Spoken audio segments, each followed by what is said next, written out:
God, I'm not even over there. Testing. 1, 1, 2. Oh boy. You sound good, Oh, I Massachusetts. am cringing already, boys. Welcome, ladies and gentlemen, to Cringing Over Coffee. Ladies and gentlemen, boys and girls. No children, though. You shouldn't watch this one. This is strictly for the adults. It's a late night episode. Tonight, we're going to be looking at one of my all-time favorite pieces, actually, of art that is considered something you're not allowed to watch and tells a story that you're not supposed to hear. That story being the story of Charles Manson in his own words. Something that I honestly don't think gets asked a lot. Joining me tonight, I will have my wife will be coming in sooner or later. Also got Sam Whitfield, host of the Whitfield Report. Esteemed Good to be author. here. And Morpheus, also co-host on the Whitfield Report, host of Bits and Bones, esteemed gamer. Hey. And so Hashtag gamer boy. when I talk about the Charles Manson kind of mythos, I guess, what comes to your mind? You know, just feel free. Obviously the Sharon Tate murders, Yeah. first and foremost. Yeah, and then that's an interesting part too, because there are real actual victims in the case of the Tate and LaBianca murders that were actually killed, and that should not be lost sight of here. And then there's an actual man named Charles Manson who you have been told, and you're not allowed any other perspective on it. You've been told that he ordered those people to be killed.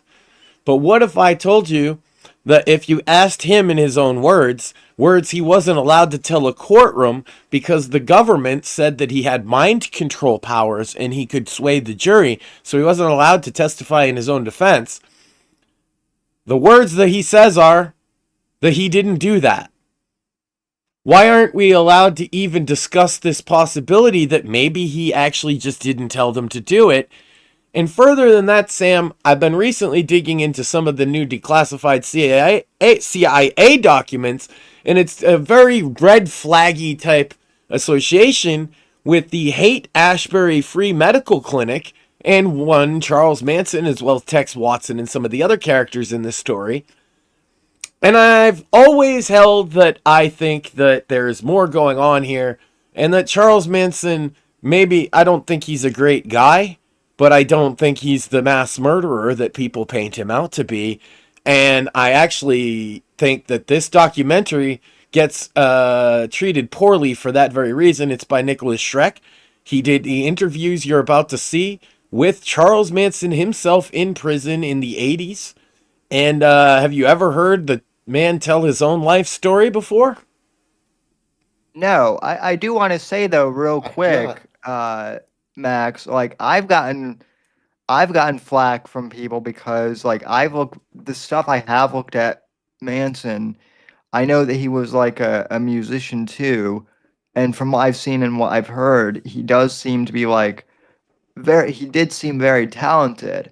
And just by me acknowledging that, like people are like, "Oh, how dare you say that?" This piece Again, I'm not saying this piece actually starts Agreed. with some of his music, so people can actually hear it for themselves to judge if they think it's good or not. It starts with actually probably one of my favorite of his pieces. It's called "I'm on Fire." So. But like what I'm saying is like I'm not saying he's a great guy, but I am saying that I think he is a good artist, and just for that, like people have flip outs when you say that. So well, spoiler, Sam. I think he's a crazy guy. Well, yeah. And I think that the CIA used a crazy guy to get away with a lot of like MK Ultra type shit, and I think that the evidence seems to lean in that direction. But what nobody ever accounts for, you're not allowed Sam, to talk about the Manson murders without first acknowledging his guilt. And I've actually looked into it deeply. A friend of mine, Augustus Sol Invictus, people might even know who that is. I've been friends with him for years. I make no secret of it. He can be a bit controversial sometimes, Sam. But the fact is, he wrote a book on the Manson murders, and he did a lot of investigative research on it. I can source from that book, as well as other CIA documents and other things that I've looked into that make me believe that maybe Charles Manson's story, which you're about to hear his story, for the first time probably in almost everybody watching this life, you're going to hear Charles Manson tell you his own story. There might be some more teeth to his story than the boomers want you to believe in the history books. And in fact, if Charles Manson didn't have a cult of hippies go kill some people, it changes history. Because then Nixon and the death of the hippie and the Nixon election go down completely differently. He ran on hippies have gotten out of control, we need to rein it in, and he won in a massive landslide. That would have changed. The course of the Vietnam War changed because the anti-war movement was the hippies. You have now discredited the hippies so much by associating them with mass murder and cults. Do you see where I'm going with this, Sam? I do. The Manson family, I believe, was a CIA op, and I understand how horrific that sounds to perhaps the family of the Tate and LaBianca victims, okay? But the facts are staring us in the face here is that their CIA certainly had a hand in it, because where did they get the drugs? Well, we know that now. They got them directly from a CIA-funded clinic that gave them both LSD and speed. It's supposed to be a medical clinic, Sam. Kind of ailment do they give you speed and LSD for? Probably some made up disease. I don't know, but a lot of people wish they had that disease, huh? Yeah. The government wants somebody to kill somebody disease. So it's not the typical Cringe Coffee House. This is more of, I've done these before. It's more of a screening because I want to share this with people. We will stop and discuss throughout. So if you see something, you want to say something, let me know.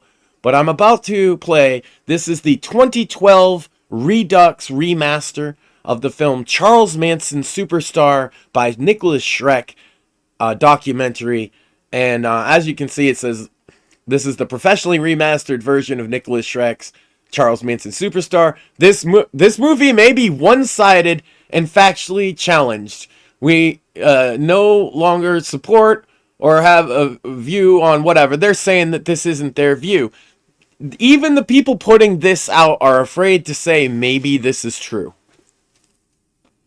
Think about that one. And let me ask you this one, Sam. Have you ever heard anybody take up for Charles Manson besides me before? No. No, I'm No, I'm actually. You're not supposed to ask that question. You'll literally find more people who will defend Hitler than Charles Manson. Well, yeah. I mean, as much as I hate to say it, like defending Hitler is kind of like a thing now, unfortunately. Now, there's other Manson interviews, and maybe we could do a bigger deep dive later if you guys are interested and watch some of the other things he said. But one of them that stands out to me, I believe it was to Diane Sawyer, or one of those big-timey, it was like a Dateline interview. And he said, "You boomers might see me one way, but when the truth comes out, your kids or your grandkids might see me as a folk hero." And I believe that he said that because I believe that he spent his entire life, Sam, saying he was innocent. He also spent his entire life in prison, basically. Yeah. So, I'm here to say, if you're the type of person that's interested in maybe strange stories or unusual takes on things, then I present to you this. the alternative take on the Manson family murders. It's called Charles Manson Superstar Redux by Nicholas Schreck. And again, if anybody has a moment they want to talk about something, let me know. But for now, I'm gonna just let this thing play.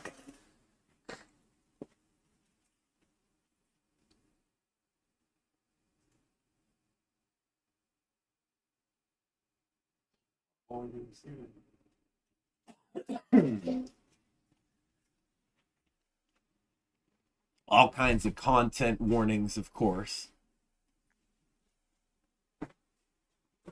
It is one-sided, but it's a side you've never heard before, right? Right. Yeah.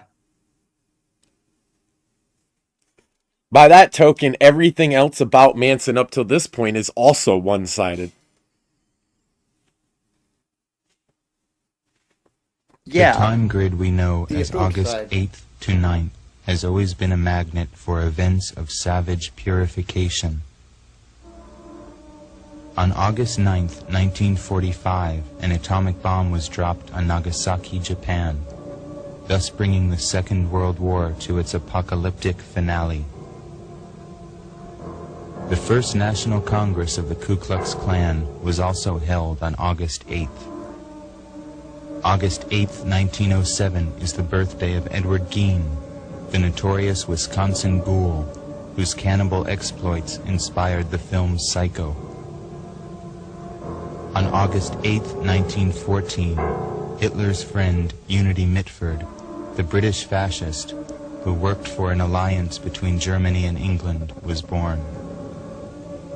On August 8th, 1985, the Los Angeles Police Department first announced to a terrified public that the Night Stalker, a satanic serial killer, was haunting that city. On August 8, 1974, Richard Milhouse Nixon became the first president in United States history to resign. On August 8, 1969, Disneyland in Anaheim, California, opened the doors of its popular attraction, the Haunted Mansion. Later that same evening, August 8, 1969, at another mansion in Bel Air, California, 5 persons were slain, including the film actress Sharon Tate. The next evening, August 9, 1969, the murders continued when a grocer, Lino LaBianca, and his wife were slain at their home on 3301 Waverly, formerly the residence of Walt Disney. These murders brought the 60s to an end. In that year of fear, 1969, a myth was born that continues to fascinate the world.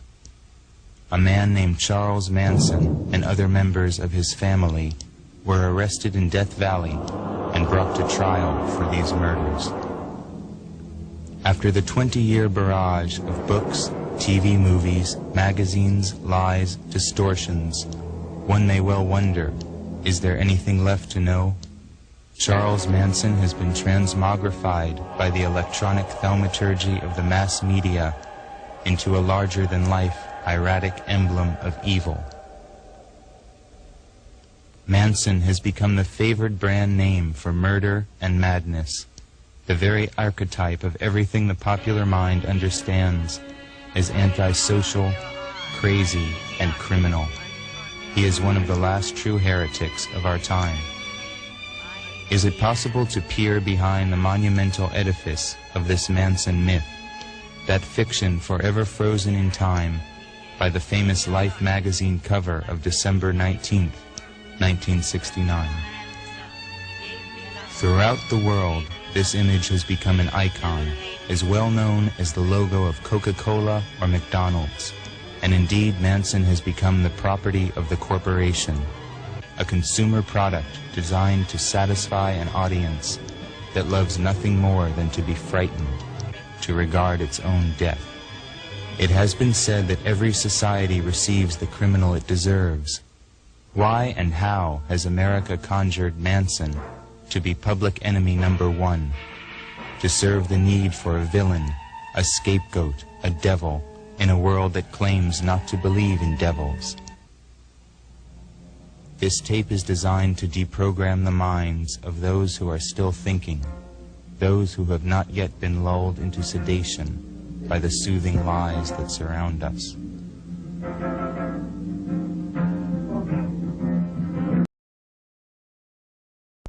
So real quick, it's been that was the intro. It's gonna kick in with the music I was talking about. So I figured it would be a good moment to stop and discuss. Any thoughts on what you saw there, gentlemen or lady? If you... No. I mean, so far it's an interesting premise. Yeah. Yeah, it sets up like, okay, there's the history. Don't have anything overtly to say one way or the other at the moment. And fair enough. It's just the setup, obviously, and like if you know vaguely the story, there wouldn't have been much in the way of new information there, except that he says openly this presentation is designed to let you look at things a different way. So I don't know why it's so controversial. It literally says that from the outset. But anyway, I say that because I know we're about to get copy claimed on the YouTube, at least, for these Manson songs, which is exactly what he was talking about. The corporatization of Charles Manson as an entity for commerce is disgusting. I think the Tate family and the LaBianca families would agree with me. Yeah, I would also agree with that. Every time I've ever done one of these about Manson stuff, Sam, I've gotten copy claimed on stuff that I know for a fact these people don't own, of Manson talking by like random rappers that used a clip in one of their songs. Now they say they own Manson talking. I've seen different movies and memes and things. He has become public domain property, and it's funny because he wasn't allowed to profit in any way from his alleged crimes, right? He couldn't write a book. He couldn't even publish his music. But so many other people have profited greatly off of those crimes, off of those murders. And those are the people telling the story about he's the villain, by the way. The guy that wrote the most famous book, the book is called Helter Skelter, was the prosecutor on the trial.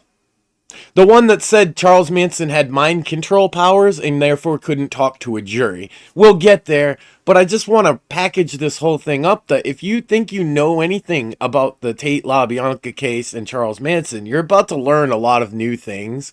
And it's always exciting for me when somebody sees this for the first time. Especially it kicks off with my favorite song of his.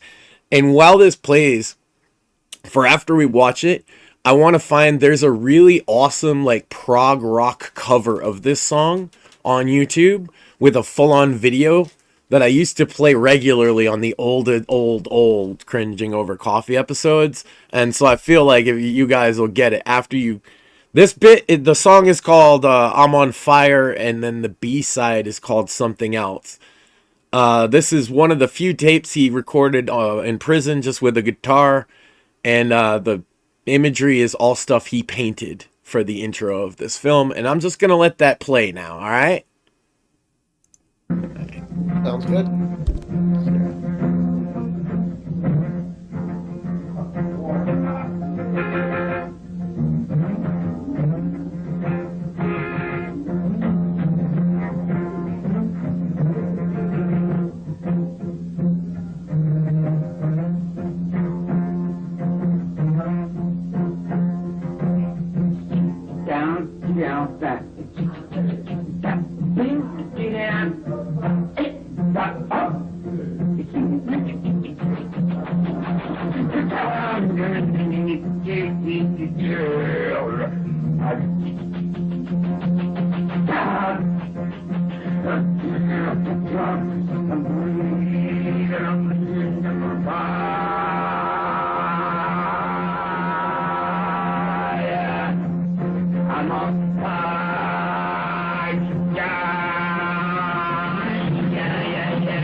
My knowing begins to surrender.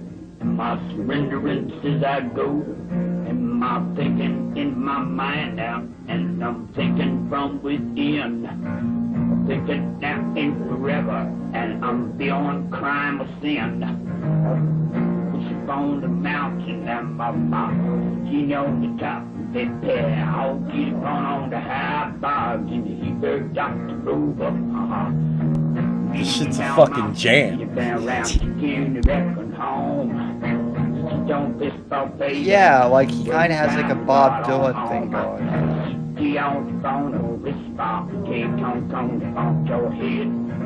Blow up in your stomach and blow off your motherfucking head. Don't you want on Rifter? Don't you want on Dream? Don't talk to walk on talking. Don't talk to walk on me. Don't talk to me, don't whisper with the hobo mind G. That jungle walk on the walking, got a bone yesterday. Got a pot, got it cooking. Got my witches and my bones. Got my beer on my splendor. Got my moving on my own. Got my whisper in my whisper cat. Got my cats up in the tree. Got whiskers on the willow. Got the willows on the tree. Got the trees on the spaceman. Got the spaceman on the dirt. Got the moving on the monkeys. Got the monkeys wearing shirts. Got the wings out on string. And got my strings on my head. Got my whiskers in my yellow and my yellows in my bed. Yeah, and so that's one of his songs. It's like Delta Blues. I feel like I've heard the cover. Oh, the cover is crazy, but I'll have to find that because like every time I remember that, I'll find the I'm on Fire prog rock cover. It takes me forever to find it again, but it's always there.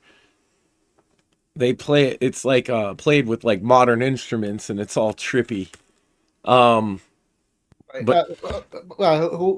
who does the cover? just some random ass band that I can't remember the name of. Oh, just curious because I feel like I've heard the cover before, but I can't remember why. A couple people have covered this song, and actually, the Beatles. I'm sorry, the Beach Boys recorded a song he wrote and released it on one of their records because he was good friend. We'll get into like he was friends with the drummer, Brian Wilson. So yeah, there's a lot going on, and what's gonna happen now is this gets into the childhood. So between the narrator and Charles in his own words, you're gonna now hear about like where this guy come from. I mean, so that's a good question. Again, we gotta discuss this so we don't just like watch it, chair react here. Absolutely. But so has anybody heard about Charles Manson's early life? Are there any stories anybody has heard? Any anecdotes, things that they may or may not have heard? His mom like sold him for like a pitcher of beer or something. Yeah, that's one. That's the most famous one, is that his mother sold him to essentially a pedophile for a pitcher of beer. This is true. And I've heard that he's been in and out of prison, mostly in prison, since like the age of like 10. He was actually worse than that. He was born in prison. Yeah, we'll get to all of that, but I'm glad people have heard bits and pieces. Right. But I meant for the things that he actually did himself. Yeah, you're correct as well. Like early in his youth, he got picked up on like stealing, breaking into houses. His big one that he was in for the longest was car theft, which he had then gotten out for right when the whole family thing happened. He'd only been out of prison a total of like 8 years of his entire life. Wow. Yeah. Damn. Yeah. How old was he when he died? He was in his 90s. Yeah.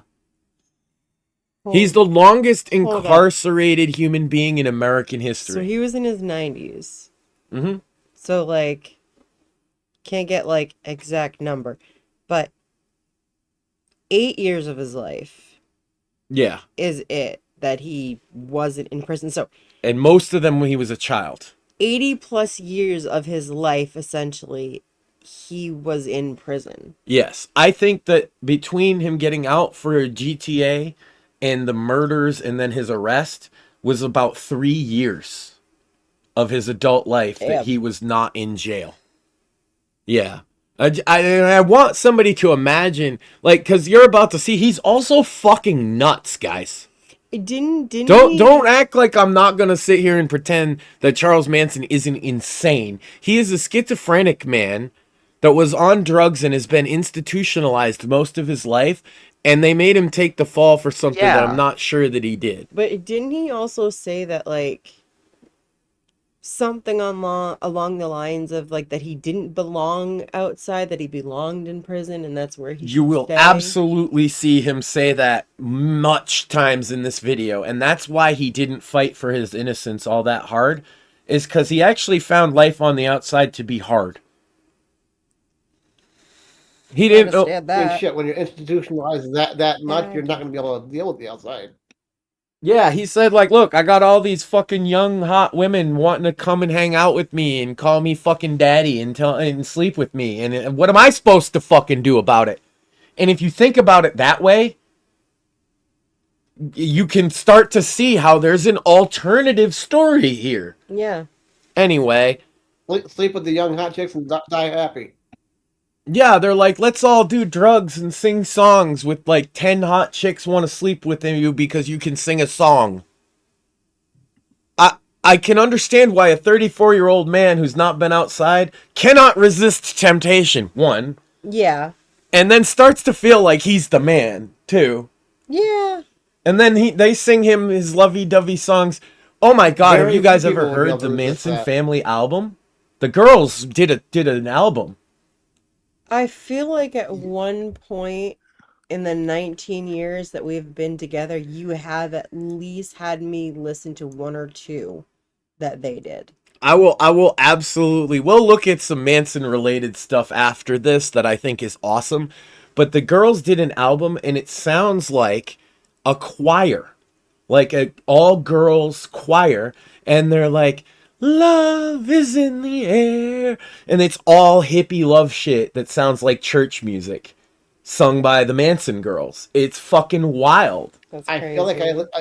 feel like I listened to that during college. Yeah. It's just this weird piece of media to exist. And they recorded it while he was on trial. Wow. Yeah, because there was girls that didn't get arrested. There was girls that had nothing to do with the murders. And they would show up at the trials when he had to have his head shaved. They shaved their head. When he put I remember seeing all the pictures. When he put an X in the middle of his forehead, everybody thinks it was a swastika all along. It was an X. And it was to say he's Xing himself out of society. And then all the girls did it too, immediately. Later in prison, he turned it into a swastika because he got fascinated with the swastika because he was a schizophrenic man. Did I mention, I don't think he was a smart person we should look up to, by the way. But he was a schizophrenic man. Mm-hmm. Let's hear what the schizophrenic man has to say. That's what cringing over coffee is all about. The universe, in the perfection of that, I was born 11/11/34, Veterans Day, and my grandfather, my granddaddy was the conductor on the B&O Railroad out of Kentucky, out of the Blue Moon of Kentucky. That's off the First World War. Manson was born in Cincinnati, Ohio, the bastard son of a teenage girl named Kathleen Maddox, whose ancestry goes back to the earliest settlers of Kentucky in 1792. Said Manson's much maligned mother in a 1971 interview. Charles was born out of wedlock, but it wasn't just any man. I wasn't a prostitute. I've never been a prostitute. I was just 15 years old and a dumb kid. I was Miss Dumb. But my mother...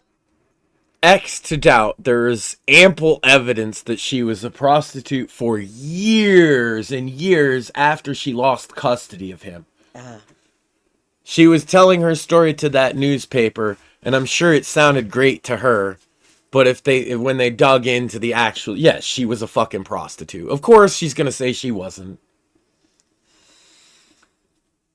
mother was a very strict woman, very religious, and didn't allow smoking, or drinking, or even movies.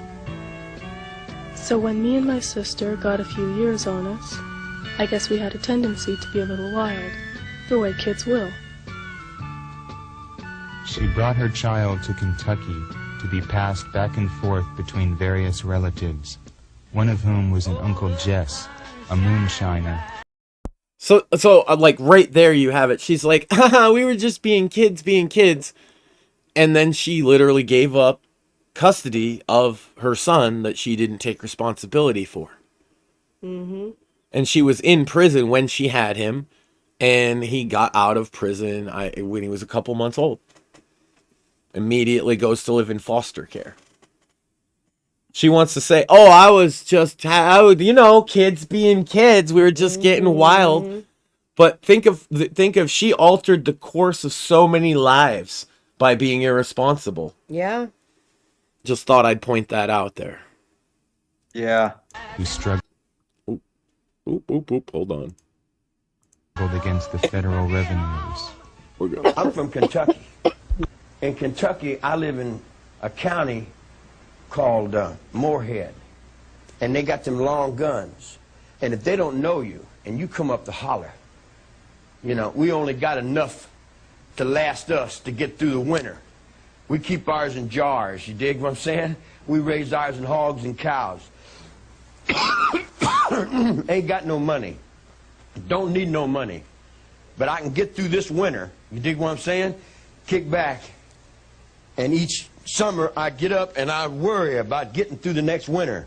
You dig? That winter was lost 40 years ago. And I'm the child of Uncle Jess that sent me rolling out of them hills of Kentucky. You dig what I'm saying? To save his cabin, to save his earth, to save his planet. Because he stood there and blew himself up when fucking assholes like this come in and want to take his still away and shit. He blew himself up, he blew his kids up, he blew everything up. Hound dog up, chickens up, he blew the whole thing up. But when he blew that up, he went into the same eternal dream. You dig what I'm saying? The same eternal dream that I've been in jail. You can't fake on me. You dig? Because I was your children. You can't fake on me. I was your children of the 40s. Eleanor Roosevelt can't fake on me. Yeah, that's what raised me. I'm a child of my time. You're a child of your time. I'm locked in the Second World War. All your brothers run in Vietnam War. Well, your brothers are like my little kids. I was brotherhood to the Korean War. He's trying to say that he is not the hippie boomer. He is a World War II generation guy, but because of his upbringing, he wouldn't get sent, and he's small. He wouldn't get sent to the war, but he is greatest generation, not a boomer. So myth number one about Charles Manson, for anybody that didn't know, is he's not a boomer. Did you guys know that? Yep. I actually did. Yeah. But a lot of people don't. Yeah. And so he's saying, like, those kids coming up to him, they're like 10 years younger than him. They're more like his nieces and nephews than like his brothers and sisters, right? Mm-hmm. Like, that's what he's trying to get across. And you got to remember, he's a schizophrenic man from Kentucky that has spent his whole life in jail speaking jail lingo. Yep. So he's both charming and funny, but also sometimes it's like, what did he just say? And if you actually listen, like he said there, he grew up in the holler. That's the other one. He grew up in the hollers of Kentucky. The hollers is what they called the hills, right? Mm-hmm. And it's as far as you could holler off the top of the hill was your property. And if anybody comes into your fucking holler, they got them long guns pointed at them because we don't have money up here. You can't come take anything from us except we only have just enough to survive. So there's no reason for you to come in our holler. And if you're in our holler, we're going to shoot you. That's where he grew up. That's what Uncle Jesse he was talking about. But Uncle Jesse lost the farm during the fucking during the war when rationing and shit. He lost the farm. And so then he sent out his kids and foster kids from the family, including Charlie, to the city, where Charlie promptly got arrested and got himself into a reformatory school. Everybody following? Mm-hmm. Yep. Okay. Yep. And my father was the Second World War. I'll put it to you this way. When I was a little kid in the streets, I was smoking grass. And there wasn't but a few people smoking grass. I come to jail as a beatnik. I don't know whether you remember beatniks. But what your hippies were of the 60s were what we were of the 50s. We remember beatniks here on the Cringe Coffee House, damn. And on the Whitfield Report, too. It's basically the whole premise And on of my Good show, Bones. is that we're beatnicking a coffee house where we look at insane people and their art. Yeah. Yeah. So I remember beatniks. But you're not going to catch me with the weird goatee and the beret or none beating on some bongos. But I'll definitely have a Why not, coffee Max? house. Can you give me like 5 seconds? No. Come on. What about 2? I need more than that. Well, I can't play it. Okay. Yeah, so he's like, that's what he's saying, is he's more of like the, you know, the outcast counterculture of the 60s everybody associates with the hippies, but when he was a teenager, early 20s, he was a beatnik, not a hippie. This is important because the beatniks were more right-wing. He was before the hippies. Yeah, sorry, the 50s and 40s and 50s. Also, he was cool with like black jazz musicians. That's why he was smoking weed. Yeah. You know, like most outside of black jazz musicians, most people hadn't even heard of weed. So True. based for him for being an early adopter. However, he, as I've mentioned a couple times now, being a schizophrenic man, probably shouldn't be smoking so much weed and taking acid and all this stuff, you know. Anyway, let's let him cook. It's like a long time ago, back in the 50s when I was in reform school, and I would get in a fight or I'd get in an argument and I'd be down in solitary confinement, and they'd have me down in solitary confinement. I'd just go dun dun dun dun dun dun dun dun dun dun dun, and I turned everything off a long time ago, back in Virginia when I was about 17.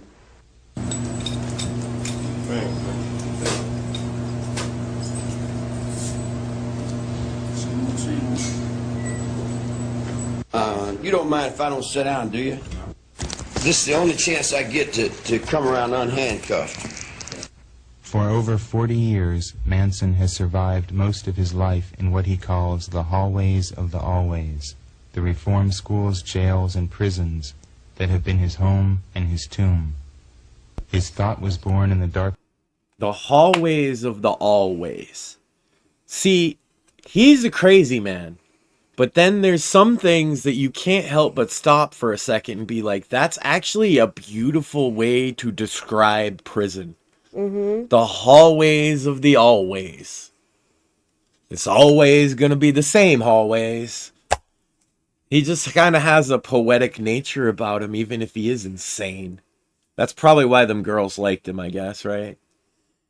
But then, just like the rest of us, half of what he says is kind of gibberish. And they must just smile and nod. Darkness of the whole of solitary I would confinement. imagine. Apart from time, beyond the pale of society. In his cell, he created his own world and speaks his own language, where he has discovered that there is only the mind. Right wherever I am. Because I don't really move. If I'm here, I'm here. If I move over here, I'm still here. If I move over there, I'm still there. In other words, wherever I go, I'm still there. I call it Pice. Pice, I'm from Pice. I'm a lichen. We're lichens. You want to explain the lichen?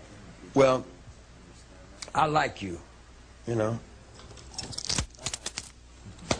You look all right to me, man. You dig what I'm saying? So I accept you as a lichen. So when I accept you as a lichen, you're like kin to me.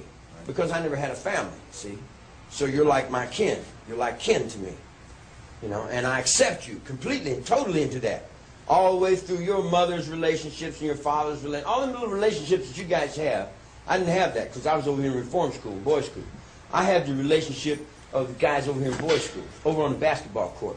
The basketball court is my kingdom. Always has been. Because I rule it from solitary confinement. Do you think that's your destiny, not to... No, it ain't destiny. It's just me staying alive. It's my life. In other words, we all do what we have to do to survive, right? Well, you know, you put a child down here, now I've survived this long. You know, I'm over 40 years in prison. I've survived. And I've survived you. Manson claims that the so-called 40 years in the 80s when this was recorded, and he died 3 years ago. So it's closer to 70 total. Yeah. Yeah. I believe it's 64 or 65 years he was incarcerated, not counting when his mother had him and not counting the reform schools because they're technically not a prison. The reform schools, by the way, which, spoiler alert, he got raped at because he was a small kid. Yeah. That's fucked up. Yeah, they used to have these things in the 60s and 70s and even into the 80s and early 90s. These so-called schools that would fix your broken kids, right? And it was basically you're just sending your kid to get molested, right? And that's what happened is he's in a reform school. Some of these kids are the older, like they're the most violent people. This happens still, like my brother would express this, that he went to a school for like kids who misbehaved himself. He had one outburst at like a really rural school that's uptight, so they made him go there. Half the kids there were from inner cities. Some of them had stabbed people. Some of them were like actual like criminal psychopaths by the age of 15. And why do you think my brother hates school? So you know how he feels about school. Yeah. Yeah, I don't blame him. The stories that he told me personally, like even when he was younger, when he was like 15 years old and was still in this school and going through it, just like telling me about the room. He told me about that.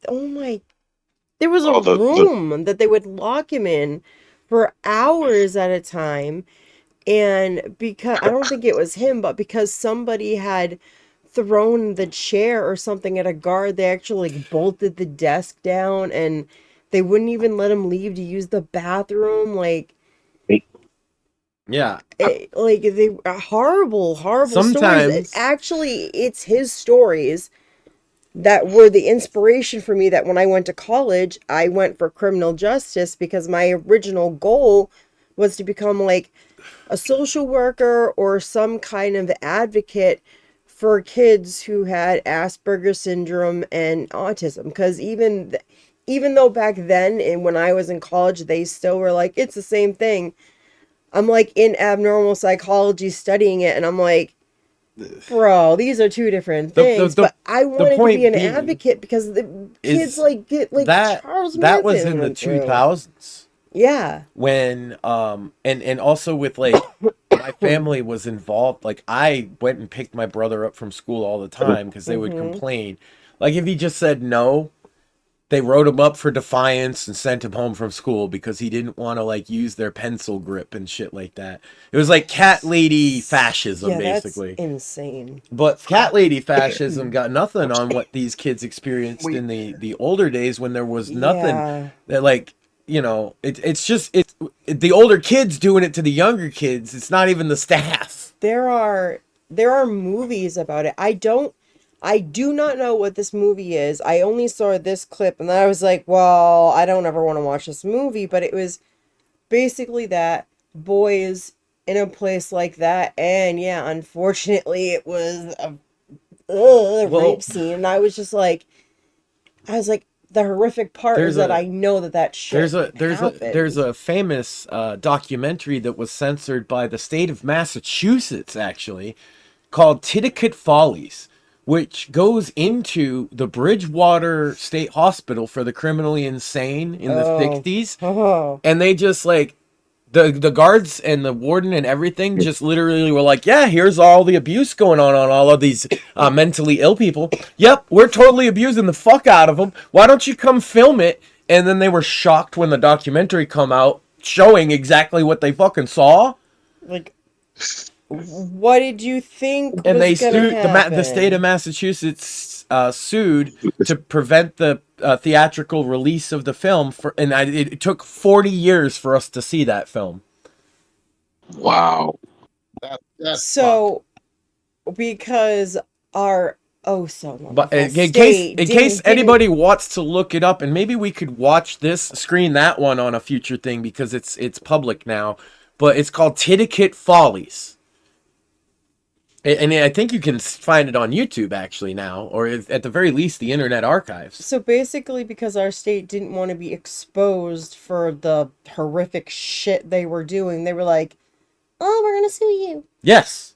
Like, you knew what you were doing when you let them come in. You knew they were gonna record, and you're just like, "Here you go. Here's everything." What did you think was gonna happen? Yeah, you wouldn't be able to sit through a screening of it. Put it that way. What they did to those men is unforgivably horrible. That's fucked. They starved them. They left them isolated. They left them filthy. All the things you could ever think of and then some. And they had no problem being filmed doing it. Because film, you got to think about the 50s. It's late 50s. Film was a new medium. They didn't realize it was going to be a theatrical fucking release. Okay, gotcha. Well, it's just like, so I mean, mostly everyone knows. If you don't know, hey, I'm Maxine, totally into the paranormal and shit. And a lot of the places that investigators go to are like the insane asylums, tuberculosis hospitals, stuff like that. And through that, and I've done my own research, I've learned some of the history, and I'm just like, yeah, the treatment that these people went through was absolutely horrific, especially the mentally insane people. And especially because if you think about it, some of these places, like, if some of them literally, like, if you're a kid and your family just like, I don't really want to deal with you anymore, they could drop you off at an insane asylum and just famously the Kennedys did this. The Kennedys did this, and oh my god, I can't remember her name, but she was lobotomized as a child. Oh my, yeah, I hate that shit too. Yeah, learning about lobotomies and shit. Rosalind Kennedy was lobotomized. Yeah. God, that's and lived the rest of her life in kind of. Didn't they like keep her like away from the public for a while? Yeah. Oh yeah. Yeah. For sure. So, but back to the story through all of that horrors. Here is young Charles Manson, already obviously got a lot of problems. He's born to an irresponsible mother at best, right? That's the best case scenario. And then immediately dropped off with relatives who are real country folk. You know what I mean? And then they lost everything and just sent him and the other, orphan kids off to the city. Make us our fortune back. He gets arrested stealing. Now he's in reform school. Little Charlie Manson is the smallest kid there, even amongst kids younger than him. And yeah, he is treated awfully by the other kids, and the staff is aware of it. And so that's where I was going with, like, this is a problem. Like, we try and treat criminality by locking people away, or treat mental illness by putting people in these places. But what happens if they receive horrific abuse in those places? It's not exactly therapeutic. But I digress. Let's hear what he has to say. Straight world outside of prison is but an inverted reflection of the underworld in which he has lived. To him, the reality that presidents and law-abiding citizens accept begins in the hermetic, alternate universe of criminals, cons, and outlaws. But Elvis Presley was only the shadow that was playing up over somebody that was dying in a hole down in Brushy Mountain, Tennessee. Or someone that was over in the solitary confinement in you see what I'm saying? In other words, the real Humphrey Bogart and the real James Cagney are actors. I mean, the ones you know. The real ones, they died in here.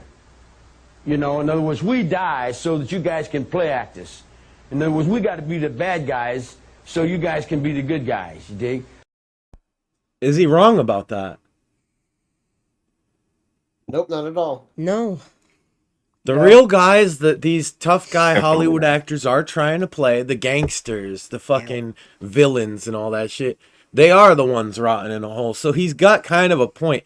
This is what I like about him when you hear him talk, is he does come at things, in his craziness, he comes at things from such a unique perspective that you're like, well, that is true.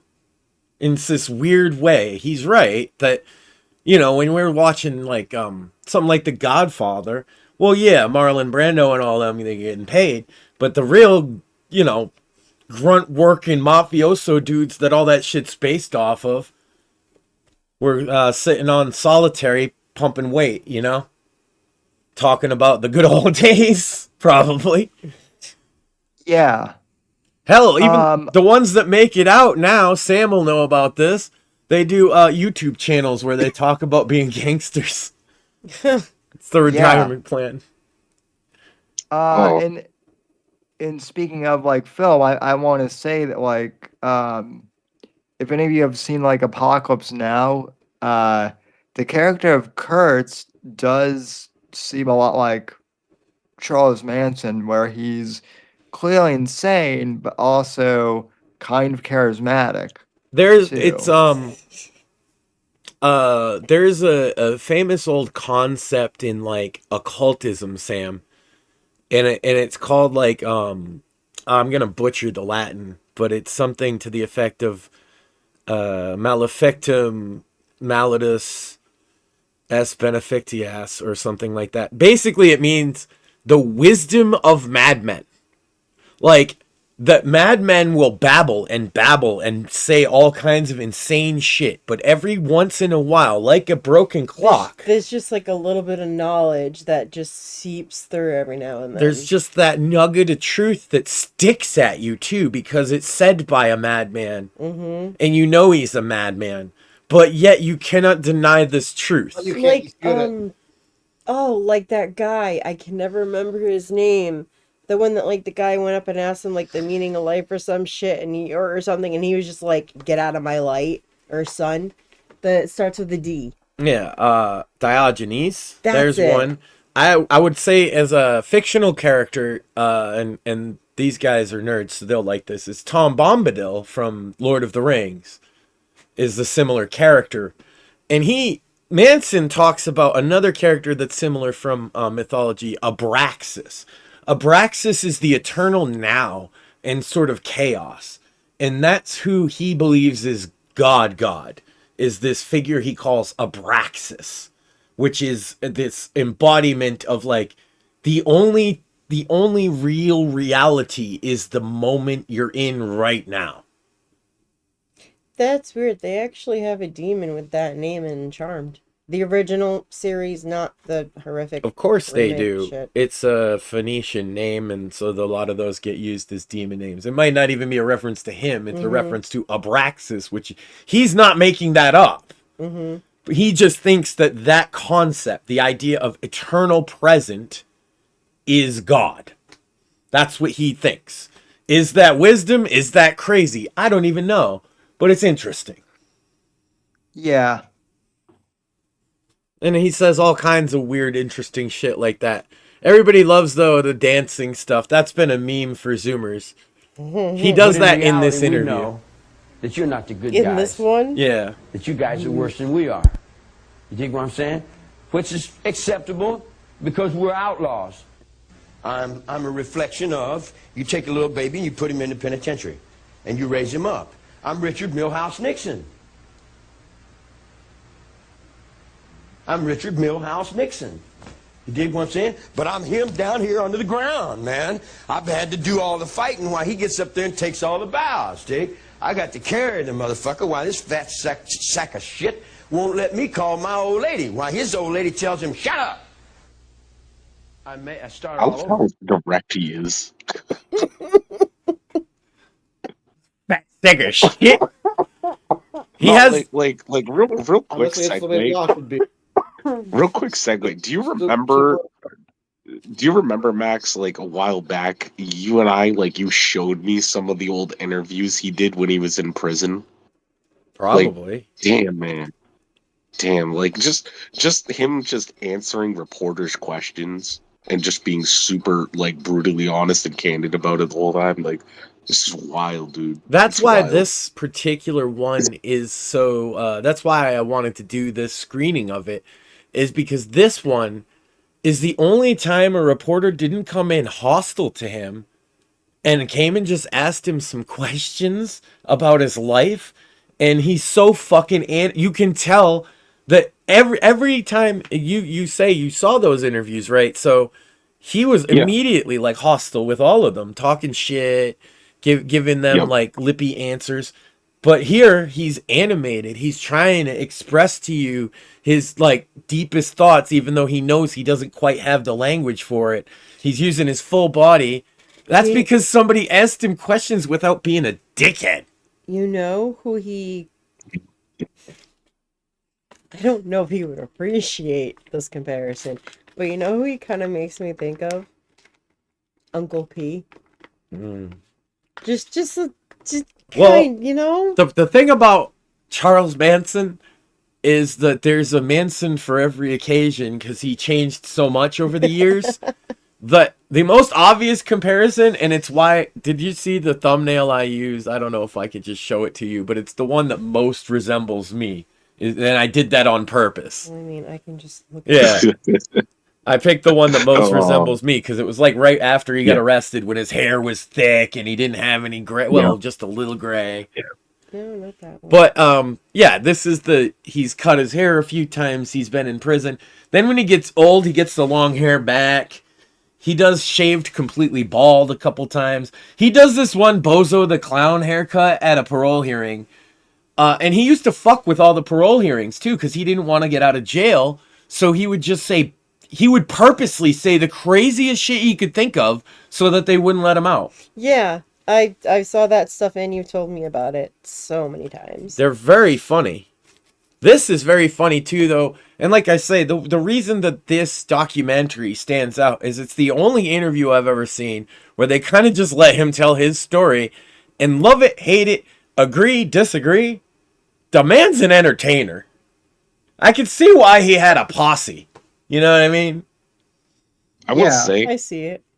Yeah. A fun fact that I learned when investigating stuff about Manson is that the warden that oversaw the prison he was at received more disturbing death threats every year that Manson was alive in that prison than basically any other warden in history, because people were so adamant that, like, if you release this man, we're killing you.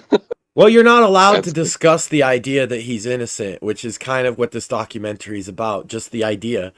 And you're not allowed to discuss the fact that he has maintained his innocence now through up to his death. He never once wavered in his fucking story. Mm-hmm. Do you know who wavered in their story?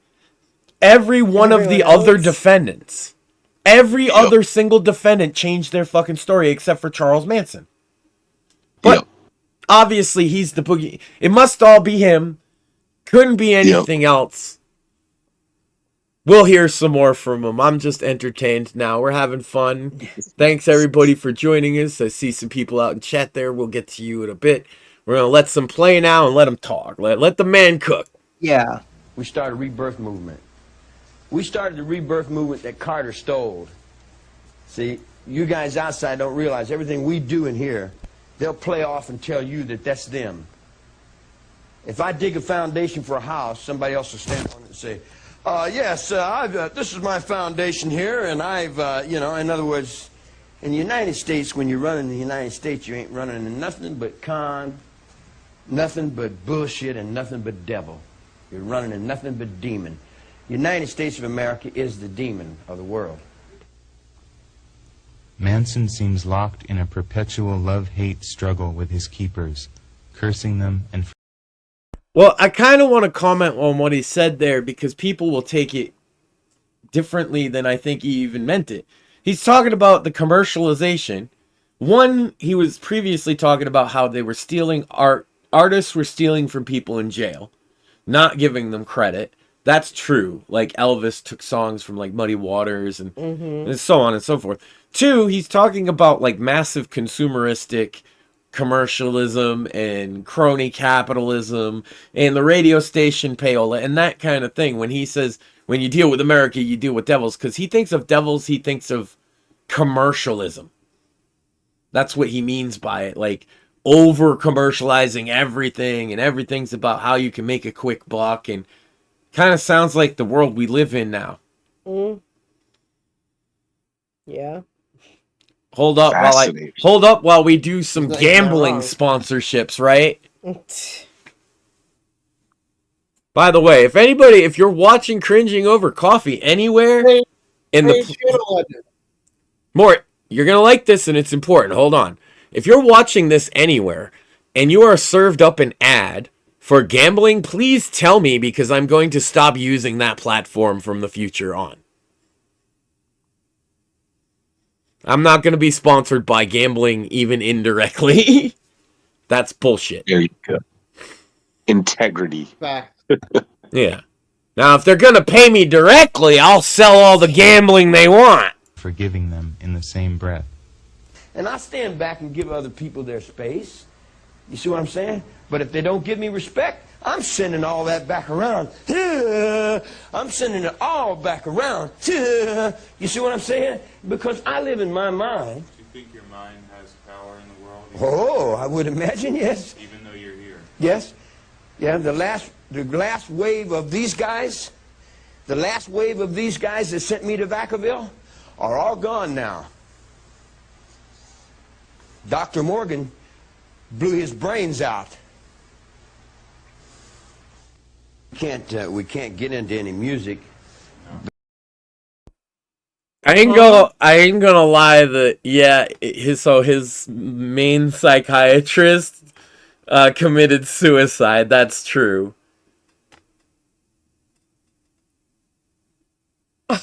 That probably makes him one of the greatest trolls of all time. Sorry. I'd like to apologize to the French. Oh my, stop it with the French.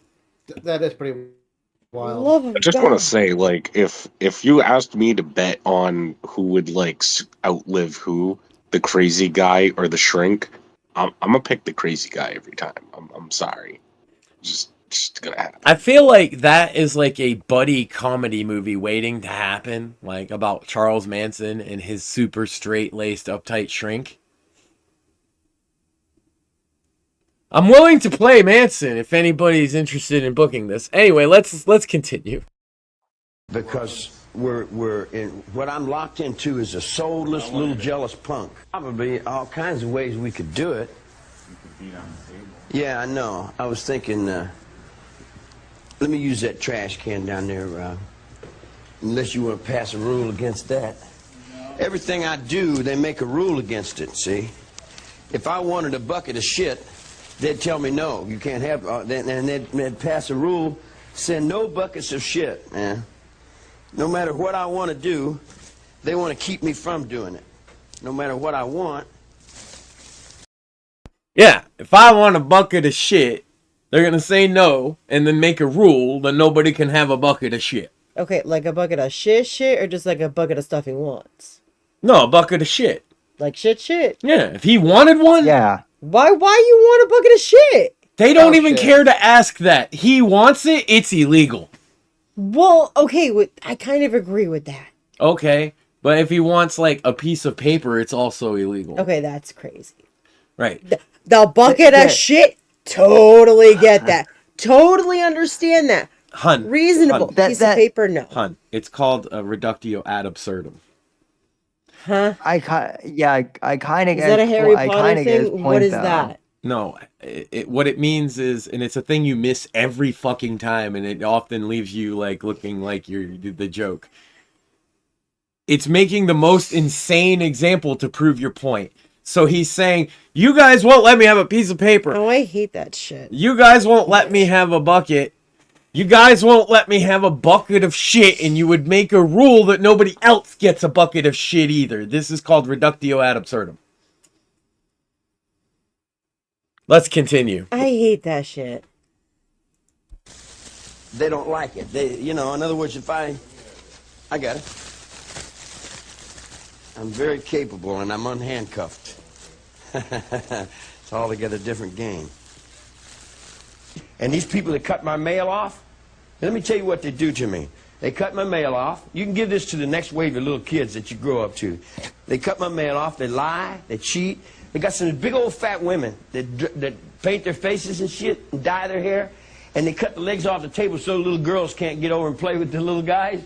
And they got all kinds of little sex paranoias and little deceiving, little lying, cheating little things that they play. And then they'll push them off on somebody else and say it's all their fault, that they're no... He knew about cat ladies. He was ahead of his time. This motherfucker's explaining cat ladies right now, guys. That's fantastic. I feel like I should clip that and be like, Charles Manson explains cat ladies in a nutshell. Anyway, continuing on. No good, and we got the bad guys locked up over here, and we're all the good guys. You dig what I'm saying? When in reality, man, you got a bunch of scurvy fucking PC motherfucking pieces of shit. You dig what I'm saying?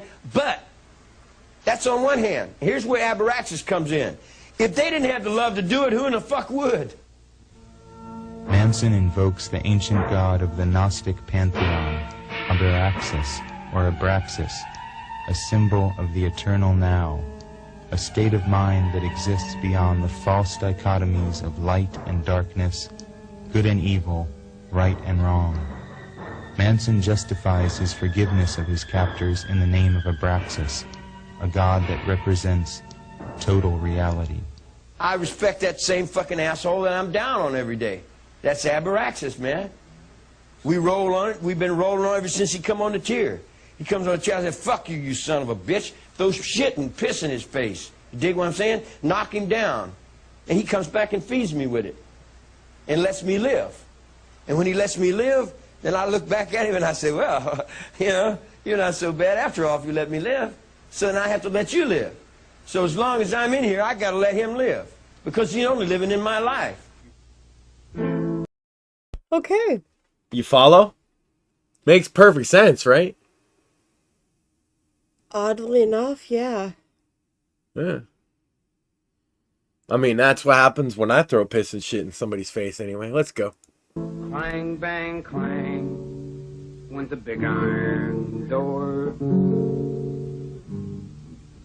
They put me in a cell with a concrete floor.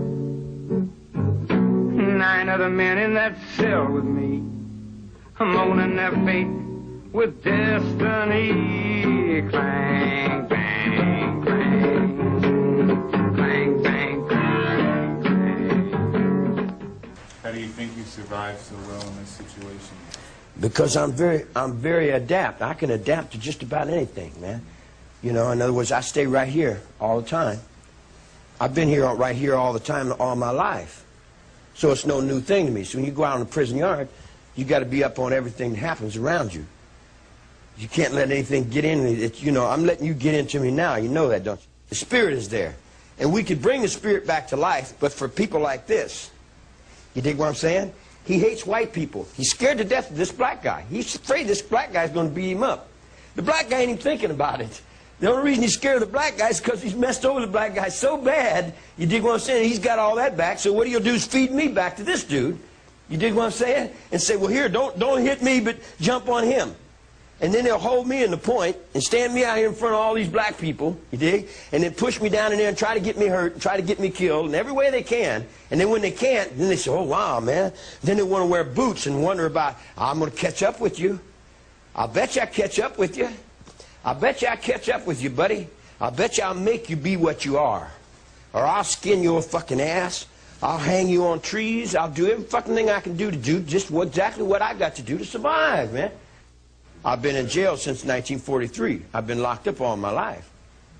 I've been locked up all my life. So I'm in that dream. I am not that dream. Don't get me I am not that dream. I'm only a witness. One little witness, one little fucking little piece of shit in that dream.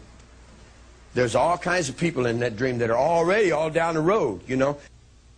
According to 1961 prison records, he killed the time he was serving for various charges of pimping, forging checks, and petty theft by studying various systems of personal development, ranging from Dale Carnegie's How to Win Friends and Influence People to L. Ron Hubbard's Scientology. On the vernal equinox of 1967, March 21st, at 8.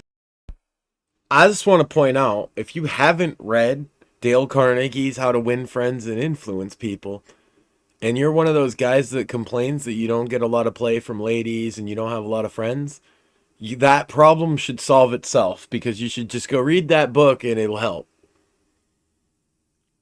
That helped me a lot with communications skills just in general when I was like in college Hell and yeah. in high school. I think I first read it in high school as well. Also, I'm probably gonna jump out, but I'll be back in. I'm gonna go make myself something to eat, and I'll be on mobile. So That's fine. We got a lengthy a screening to go. We keep interrupting because that's what we do here. Hey, you know, you can't say it's not transformative. It's not a chair reaction. It's we got like 5 people reacting, and we can't let it go 30 seconds without shutting the fuck up. I figured. I just didn't want you to think I was bored because I'm not. I'll just be jumping in and out probably. No, we would just figure your battery ran low and you got to do like that restart thing. We would have just waited. Yeah, we gotta wait for somebody to kick restart the cripple. Yeah. All right. Well, we're gonna hit play. Sam, you go take care of your business. Okay. 15 a.m. The 32-year-old prisoner, number B33920, was released from Terminal Island Prison, requesting permission to travel to San Francisco.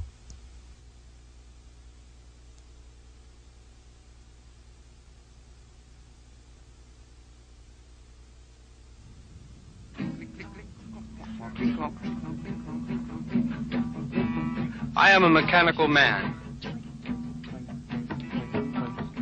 A mechanical man, and I do the best I can because I have my family. When Manson arrived in San Francisco in 1967, he drifted into the anti-culture that the media was already calling hippie. He began to attract a following, mostly of young women who were drawn to his music and his philosophy. There's a bunch of broads that follow me around, but there's always broads following me around. Then This is a relatable problem, though. And he interrupts again. No, but like, honestly, a bunch of broads follow. I had this problem when I was younger, too. You know what you do? It seems like he went this route, too. You be as antisocial as possible. You know? And then you just focus on one broad that like deals with that.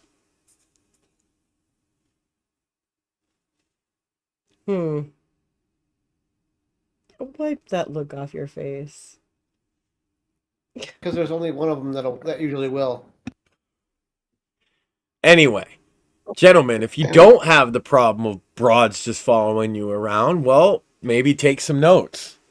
when I got back out, the hippie was a takeoff on the beatnik, as the beatnik was a takeoff on the bohemian, or the bohemian was a takeoff on the boobskaboop. In other words, just loop-de-loops and circles that come in and out of these places. The idea of Manson as the ultimate hippie and the family as an example of hippiedom's ultimate folly has been ingrained into the public mind with all the other simplifications that have so far served as truth.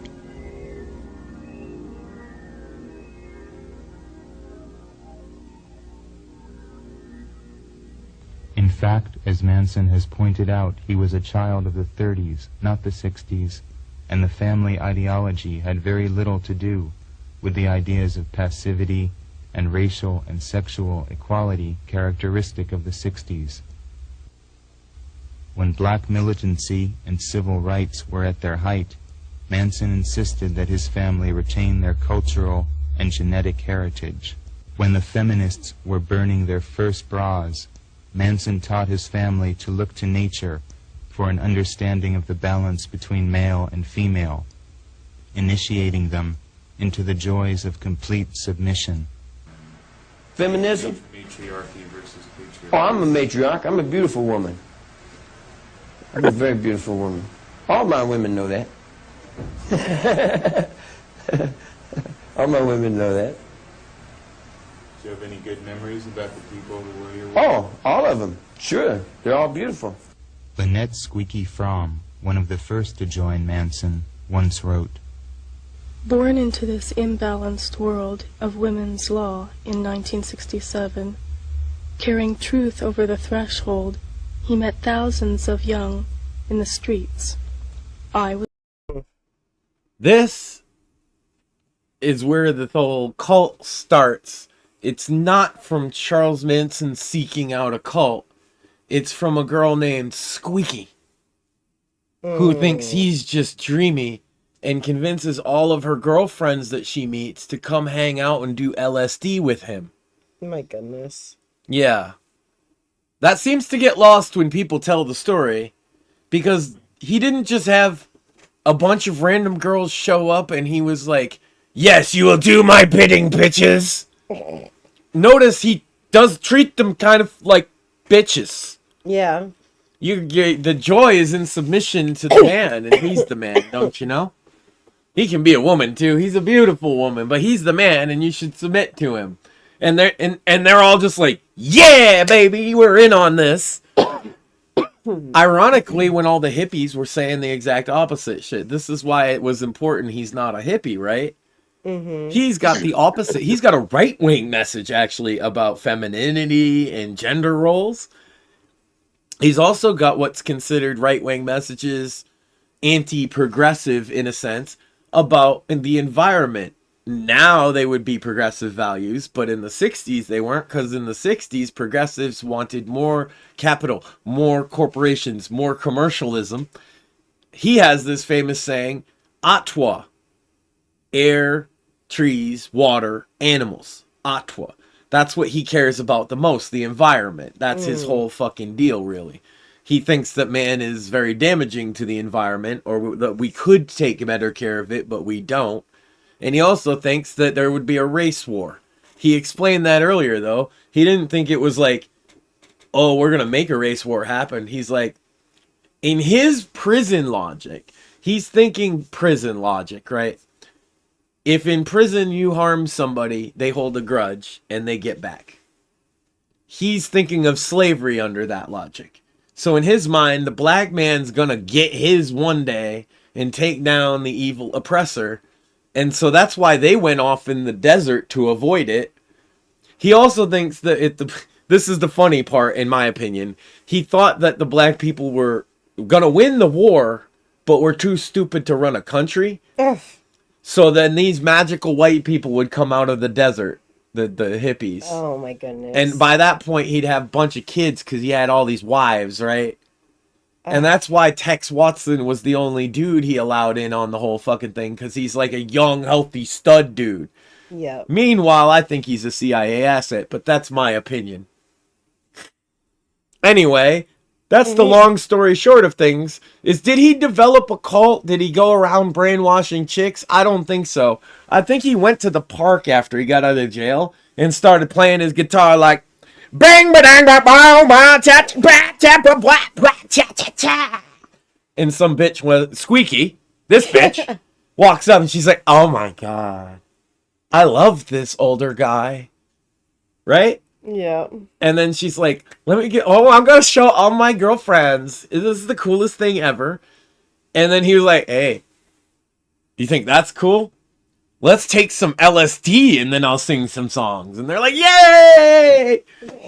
And he's like, holy shit, these dumb broads. All right, let's all have sex and then I'll sing some songs. And they're like, yay! And he's like, god damn, I hit the lottery. they're all like 18, 19-year-old attractive hippie girls, right? Like, yeah, I don't know. I understand how it happened anyway. I would probably stop long before the LSD part if it were me. Given that context, can you really blame him though? Up till this point, no. See, and that's the thing, right? And then some people blame him later on. But can any man blame him when a bunch of broads just show up and they're like, "Oh my God, you're so hot"? And he's like, that's what I'm saying. Like, not talking about what happens next, just that part. Like, if you were a guy in his position, can you really blame him if a bunch of women are literally throwing themselves at you and willing to do hardcore narcotics? not every guy would do it, but every guy would understand the guy that did do it. Yeah. Exactly. I get that. Exactly. Yeah. The guy that did do it, you're like, you know, all right. I get it. And then Tex Watson being there, I don't know. Like, he kind of just shows up with some of the girls and just inserts, and then he starts, because Manson's already chatted these bitches up that women are supposed to be submissive, right? Mm-hmm. And then this big, tall football player in his early 20s shows up. He's well-spoken. He's from a good family. He probably shouldn't be there by all accounts. This is a hippie cult with Charles fucking Manson. Yeah.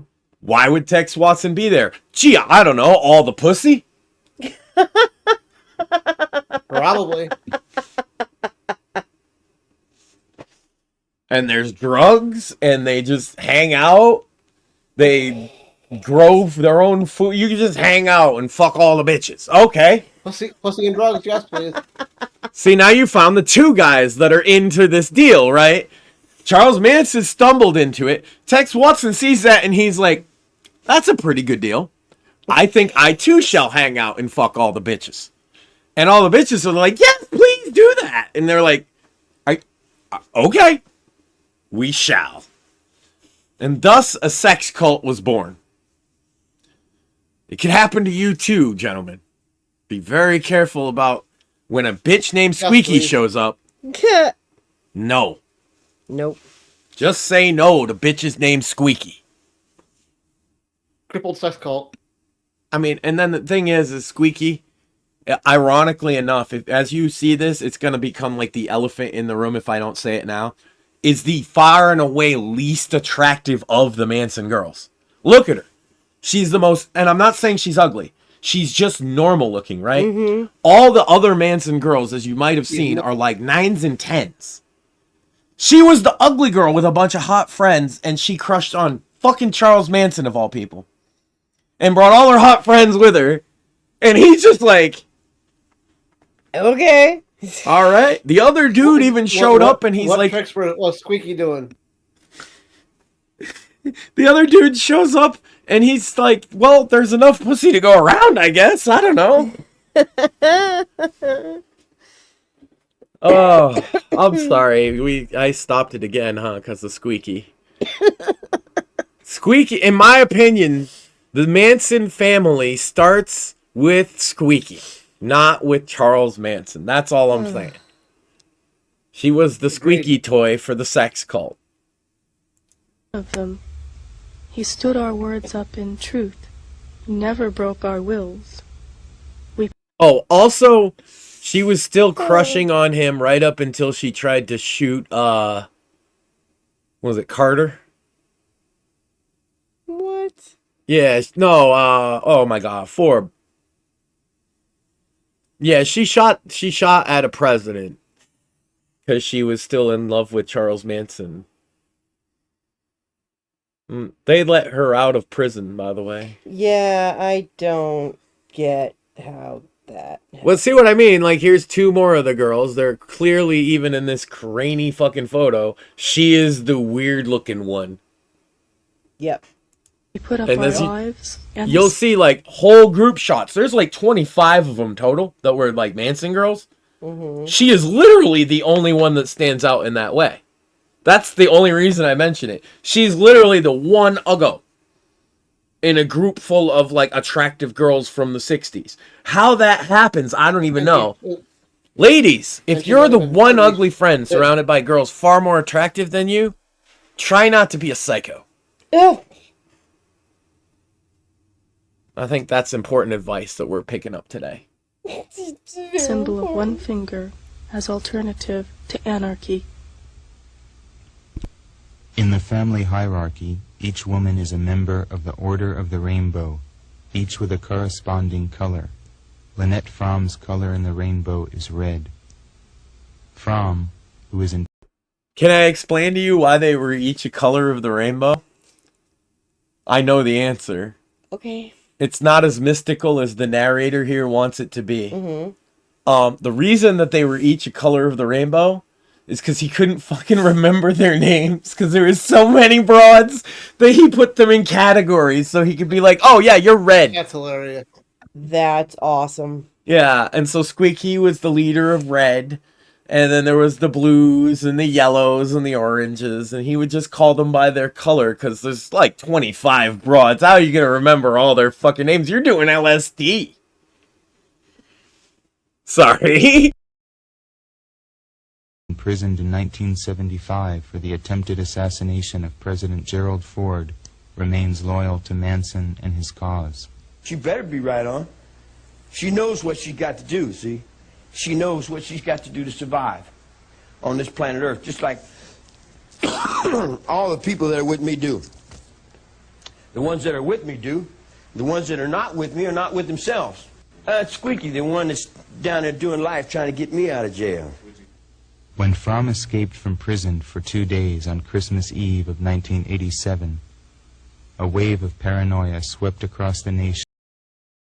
I also just want to point out that he just called her stupid. Like, he was like, she's fake. She's the one of the girls that's, like, proclaiming her loyalty to him. And he's like, yeah, that dumb bitch. Why'd she get herself locked up? I guess she's just doing what she has to do to survive. When he says that, by the way, he'll repeat that a lot. What he's doing is he's being somewhat sarcastic. That's how he justifies what he considers immoral behavior. But when he's doing it sarcastically, he means, I know that she's a shitty person. Yeah, she's just doing what she had to do to survive, trying to shoot the fucking president or whatever dumb shit she's up to. Yeah, she's just trying to break me out of prison like a fucking dumb bitch when I don't even want to leave. Like, yeah. That's what Squeaky gets for her fucking loyalty, and deservedly so. She might be the dumbest bitch of the whole boomer generation.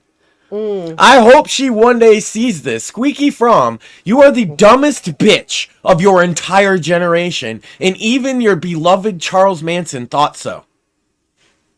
Let's continue. That had not been seen since 1969. That one woman could inspire such fear is a sign of how powerful the Manson myth has become. In contrast to Fromm's loyalty, Charles Tex Watson, the principal murderer in the Tate LaBianca case, explains his family days with the convenient excuse of diabolical possession. Now Tex atones for his sins as a model born-again Christian prisoner in San Luis Obispo prison, where he serves as a prison chaplain, delivering sermons to the unsaved. So there's our boy Tex Watson. Look at this all-American jawline, and he's doing sermons in prison now.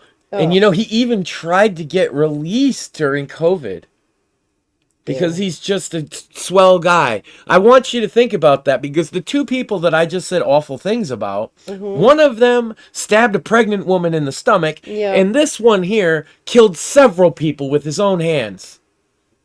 But he's admitted this in a court of law and pled guilty, but he wants us all to think that he's actually a victim. Do you know who never killed any of those people with his hands? Charles fucking Manson. What do you say dude, if some crazy hippie that you do acid with tells you to kill people, and you do it, should the hippie be the bad guy, or you, or both? In this case, it's just the hippie, really. Yeah. They're letting these other people out after 40 years and shit. Unfucking believable, because they were sentenced to death originally, and California overturned the law. I'm spoiling again, but I don't think it matters. It's more of a discussion of this whole story and sort of my perspective on it. But here is the face. Everybody's seen Charles Manson a million fucking times as the face of evil. Here is the face of the person that actually did that evil. This man. Yep. He stabbed But Sharon he was Tate. like a choir boy, Max. He stabbed Sharon Tate. He looked her in her eyes and said, "You're gonna die, bitch." That's him. Ugh. Not the crazy hippie. He wasn't anywhere near this fucking shit. And when you ask, did you tell them to do that? He's going to answer that question about 40 times in the upcoming footage. But the answer he'll give you is, no, I didn't tell anybody to kill anybody. What the fuck are you talking about? Mm-hmm. What the fuck is anybody talking about? Then why is it to blame him? Well, one of these guys is the clean-cut, football-playing, all-American guy that they didn't really want to demonize. And one of them was a dirty fucking hippie, or so everybody thought. He looks like one. What does it matter? He hangs out with hippies. What does it matter? He plays music like hippies. He does drugs like hippies. What does it matter? He's a hippie. And so, see, hippies are murderers. And that was the wave of the fucking Nixon administration coming in, and support for the Vietnam War increased, all based on Charles Manson. Jesus. But here's the face of evil. In my estimation, no matter how you slice it, this is a man that looked a young, beautiful young woman, pregnant, glowing in everything, just watching movies for the evening with some friends. And he stabbed her, and he said awful things while he did it. And then these bitches painted, and they all took turns stabbing. Mm-hmm. And you want me to focus on the evil of the crazy old man? No, I don't think so. But what about this guy? Oh, but look, he's reformed. Yeah, they're all fucking reformed. You know, it's funny how everybody want to get real religious, you know, when it's time for you to meet your fucking maker, ain't it? Yeah, every criminal on death row is all of a sudden super fucking religious because they know it's time for them to fucking die. I don't give a... This is a fucking bullshit to me. This is, I want to get out early. And then he did. He applied again and again and again for parole. And he might have gotten it too. It's still possible he might. I don't think he ever deserves to see the outside of a cell. No. Charles didn't. Nope. And if he told this guy to do it, and he didn't get outside of a cell, then why the fuck should he? Oh, because he dresses up in a funny little robe and gives a good little speech? He's a psychopath. He killed 7 or 8 people himself and was present for at least 3 more. And yeah, why are we supposed to forgive him? He tied them up. Actually committed the murders with his own hands, but not the man who literally didn't do anything. There's a line that he said that's famous for another reason, and you'll know it as soon as I say it.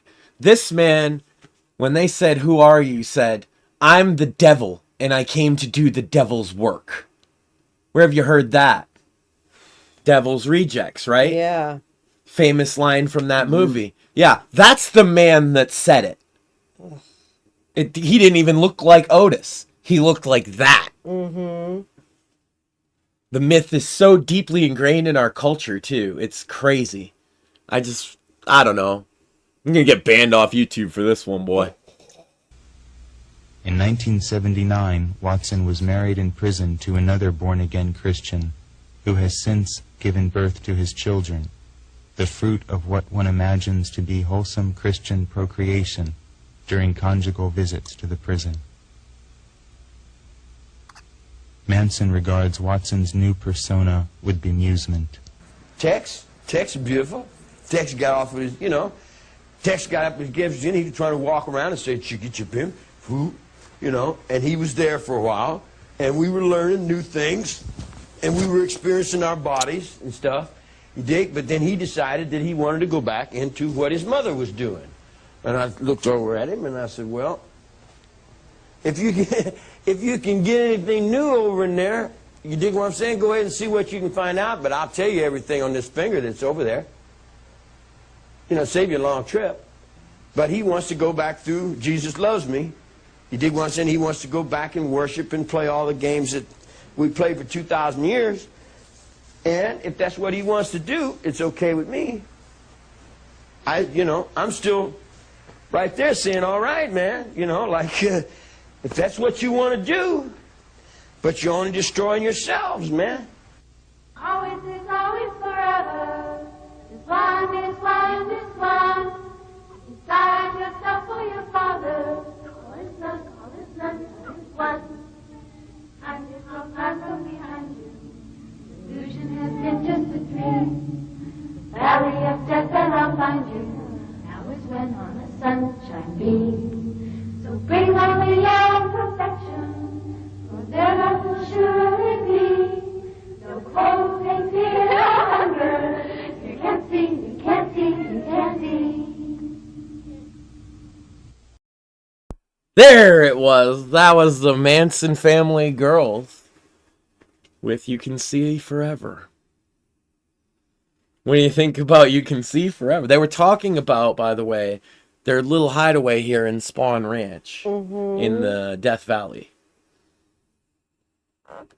The beautiful little desert utopia they were building. Oh boy. They're good singers, right?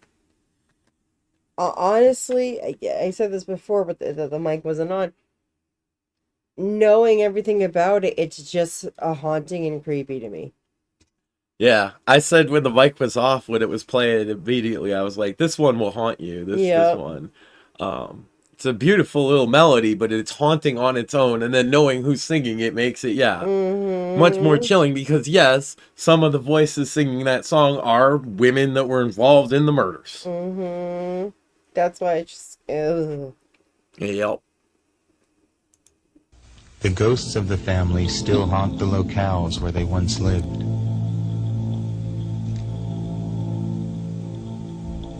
In 1968, Manson persuaded the octogenarian George Spahn to allow the family to live on the ramshackle movie set, the Spahn Ranch, in Chatsworth, California. It had appeared in countless old cowboy films as the archetypal Western town.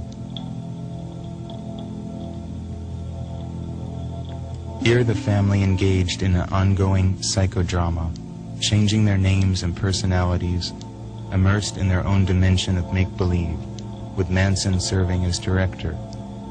They lived inside the facades of the crumbling sets, tending the horses on the ranch and living off of food thrown away in supermarket garbage bins. Now, 20 years later, only a field of overgrown weeds stands on the site. It's even way more sparse than that now. This was almost 30 years ago that was filmed when this documentary was made. So, and then it was this is the remastered version from 2012. So it's like the final version that we have. But yeah, the site where the Spawn Ranch used to be now, I mean, there's like nothing left, no foundations or anything. So nature kind of just took it back. Spawn Ranch was burned down in a fire that destroyed every last trace. Here in this creek bed at the side of the hills leading into the Santa Susana Mountains, the family would gather in these shaded coves to listen to Charlie's music and practice their marksmanship.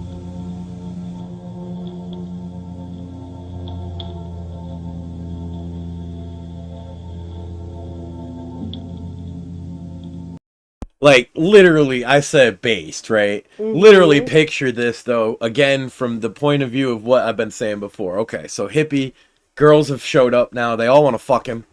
And then he's like, you know what, girls? You know, it'd be awesome. Let's go out in the desert and shoot guns while I play music.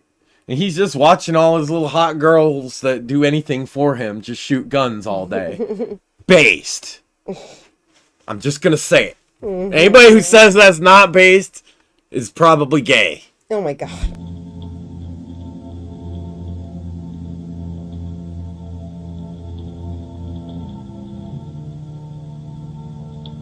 Devil's Canyon, directly across from the Spawn Ranch, inspired one of Manson's songs. The pass where the devil you can see. Santa Susana is the pass where you look for me. I live on my planet, my world, my desert, my thought. And it took me 22 years to get through these fucking hallways. This is what I'm mad about, to land my thought down on that desert. On Halloween of 1968, Manson decided to move his tribe away from the nearby urban decay of Los Angeles and into the wilderness of the desert, where he imagined they would find the complete freedom they sought. That Halloween night, Manson and a few others camped at the tiny Newman Cabin, a refuge for miners and prospectors on the outskirts of the Death Valley National Monument. Manson's name is still carved in the wood of one of the Newman Cabin doors, along with the year he first came to this desert. That's also gone now too. Long gone.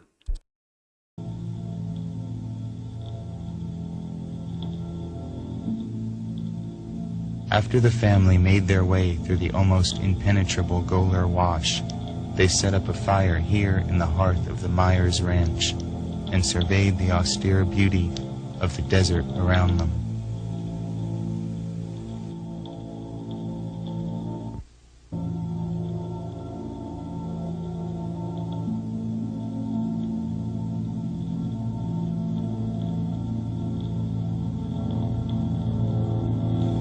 One of the family girls knew of an abandoned stone house down the road, owned by an old woman named Barker.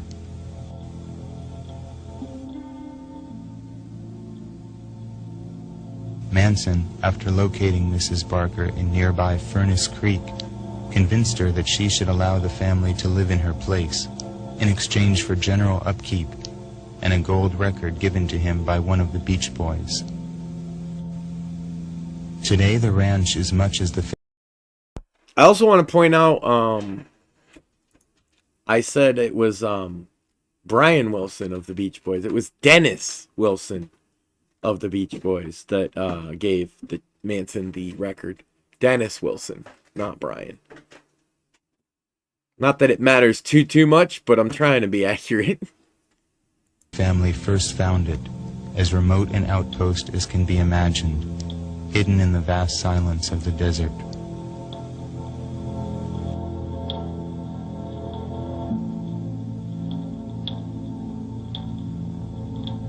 Little has changed in the kitchen where the family prepared its meals.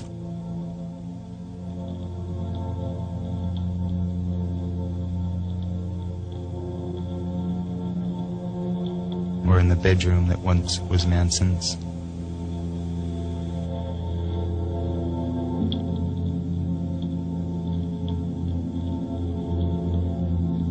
Now, what comes to me, I have to deal with, don't I? So I go out in the desert, and I'm sitting in the desert, and I'm not bothering anybody, and I'm just having a good day. I'd rather be a coyote in the desert, but I've got to play act this goddamn human thing, this form that I'm in.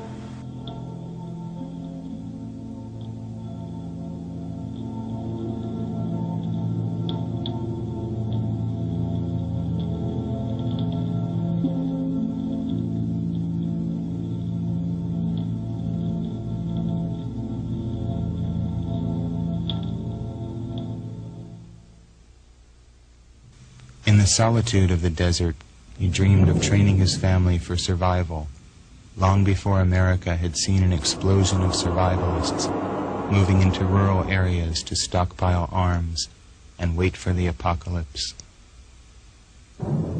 Inspired by the exploits of Field Marshal Rommel, the Desert Fox, in the 40s, Manson began a massive project of stealing and converting cars into dune buggy attack vehicles. And here's another, like, male fantasy moment. I got all these hot bitches out in the desert. They're already shooting guns while I play songs on my guitar. What can I do next? I'll have them build cool fucking Mad Max vehicles, too. Based. And what's funny is we'd have a bunch of a harem of bitches. Most of us would give it all up for one. Right? And then these dumb bitches are just throwing their life away making Mad Max vehicles for Charles Manson on acid, right? Women.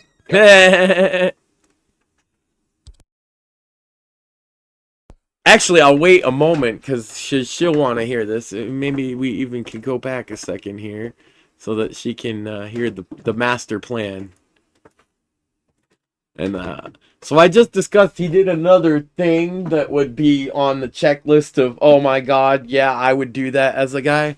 Oh god. Long before America had seen an explosion of survivalists moving into rural areas to So he moved them to the desert, right? And wait for the Yep. apocalypse. They're shooting guns. Mm-hmm. Inspired by the exploits of Field Marshal Rommel, the Desert Fox, in the 40s, Manson began a massive project of stealing and converting cars into dune buggy attack vehicles.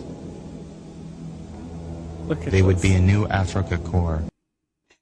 He was making Mad Max ass fucking dune buggies with the girls shooting out in the fucking woods with a bunch of hot girls that did whatever he said. That is such a guy thing. That is exactly what a lot of guys would do if given the same circumstances. That's a guy thing. That would rule this desert domain far from the sick city. I know very few people that The wouldn't motorcycle clubs that Manson had brought into the family, the straight Satans, Satan slaves, the jokers from hell, would serve as auxiliary troops. You dig? But if you want to get up and ride, we'll ride, and I'll be right there with you. You know who I ride with. I ride in Venice, California with straight Satan. Near the Barker Ranch, the remains of hundreds of stolen cars still lay rusting in the desert sun. One can still make out the fading psychedelic paint jobs. My world's out there in that junkyard. You know my world's in that picture. You know what pictures my world's in. This auto graveyard is one of the few signs that the family left behind.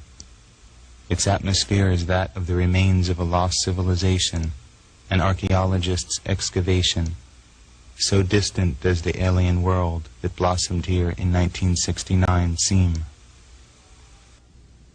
Oh, garbage dump, oh, garbage dump, why are you called a garbage dump? Oh, garbage dump, oh, garbage dump, why are you called a garbage dump? The family foraged into the nearby naval bombing range, where they stole the communication wire which was strung around the Barker Ranch, further adding to the impression of a command post. The camouflaged lookout bunkers where the family girls would take shifts keeping watch of the ranch, knives strapped to their legs, are still evident. Garbage dump is going to be The stuck in fabled my family head bus that once stood in the front for the yard. next few days. Every time you go to the fucking dump for the rest of your life, you're gonna be like, why do they call you a garbage dump? Oh my god. You know who I would play that song for? Because it would be funny. And it would probably annoy the fuck out of them. My godfather. Oh, because he worked at a garbage dump? Yeah. Yep. And he's Yeah. kind of a piece of shit. It's a rhetorical question, though. I know. He goes, why do they call Yeah. it a garbage dump? And the answer is obvious, because you dump your garbage there. But is it obvious? I think so. Not if you have schizophrenia. Well, there you go. Ah, yeah. Of the ranch, Is crumbled anything obvious if you've got in front of you? slowly for Yes! It is obvious that the CIA is up to no good if you have schizophrenia. It is obvious that you are being gang stalked if you have schizophrenia. It is obvious that the pineapple tastes like pineapple unless you have schizophrenia. Need I go on? And the snozberries taste like snozberries. Hey, That was hey, a Max. Dave reference. Do you have schizophrenia? I am a sympathetic person and can put my... I'm a method actor. Shut up, Sam! Put it in upside down. Yeah. Oh, yeah? Are you in a wheelchair? I am. Fuck. Bastard. That was good. As This I said. backfired on me. Let's play that video. Eventually, local prospectors dragged the infamous relic to an abandoned mine and dynamited it, as if symbolically destroying the spirit the bus once stood for. As Manson's plans for extending his increasingly militaristic commune to the further reaches of Death Valley expanded, Guys, I'm schizophrenic. Don't panic. getaway routes were planned. Emergency supplies of ammunition and gasoline were hidden all across the landscape. This still full can of gasoline stands hidden under the same rock that Manson left it under decades ago. Manson, familiar with local Shoshone and Hopi Indian legends of a subterranean lake beneath the desert, made sporadic attempts to search for what has come to be known as the Devil's Hole or the Bottomless Pit. Squeaky Fromm designed this prototype Armageddon jacket as the uniform for the Devil's Witches. This cavity in the striped butte near Barker Ranch is still said by desert miners to sport geysers of water, and may be the source of the idea, long a part of local folklore in Death Valley, that posits the existence of an underground body of water. Eventually it was here, in the quest for the bottomless pit, that the family was destined to make its last stand.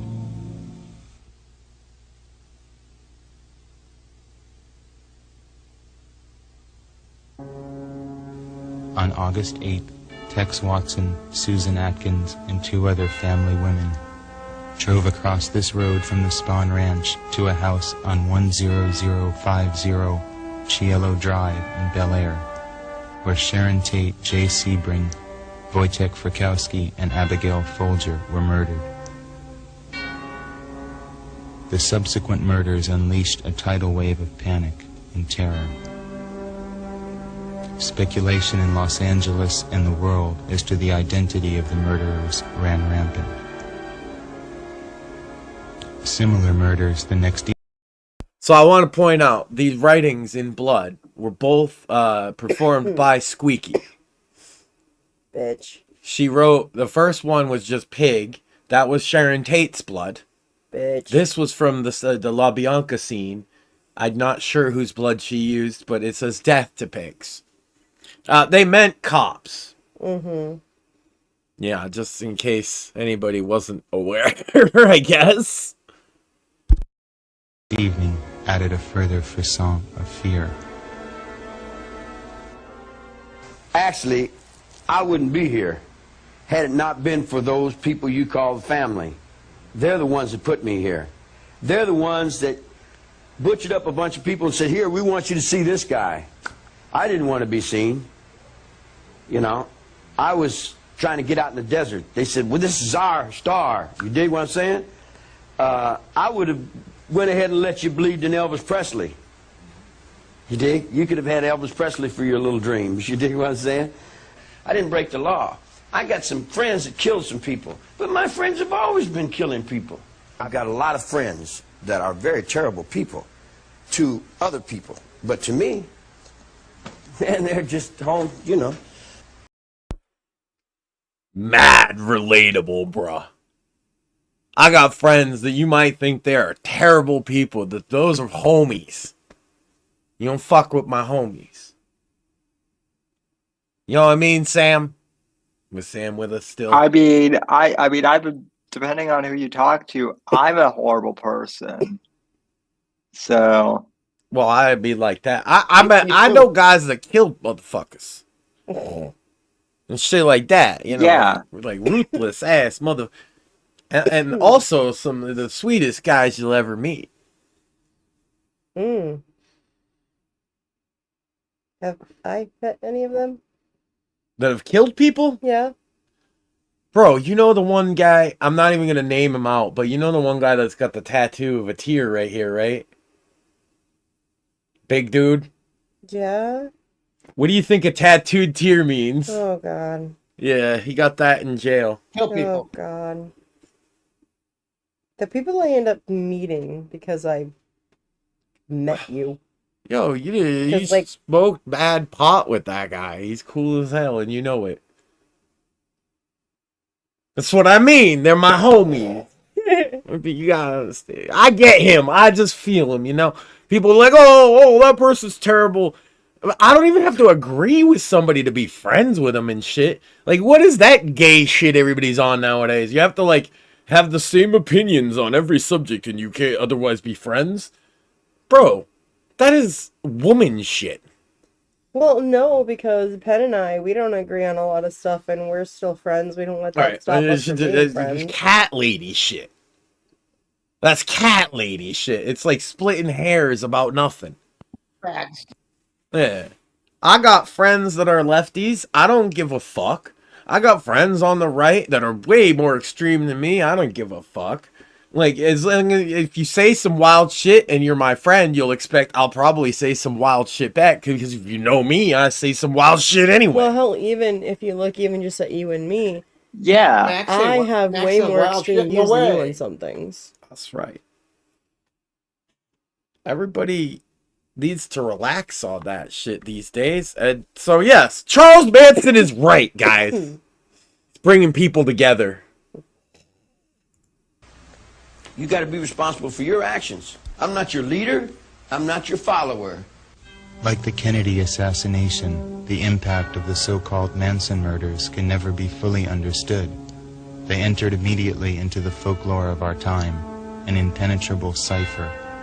It would be impossible to penetrate the fog of disinformation that covers these murders, the thick veil of rumors and theories, conspiracies and cover-ups that obscure the way. Were they the first casualties of a holy war? Tex Watson's revenge for a drug burn by Wojciech. I want to point out, so the artwork, as I said, all the paintings are things that he did in prison. There's oftentimes a lot of really violent depictions of people being killed, right? All of those people are the people that put him in jail, essentially. That's all the Manson family members that turned on him. That's what he means. They put him in jail. Gotcha. He wasn't asking. This is his story. I wasn't asking for this. These bitches showed up. Of course I fucked them. Of course I made them shoot guns and build cars. Of course I did all of the shit a guy might do. I didn't tell them to kill nobody. They got off on some fucking shit and did it. And then I'm like, what did you bitches do? That's his story. And it was his story from 1969 until he died. This guy changed his story. Squeaky changed her story like twice. They all fucking changed their story. But he didn't. That's my only fucking point I want to make about that. His story has been that consistently. Bitches showed up. Of course he took advantage, as most men would. They were throwing themselves at him, basically. And maybe giving them acid wasn't a great idea. He's admitted that part. Maybe giving these bitches acid, they weren't ready for it or some shit. I don't know. But he also, it's like, he didn't know they took speed. They took speed. This wasn't known until 2019 that they took speed the night of the murders. That they were given by the free clinic in Haight-Ashbury, which is a known CIA fucking point of contact. Which I'll get into after. That's like an addendum to this movie, which was made in the 80s and then updated in 2012, right? So it's got a bit of catching up to do. Yeah. Check Frykowski. Well, Go ahead, Sam. I actually wanted to say about that, Max, and I probably should have mentioned it last night.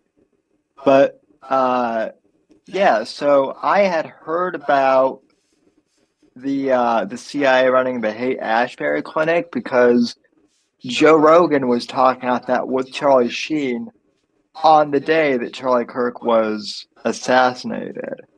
They were talking about because that a lot of that was compiled into a book that would come out, and that yes, it's been essentially buried by the Charlie Kirk thing because that would have been a news cycle of the time, and everything got buried by the Charlie Kirk shooting, obviously.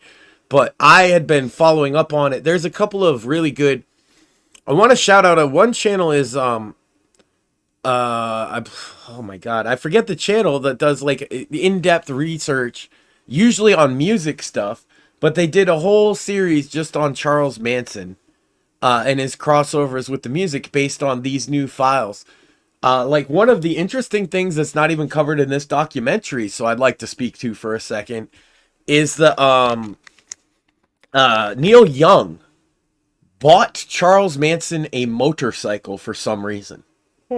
The famous singer Neil Young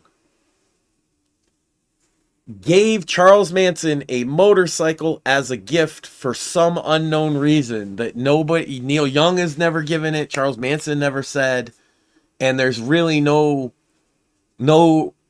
witness to suggest why Neil Young gave him a motorcycle, because nobody even knows when they met. It's real interesting. And when Neil Young gets asked about it, he gets very evasive. Or he did. Just one of those things, I guess. Another one is that there's a lot of crossover with him, and I mentioned this while you were upstairs. I said the wrong Beach Boy. Brian Wilson was like the lead singer of the Beach Boys. Dennis Wilson, the drummer, his brother, was the one who was friends for a time with Charles Manson, and it was before they had fully formed like the family, and it's when they recorded the music that you heard from the girls. It was at the same mansion where the Tate murders happened, because Dennis Wilson used to own that mansion. Oh. It is interesting that this is a location that they knew quite well. So was I going to see him that night? I'm sorry? Allegedly. Yes, there's we'll get to, it's Vincent Bugliosi is the prosecutor, and so you're correct in saying that is the prosecution's story, is that they thought that that the music producer who Dennis Wilson was renting the place from a music producer, and they thought that the music producer was supposed to be there that night. But they didn't know that the property had been bought by Roman Polanski and Sharon Tate in the time between. It'd been about a year. And so in that year, they moved there. Sharon Tate hadn't even been there long, and Roman Polanski was in Europe and doing whatever. And she was with a friend and a couple of family friends in the house, all of which were murdered, obviously, that night. And the claim is he sent them there because he wanted to get revenge or drugs, something. And so he told them to go kill the people there, and to make it look like black people did it somehow. That's the official story. Okay. The helter-skelter theory that I told you about, how he thought there was a race war, they also said, and he never said this, I don't know where the prosecutor gets it, he said that Charles Manson was obsessed with the record and song, the White Album by the Beatles, and specifically the song Helter Skelter, and that he thought it was coded for him, telling him about this race war. But that is literally the prosecution's theory, and we'll see where some of the evidence for it comes in this. But it really is. Also, he has mind control powers in the prosecution theory. My theory is much more simple, and I'll give it right now. I kind of hinted at this earlier, and if you've been paying attention, it seems obvious. Squeaky Fromm was a narcissist. Oh, yes. Squeaky Fromm found this dude, liked what he was saying or something, and much like these internet girls do today, fall for a bad guy, she fell for a bad guy in a way, and then exacerbated the situation, bringing in other friends, making the problem worse. Then the CIA noticed there was a cult. Mm-hmm. And they gave them drugs. And then the murder happened. Whose fault do I think it is? Well, I think that the murderers should be held responsible. Mm-hmm. But my question is, why does an intelligence agency have their hands on every horrific thing that happens in America on American soil? Yeah. You know, it's just crazy like that. And then you see a guy like this and you see a guy like Charles Manson. Here's the other question I like to ask. Which one do I think brought in most of the girls? Was it the kooky old fucking methed out Manson with the long hair? Maybe, because the old pictures of him, he is kind of handsome. Mm-hmm. Oh God, you say that, it's the end of the world, right? But it is. That's why the media liked him. Well, it was the young hot football player. But yeah, you got this guy. Look at his jawline. And like, he's much more traditionally attractive. Also, how many people or women said that Ted Bundy was hot? Or Jeffrey Dahmer, or oh my God, the murderer. He stayed at the Cecil Hotel, the Midnight Stalker. Was that it? I believe that's who it was. They said he was really hot too. Oh, Richard Ramirez. Yeah, the Night Stalker. The Night Stalker. That's what it was. Yeah, I know. I know he stayed at the Cecil Hotel because I looked into the Cecil Hotel. So. It's funny because there's a lot of guys like this because of my age and my interests. There's a lot of countercultures that develop around certain figures, like Richard Ramirez. There's a lot of people that think he's like cool symbolically, or that he just represents chaos or whatever. There's people that idolize, my God, everybody knows this, the Columbine shooters. Not just shooters, but they call themselves Columbiners, and it's mostly bitches that are like, up in their feels for fucking Eric Harris and Dylan Klebold like some psychopaths, right? Yeah. But all that time, the only one that I've ever fucking felt like, A, that kind of, I get their vibe, and then B, like a kinship with is Charles Manson, and it's because all along I never thought he actually did what they said. They've made it out like he's the murderer of the century. Yeah. And he never killed anybody. That's a fact. He never killed anybody.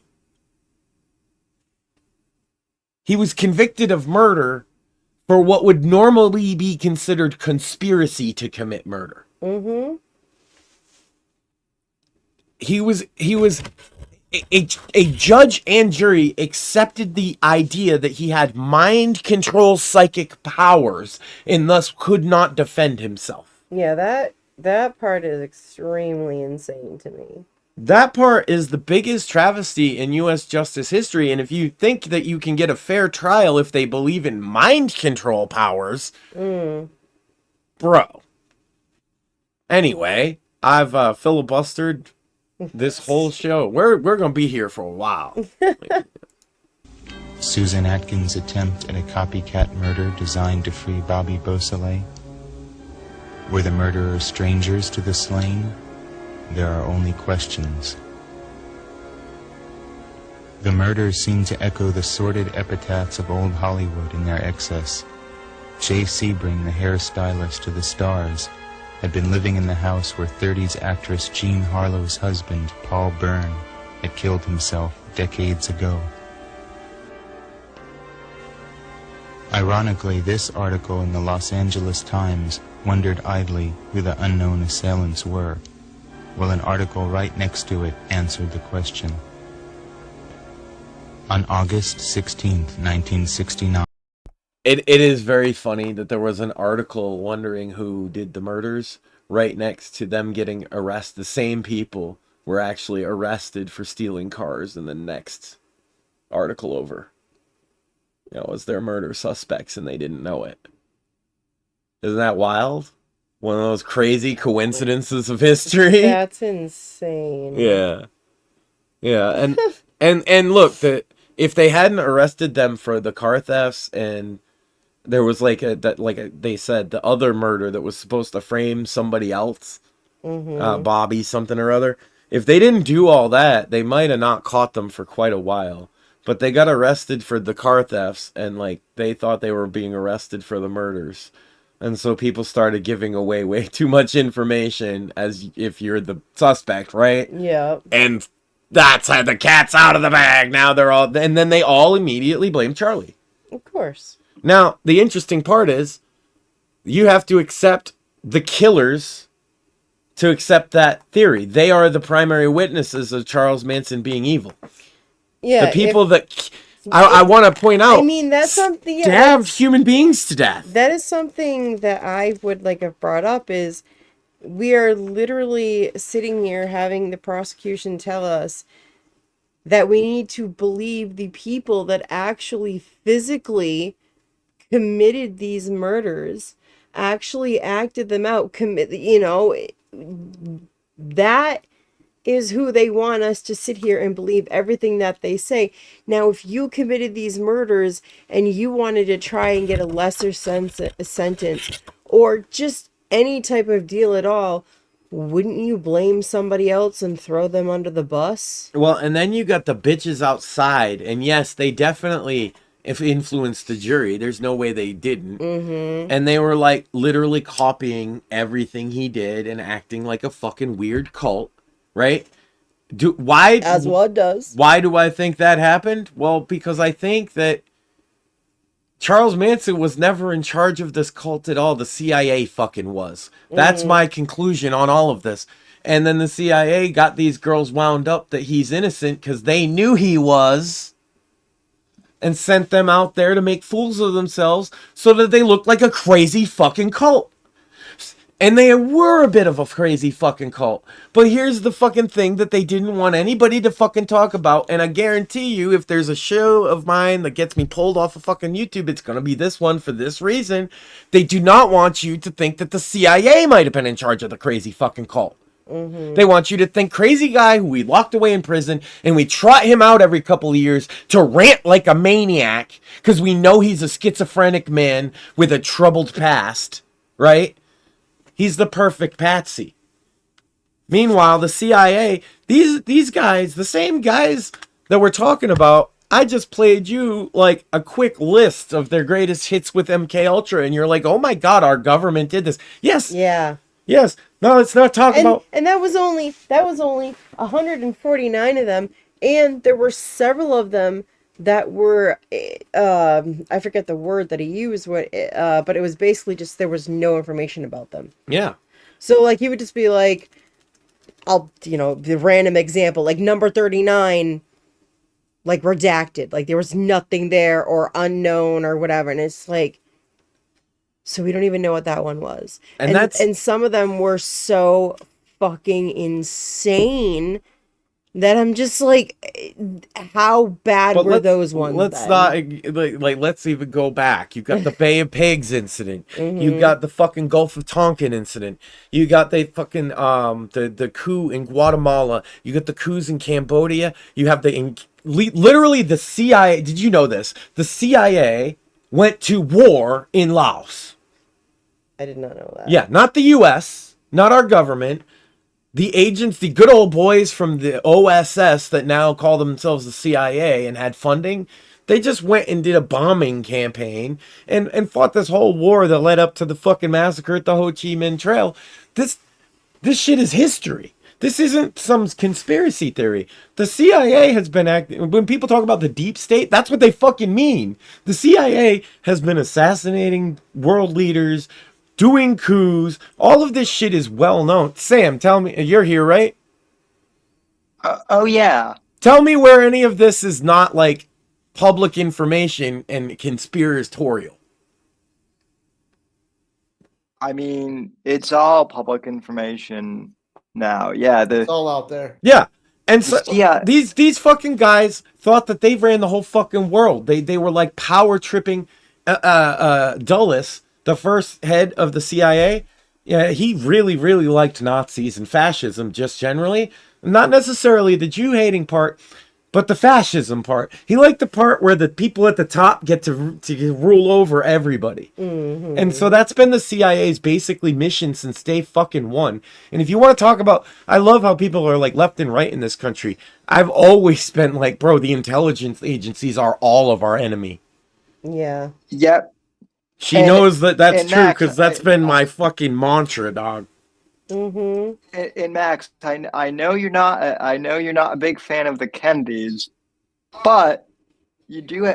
You do. No, they were you calling do it have- out. The CIA specifically. He tried to reform the CIA, and that's why everybody thinks the CIA shot him. And even if I don't think that's the case, there's a reason everybody thinks it's the case.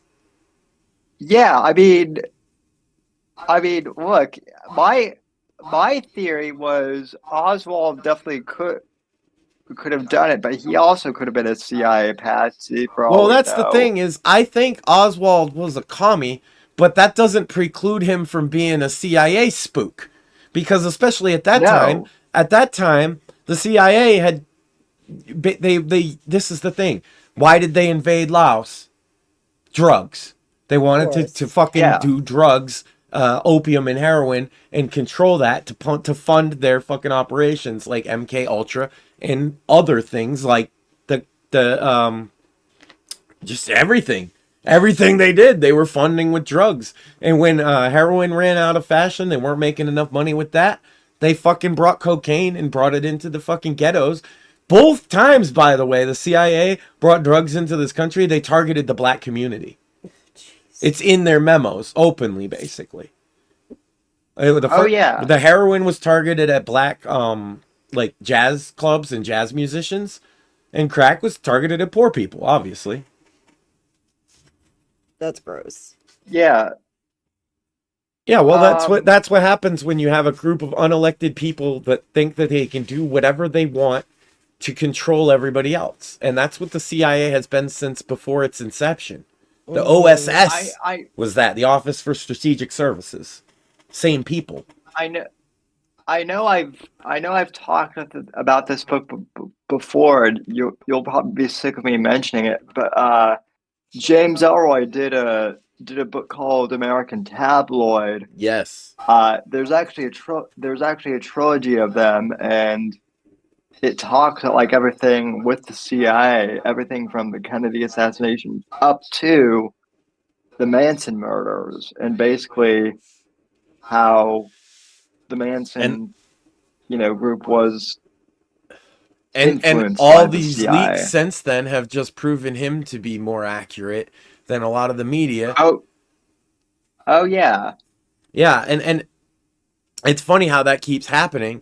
Is this is why people say conspiracy theories are real. When Alex Jones started, most of his conspiracy theories were the stuff I'm talking about now that has been proven to be true. That's why his followers kept listening. He wasn't just talking bullshit. Over time, he realized that being over the top and entertaining got him more followers, and he leaned into that. But if you look at his old stuff, it's literally like, Alan Dulles was a Nazi. Yes, Alan Dulles was basically a Nazi. And his brother definitely was a Nazi. John. Oh yeah. Oh yeah. That was the head of the CIA, the first one, and the longest still to this day for 9 years. Wow. And he thought Hitler was just dandy, actually. And he's the one that came up with saving all the Nazi scientists. And he's the one that helped high-ranking Nazi officials escape fucking Germany and escape the Nuremberg trials. Literally the head of the CIA. You.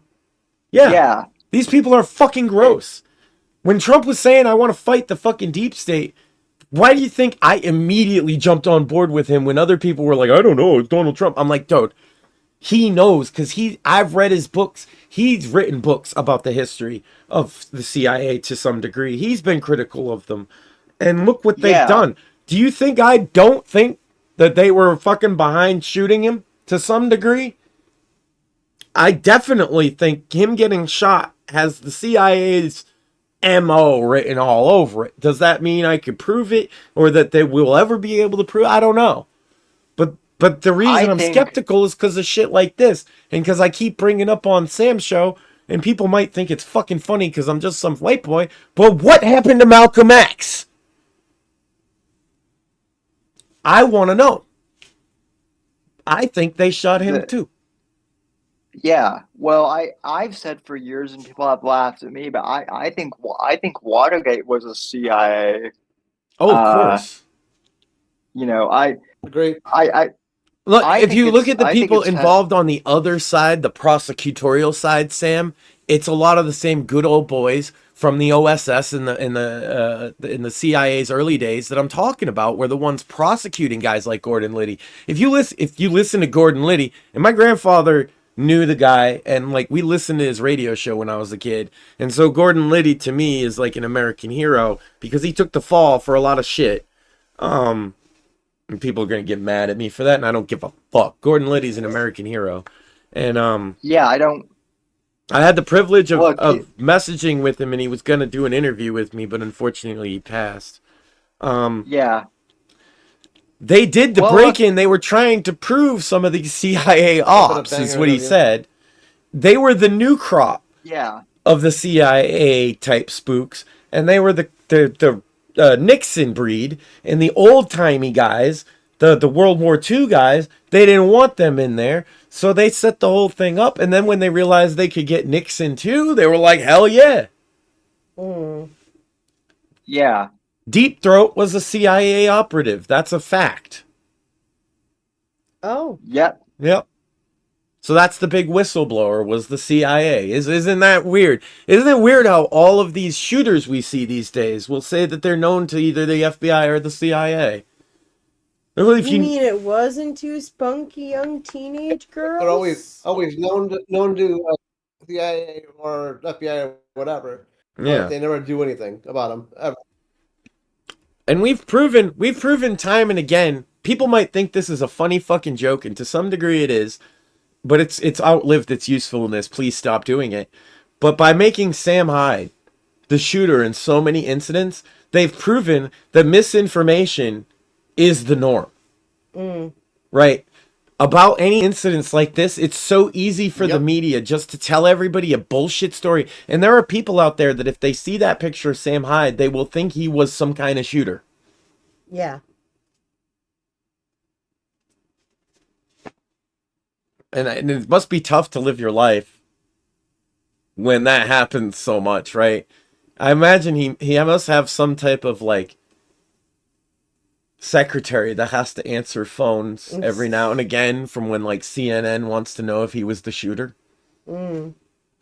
It's ridiculous, right? It is. Go ahead, Sam. That would suck. Yeah. Yeah, nobody memes Sam as a shooter. That would be terrible.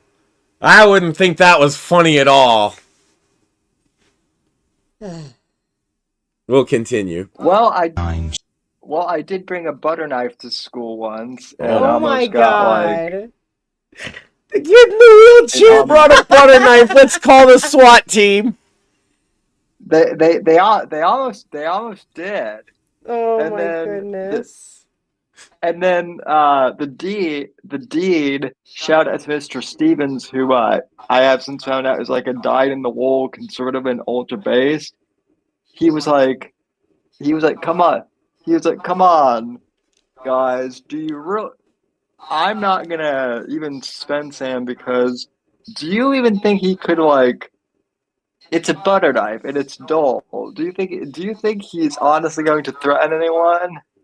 So I don't know, Sam. You seem kind of dangerous to me. I'm picturing you waving a fucking knife around. Sam, I'm gonna butter your biscuit. Yeah, I'm gonna butter your bread.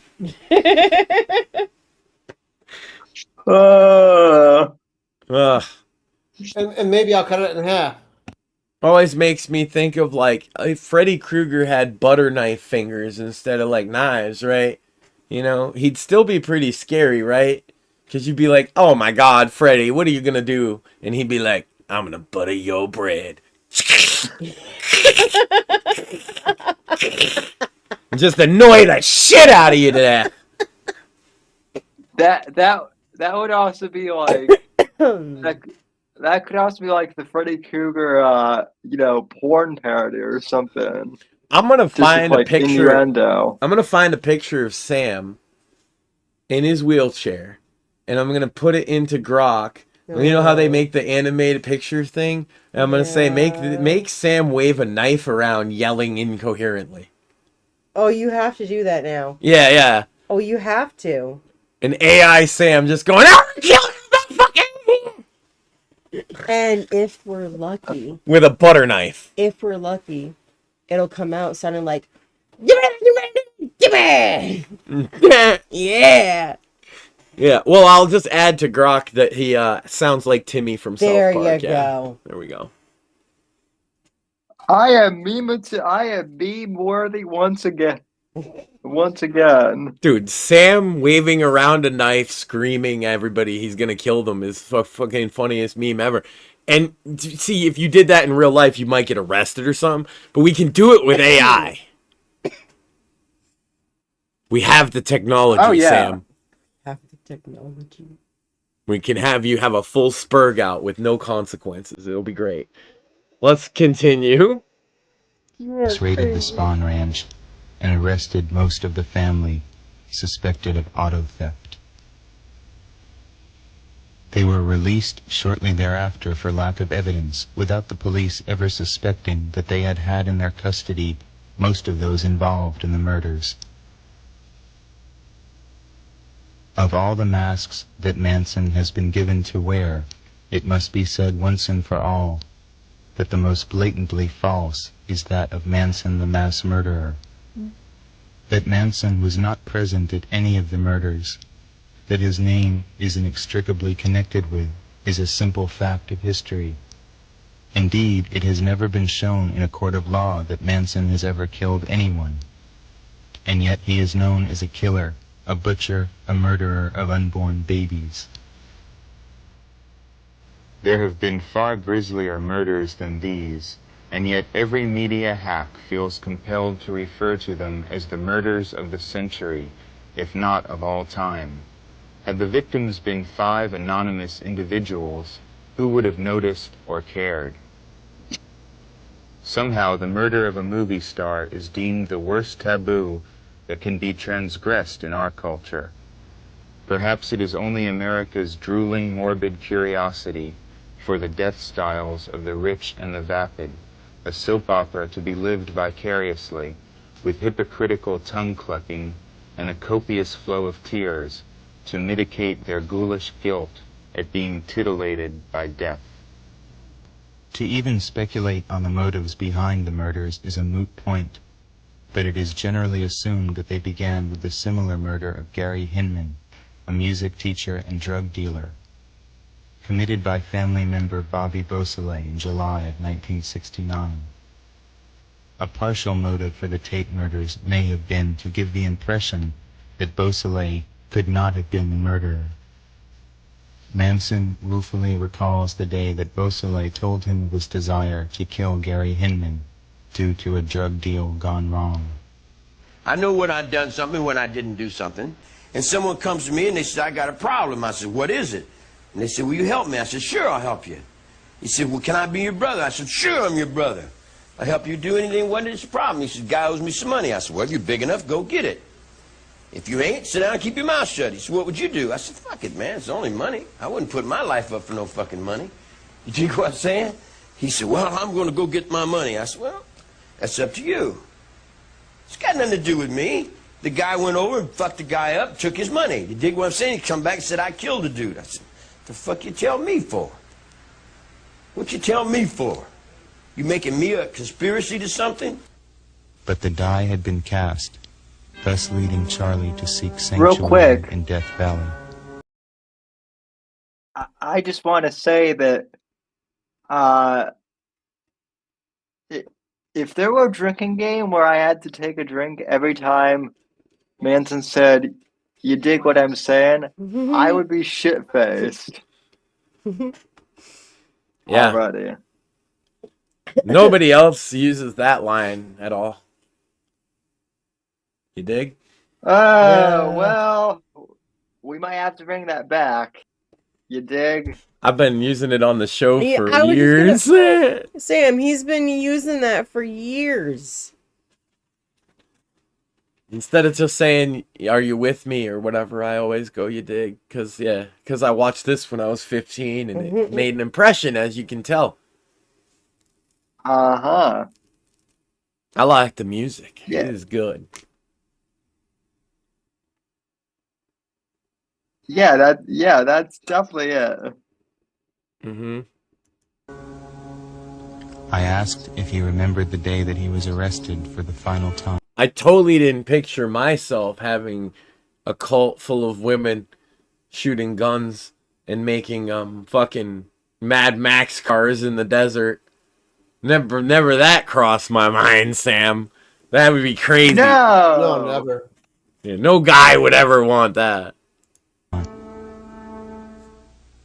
Yeah, one of these incompetent fucking assholes got me, put a pistol on me, and put handcuffs on me.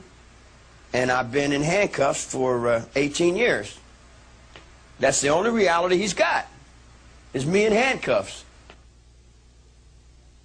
It was here in this tiny cabinet in the Barker Ranch bathroom that Manson attempted to hide from police during the raid of the ranch. The kind of base. He was in that little cabinet there. And they open it up and he's just like, hi. Hello. One of the arresting officers saw a string of matted hair sticking out of the cabinet. Hi, said Charlie.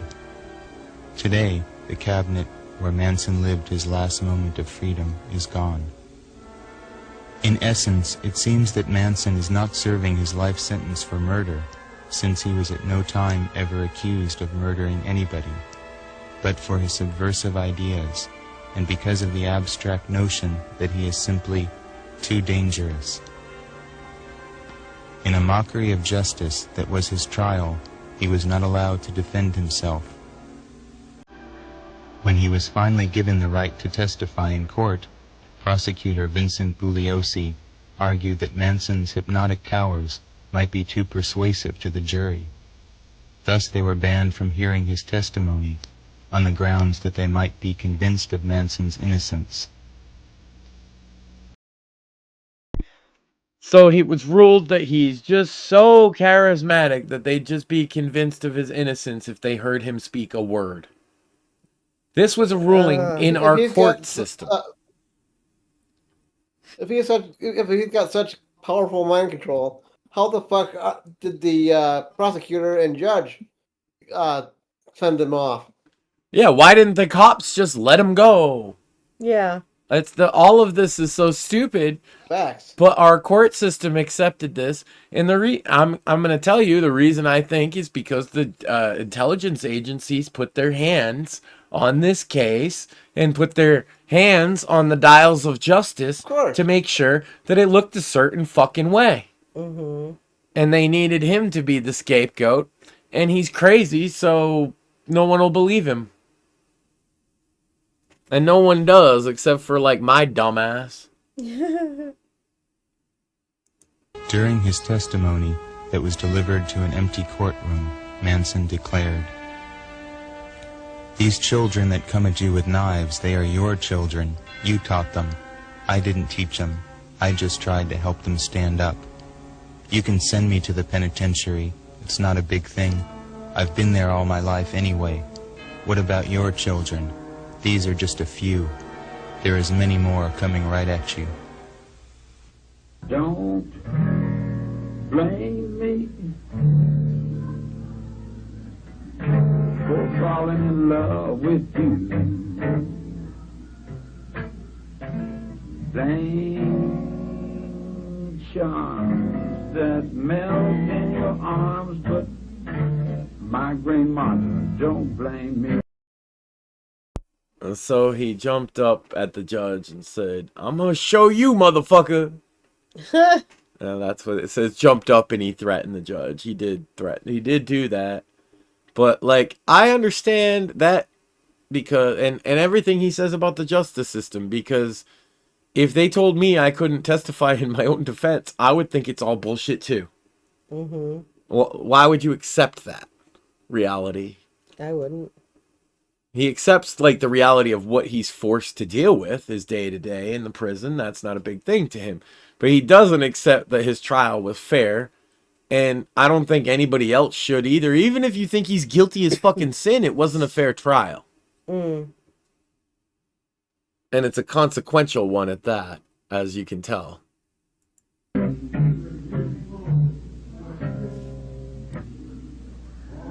Can't you see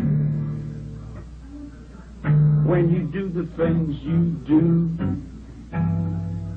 Say that you're saying or pray that you're praying, but don't blame me. I can't help it if that doggone moon won't shine.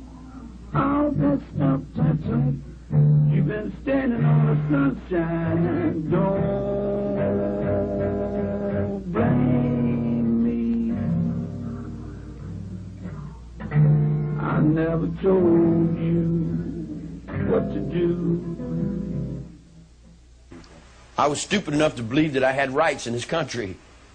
You know, I believed in what the judge said. In other words, I worked for 20 fucking years to get out of jail. I did everything these assholes told me. I thought that ding-ding was my daddy, man. I played up underneath that fool and did everything he told me to do, right? Just perfect. Perfect to the letter of the law, all the way down the line. Then when I got outside, I never broke that law. I'm incarcerated because they're afraid. And I'm sitting there watching all you fucking Rube Scoops, you dig? Playing my life all these years. You take me from court, you dig? And the lawyer represents me, and then he got guys that represent him, and then they all represent that, and then these guys represent me, and they all represent that, and they're only representing me to start with. It's all in my life that they're standing up with all this big old shit that they're standing up in. It's my life that they're feeding on at the bottom. The king don't have any clothes, man. You dig? We told you that in '69 when Nixon fell down. Now you're trying to drag that same old egg up there and try to put something up that's already gone, man, rather than try to build another one.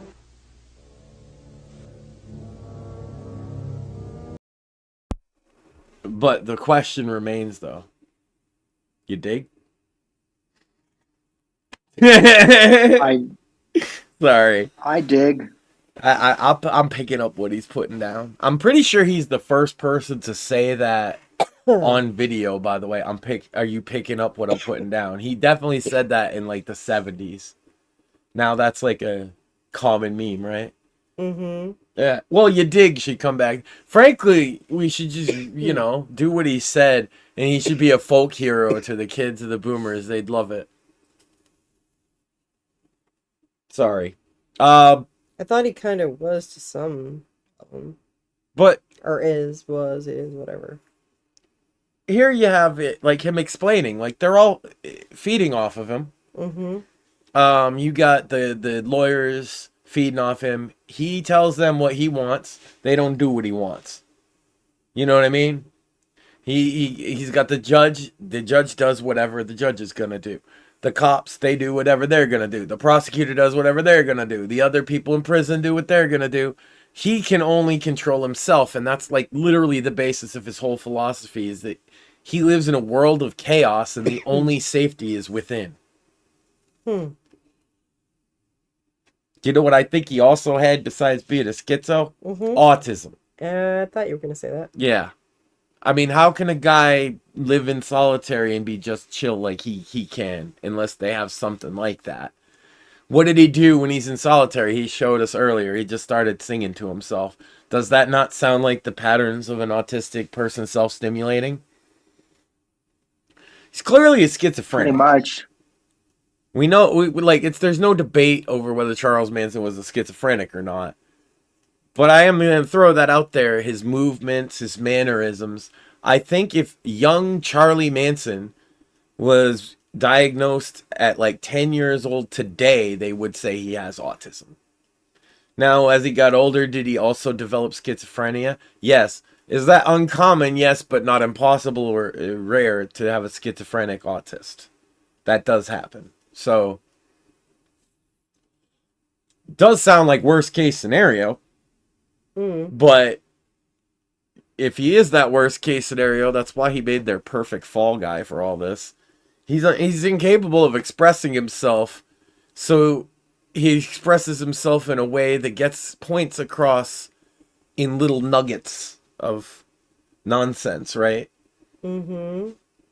He's not equipped to this world at all.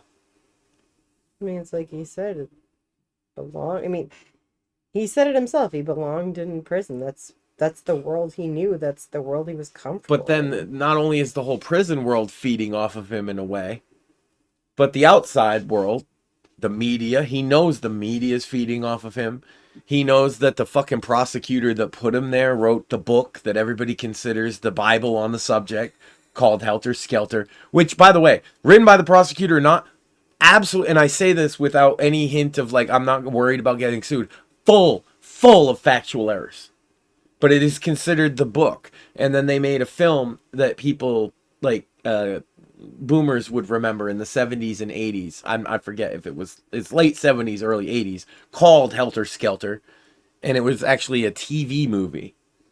So like a lot of people would have seen it. And it was a mini series type deal. And so like within the boomers and Gen X, the mythology of this case was always one thing. You could never ask any questions, and nobody ever talks about the fact. It's interesting that nobody ever hears until I tell them that he was not allowed to defend himself because of mind control, and that this was upheld in a court of law. People are flabbergasted by this, but it's true. Well, because it's crazy to me because, you know, being someone that has an associate's degree in criminal justice. Yeah. That's what I have. It's insane to me because that to me just screams so many violations to his rights to a fair trial. You literally took away this man's defense by putting it in the jury's mind.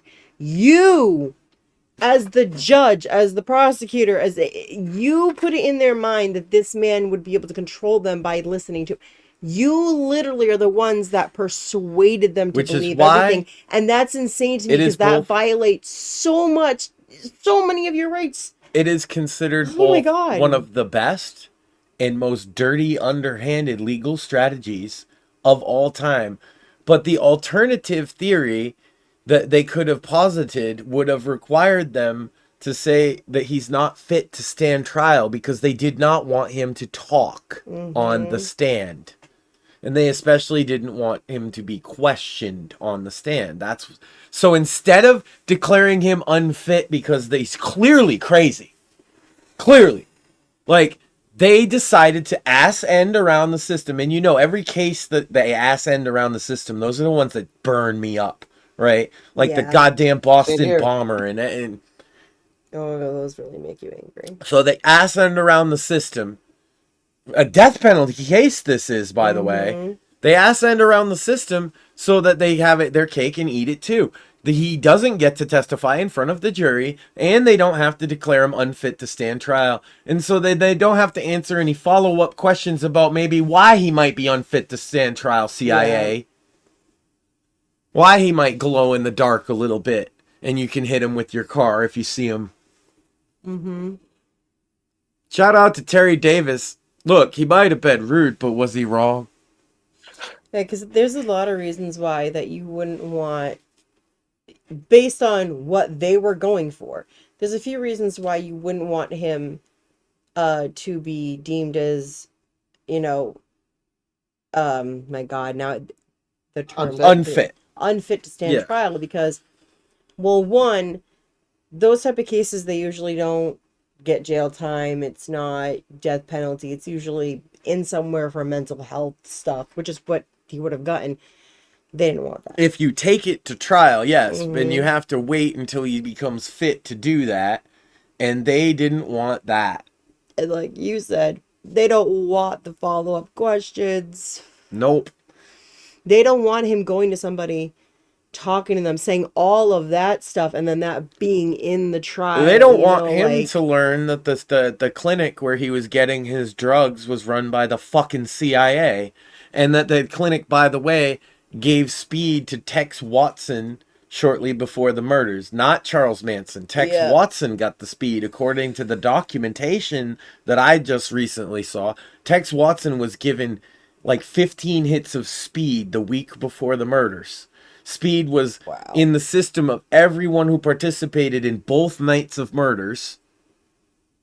They all took speed. Now you got a bunch of acid heads that are used to chilling out, man, and seeing the colors And now you're putting them on speed, taking them into a house, and this big football player guy says, "Let's go, we're killing people." I'm not surprised all the girls participated. I don't know how evil it makes all of them. Yeah. I think that's between them and God. But at the end of the day, the old man that stayed home and said, "You do what you got to do," or whatever, "I don't want no part of it, don't tell me about nothing," is the guy that takes the fall for it all. Mm-hmm. It's just so weird to me. And then you see all the weirdness surrounding it. And now we come out with files that, yeah, the dope was coming directly from the intelligence agencies. Of course it was. Of course it was. We're at a point where if there's hardcore drugs somewhere in the fucking history of America, I am suspicious that the CIA put them there. You know? Maybe Cantwell's right. Maybe the intelligence agencies filled him full of all of his favorite drugs behind his back. I don't know, but you do know what I know, and I wanna share just this little itty bitty tiny bit. What I do know, what makes me filled with so much holiday cheer and joy, is to know and can I.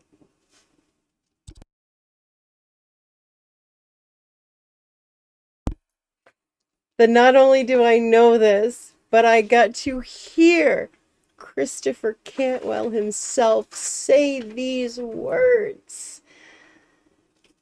That he, Christopher Cantwell, will be in jail for Christmas. Yay! He'll be home Yay. for Christmas And New in Year's. a cold 5x10 cell. And New Year's.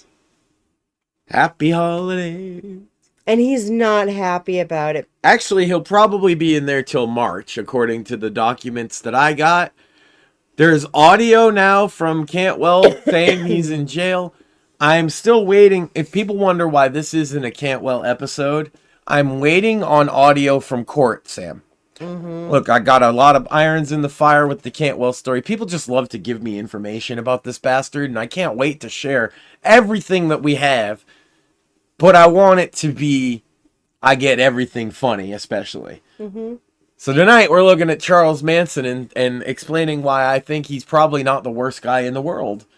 And I hope that's been entertaining. And we've had quite a few people watching, so I want to thank people for that. And I just want to say that not only do I get the Christmas present of Cantwell being in prison for Christmas, March is my birthday month. I don't usually do that crap, but I'm doing it for this. So it's like an early birthday present for me too, that he's going to be going, and I'm pretty sure it's not going to go any way that he thought it was going to go, because he was pissing and moaning about how this didn't go the way he thought it was going to go. Because what he's kind of ignoring is that he has the January 6th, he has a probable cause hearing. He thinks that they have to prove probable cause at that hearing, and that he gets to argue it. No. You don't get to argue it. You get to be there and see it, but they're going to just say, hey, I mean, this is like, according to the police reports, I know about what they're going to say. And also according to what the people who are reporting on this issue actually have told me they've heard in court. It's pretty simple. He got in an accident. He got rear-ended. He claims those people rear-ended him because they were in some kind of chase and they were stalking him. Whatever the case, they left the scene. And Cantwell had to call for a tow truck because he didn't have insurance and the cops wouldn't let him leave. And so when he called for the tow truck, after he'd called for the cops, the tow truck people noticed there was some suspicious stuff in his car. And so the probable cause is from the tow truck guy that Cantwell himself called on himself. Yeah. And then also the fact that the car had to be towed either way because he didn't have insurance on a Massachusetts road like a fucking retard. And regardless of, like... Real quick, you don't have to have insurance in New Hampshire, Yep. but you do in Massachusetts, and he was in Massachusetts So when the he accident shouldn't have been happened. driving in So Massachusetts. the cops aren't gonna allow him to drive anywhere. No, and so we're regardless of like time wise, I would say, of when they saw it, when they had the probable cause, they would have found that shit anyway. Yes. Because I'm pretty sure once you have because it's towed because of a thing like that, Some of them their were inventories are done. No, some of them were in the glove box. They wouldn't have even gotten to the towing point without finding that. Yeah. I don't know if anybody. I've done tow truck stuff right back in the day at the auto place that I worked at, right? And to tow a car, you have to go into the glove box. Yeah, also, Almost I'm pretty universally. Sure, didn't you say some of whatever he had was sitting on one of the seats? Yeah, he had shit sitting on the seats. So he had shit in his trunk that had been hit, so it was open. A cop that walks by, they have pictures too, sees that stuff in your seat, and it's suspicious. That's their probable cause. Yeah, it used to be there. in Massachusetts. They could say I smell pot. That got overturned. But I see what looks like drugs on your seat. Yeah, is usually a pretty good probable cause, and regardless of the reason that they're there. But the reason they're there is he called them. That's what I love about it, is that he called the police, he called the tow truck. Well, no, I think the police called the tow truck because they told him, you can't drive out of here. Okay, well, because he called the police, the tow truck got called. Right. Put it that way. He caused all of it. And yes, he's the one that rear-ended them.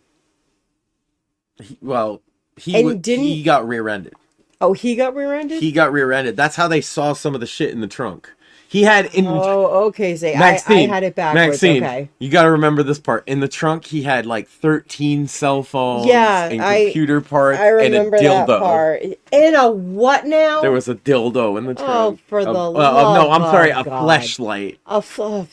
Oh, like the one from his story I had to read? Probably the same one. I was thinking that, but I didn't want to say it because if I said it made it kind of true. Well, if you want to know about that story, you can check out Cringing Over Cantwell 3, where he's really, really gay. By the way, still fuck you, Sam, for tapping out when you did in that story, and then I had to read all the fucking nasty ass shit. That's probably the best part of that stream, though. But I also got to give him props at the same time, because he did a good job reading through, it was closer to half of it, right? Now that I mention it, I'm going to have to go through that for some clips. Oh, for the love of God, here we go. I haven't watched it since. It was disgusting. It was very disgusting. It was horrific. Yeah, there's actually footage of you retching. Yes. Max. When he did that, I'm not even kidding. I kind of stumbled in my reading, I think, a little bit. Because I was literally getting ready to go find a bucket or even a fucking paper bag. I didn't care because I was like, oh my God, my husband's literally about to hurl. I'm surprised that even the stuff you got through, I'm surprised the stuff that you and I got through reading that shit, because it was fucking gnarly, dude. Yeah, gay crying Nazi Chris Cantwell is the gayest guy that's ever been gay. Writing, okay, now mind you, so here is something that might, hopefully is titillate you, the right word? Oh, I hope not.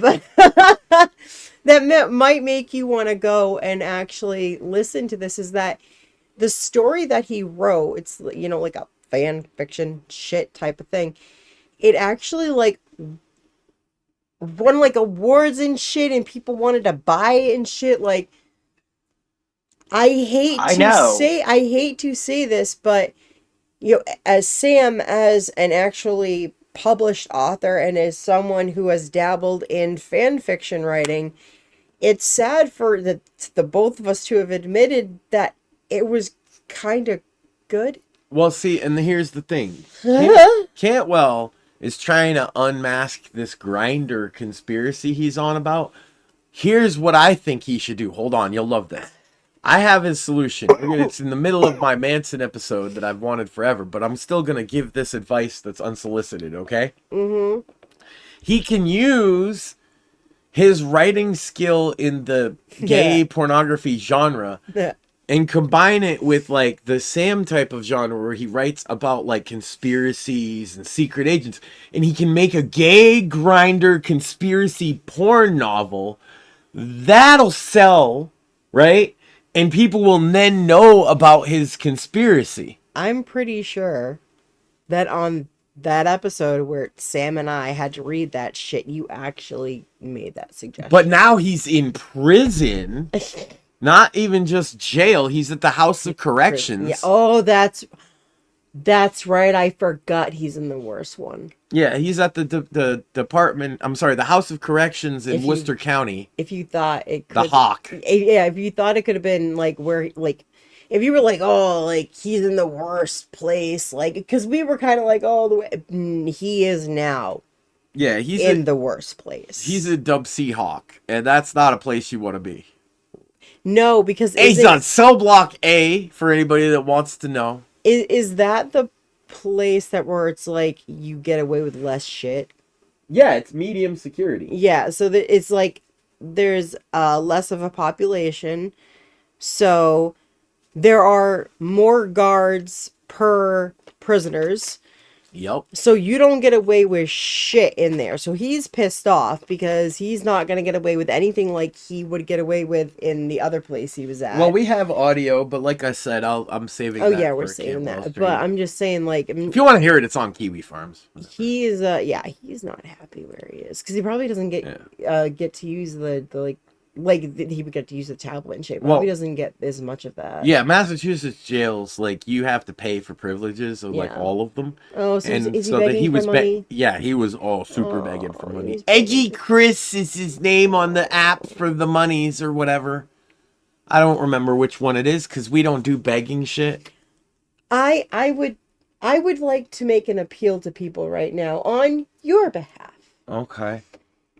If you, for whatever reason, I will just blame it on mental lapse. You know, you mentally just, instead of thinking about donating any money to Christopher Can't Do Well, instead you should think about donating money to what is the fund that you... Oh, the organization? Autism Society. Yeah, well, White Christmas for Autism on the 19th. Yes. So, White Christmas for Autism on the 19th. Max does this every year. A lot of us are involved. Sam's going to be involved. I'm going to try and be involved. Tons of us. And I think that it is a much better idea and will help people in a much better way if you took that money that you might be thinking about giving to Cantwell, or even if you weren't even thinking about donating money anywhere, you should honestly think about donating the money there, because it's going to help out kids with autism so much. Yeah, it's for autism research, which pure bare bones. We need more of. Obviously. Pure bare bones clinical research. What works, what doesn't work for autistic kids. Oftentimes, this has been my pitch. I keep going back to it, but oftentimes, a lot of organizations, and famously one that people would know is Autism Speaks, are actually advocating, if you look into their policy, for a lot more political-based positions than people are comfortable with, than they are in autism research. And nuts and bolts, if you look at the breakdown right on their own website for Autism Speaks, they only spend about 10% of their funding on research. Oh, my God. The Autism Society of America, all they do is research. They're a neurological institute. They're considered of the same kind of validity, not like a charity grifty thing like Autism Speaks is, but more something like the American Heart Association or the American Lung Association or the American Pediatrics Association. It's a doctor association. I want people to understand why I support this place. And they're doing clinical neurological research on the causes of autism, but more importantly, and they spend much more of their time on dealing with how to break down the barriers of communication between autistics and the rest of the world to make them thrive and able to communicate the best way possible, because that's the biggest burden that many of them have, especially early in life. Another thing I just want to add is, as someone who has friends, family, and even a child of my own who is autistic, I would much rather see the organization that you support and get donations for getting this money for what they do, as opposed to Autism Speaks, who, I mean, I already struggle with the fact that, like, there's a spectrum and, like, people really focus on that, and because they'll use that as the focus point of the person that has autism.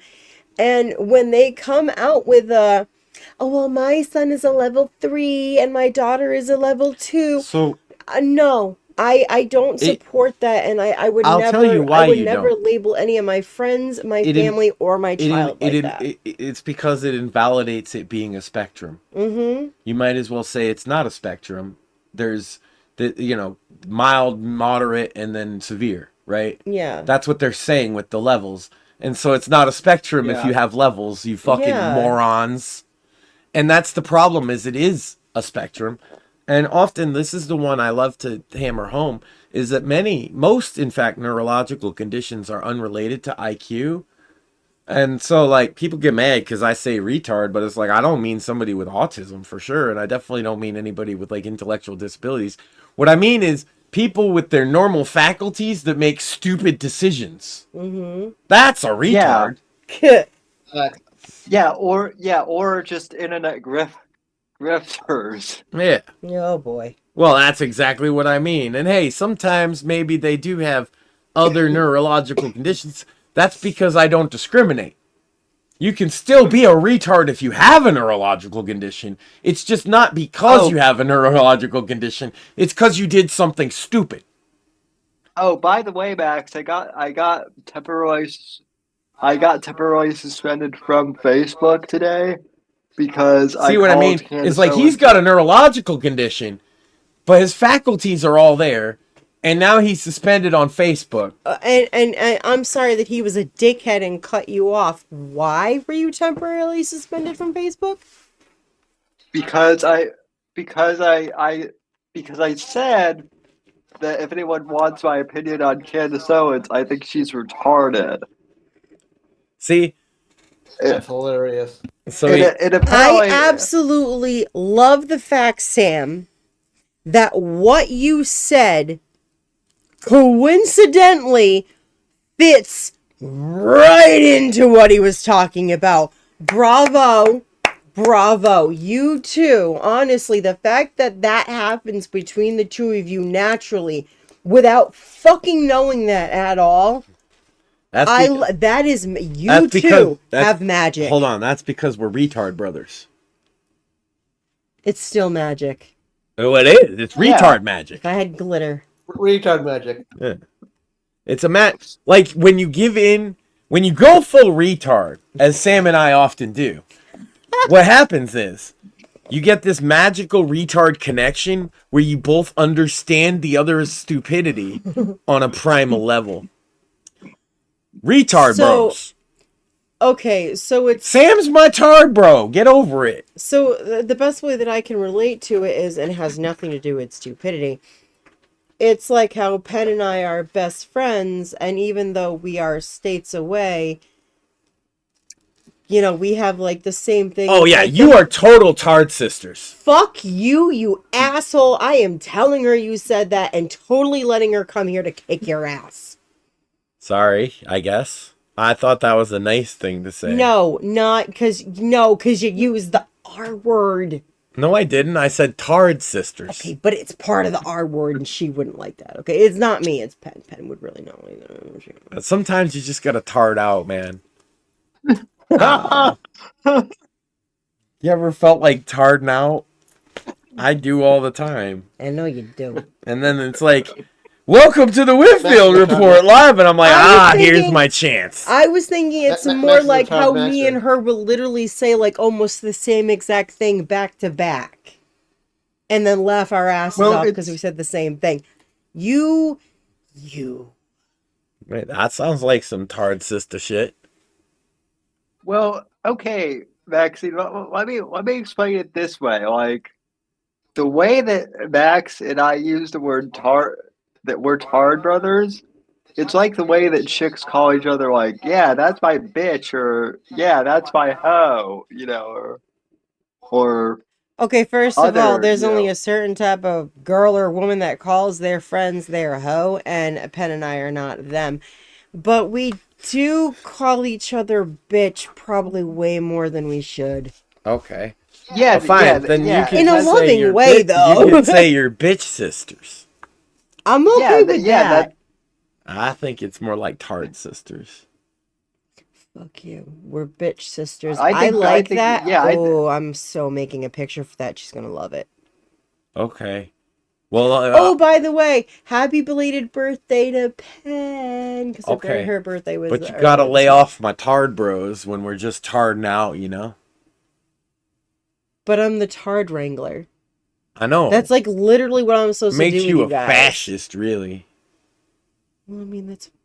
How you gonna be wrangling my tardation? That's not right. My tardation is meant to be free. And open and loud. Nobody can wrangle Max. Like a wild stallion running through the fucking prairies of tardation, being like, You should go look at the video. Well, yeah. Manson is crazy, it is said, because he believes that he is Jesus Christ. Behind this cartoon conception is a more complicated cosmology than has been previously understood. And then you see Jesus and you see Christ as being a little God, partner. Because I had the altars of the Druids long before the cross came. And the altars of the Druids will be there long after the cross is gone. Whether the Christians like to accept it or not, you dig what I'm saying? The cross came by and passed by my window, and I seen it go by, and I said, ah, Christ was a little God. Ah! Because that was where they hung that fucking last asshole. What do you think about that last asshole? He's still there. And you see him? He's still right there. Nothing's changed. It's right now, man, and then as it's right now, dig? And I'm not going back over there. Fuck them assholes. Manson's use of Christian terminology may have been inspired by a man who once walked a similar path. Francis Penovic was a burglar, con man, and petty criminal who had spent much time in prison before he changed his name to Krishna Venta in 1948 and announced that he was the Christ Everlasting. In the 50s, Krishna Venta built his Fountain of the World commune in the Santa Susana Mountains, not far from the Spahn Ranch where Manson and his family would settle over a decade later. Like Manson, Krishna Venta's following consisted mostly of young female disciples. They were given different colors according to their temperament and aptitudes, much like Charlie's rainbow. Krishna Venta was killed in 1958 in a dynamite blast ignited by a jealous husband who disapproved of the guru's sexual teachings. But his legend lingered in the area to inspire Manson to attempt to take over the cult years later. Atop this skull-like rock formation at Fountain of the World, Manson held crucifixion rituals that culminated in family orgies.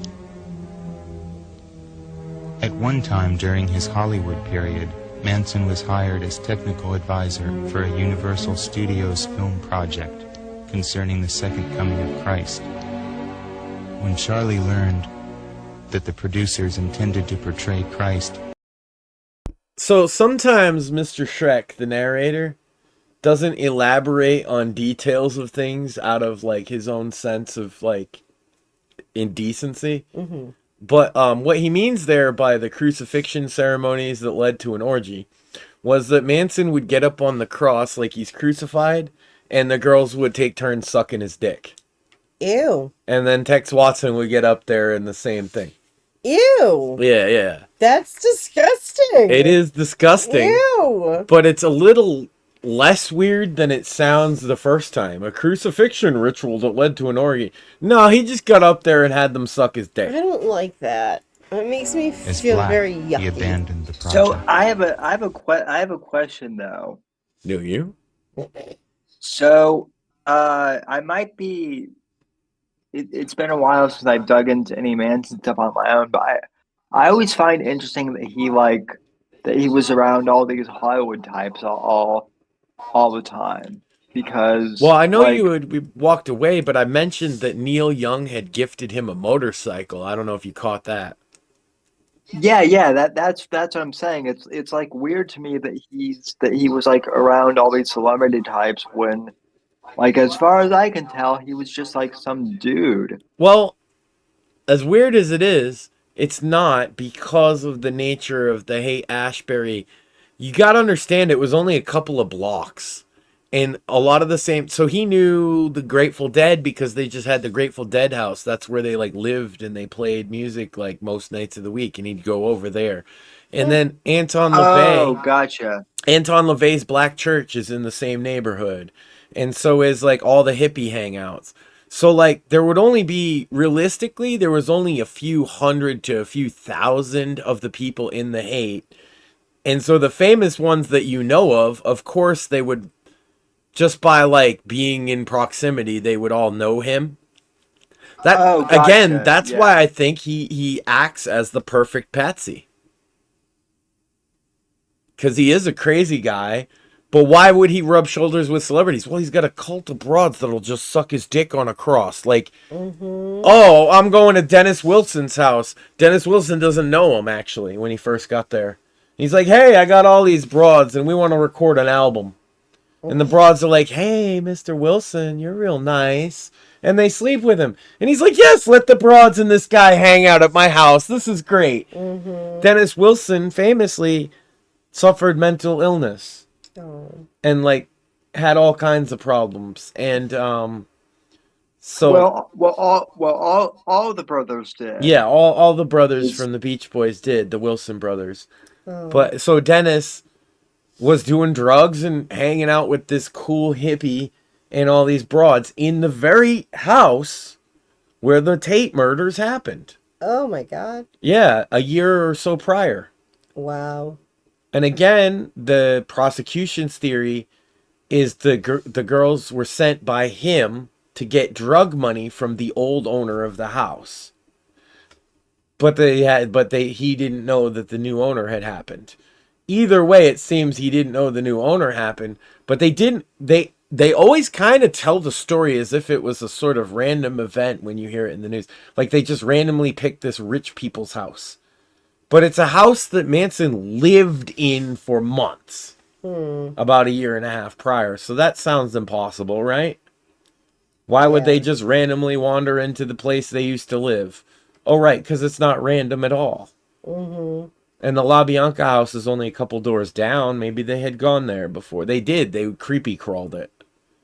It was all the places they used to creepy crawl. Manson didn't go for the creepy crawls either. He didn't do any of the fucking sus shit, according to who? According to who?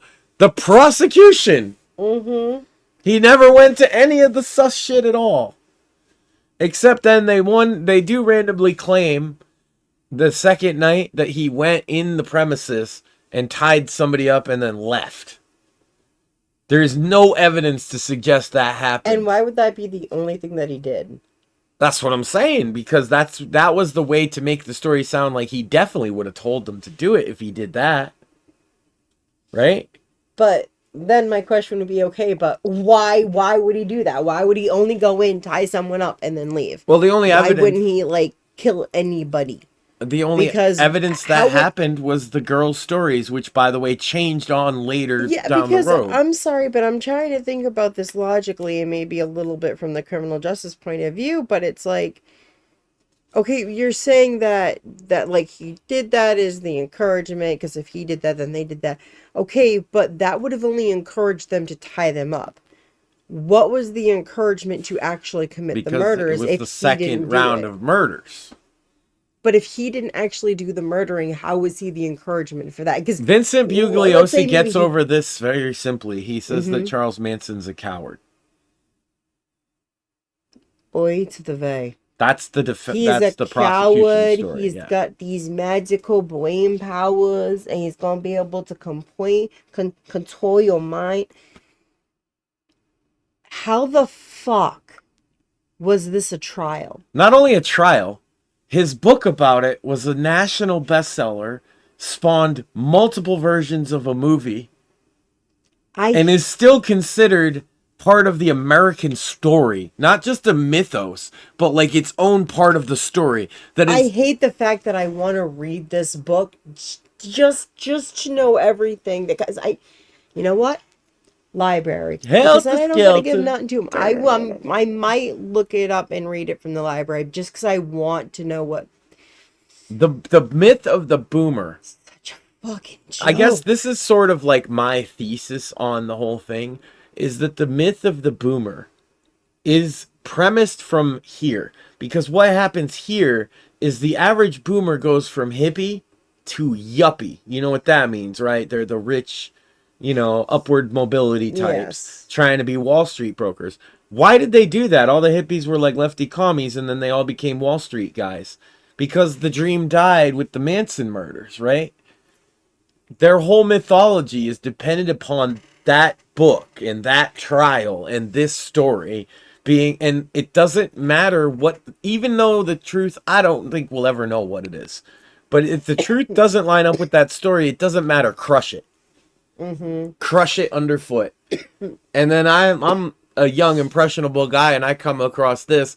By the way, the guy selling me bootleg, I mentioned this off air. Yeah. There's this old Jamaican gentleman. He sold me bootleg tapes.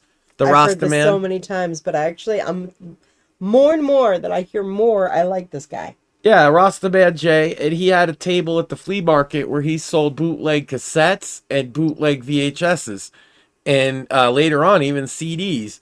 And his bootlegs would be all the hot hip hop music I liked. So of course I went there, and I didn't even know they were bootlegs. I was a kid. I was a little kid. And he'd be like, yeah, man, we got the Snoop Dogg, we got the Dr. Dre in the house, man. And every time he'd like let you buy 2 for $1, and then he'd slip into your bag 2 Bob Marley albums extra. Just bootleg Bob Marley albums. He also sold VHS tapes, mostly wrestling related, right? But also edgy or weird VHS tape trader documentaries. And if you're a 90s tape guy, you'll know what I mean. Stuff like Faces of Death. Stuff like Too Hot for TV. Stuff you weren't supposed to have. The naughty VHS tapes. Not porn, but stuff you're not supposed to have. Hardcore wrestling, right? Tapes of fucking just cop incidents and stuff like that. Fights. Street fight tapes. I used to love street fight tapes. Bum fights, right? Things like that is what Rastaman J would have. And he just so happened to have a documentary version of this, because that's one of those edgy things. And I picked it up and I watched it, and I was like, holy shit, is Charles Manson innocent? Yeah. And I've lived my whole life in a world that says that is the one conspiracy theory you're not even allowed to talk about. Because I get labeled as a crazy person for even posing the question. But what did he say? Well, he said he didn't do it. Or we're not allowed to even question that maybe he's not lying and they are. It's insane to me, but that's the nature of the propaganda machine in our country. And that's kind of a lot of what he talks about here. He's about to go off, though, so I'm going to let him. Okay. I'm going to leave the mic, though, because you might crack up. Oh, God. You see, now, every time I come down off of this, you don't like me. Then I'm a no good son of a bitch. Because then I put a piece of steel right there on my leg, and I sure I can cut anything with any place I want to cut it. And I live within the sphere of me. I don't push it off on nobody else. You take the most holy man they got, you dig, and treat him as worse as they can. Degrade him, drag him through all kinds of shit, spit on him, cuss him, just do everything and then turn around and go to church and worship him on Sunday and think you're going to get away with it. Don't work that way. And yet, now I understand that sounds like gibberish, but I can translate. What he said there is, if you all actually believe that you're Christ-like, like your Savior Christ, then why would you drag your Savior through the mud and spit on him, kick him, call him all the worst names, put him up on a cross, and then say, oh, I love you, please save me, Jesus? If we're all Christ, then you should treat your fellow man in a manner that you would treat your Savior. Okay, yeah, so I pretty much did understand it. Wow. I'm impressed that I did kind of get that. Because I didn't think I did, but I did. All right. Yeah, well, it's a hell of a way I don't know if to that's a good say thing, something. though. That might just mean that I've been around you way too long. Or it might just mean you're tuned into the truth for the first time. Oh, no. for all of Manson's identification as man's son, the son of man, the archetypal figure of the hanged man or the slain king, he is perhaps more commonly identified with the opposite force in nature. You know, I mean, they preach it, but they don't believe it. I believe it. I don't preach it, but I know it. It's a reality. It's a reality. Jesus Christ is a reality. And so is that other guy.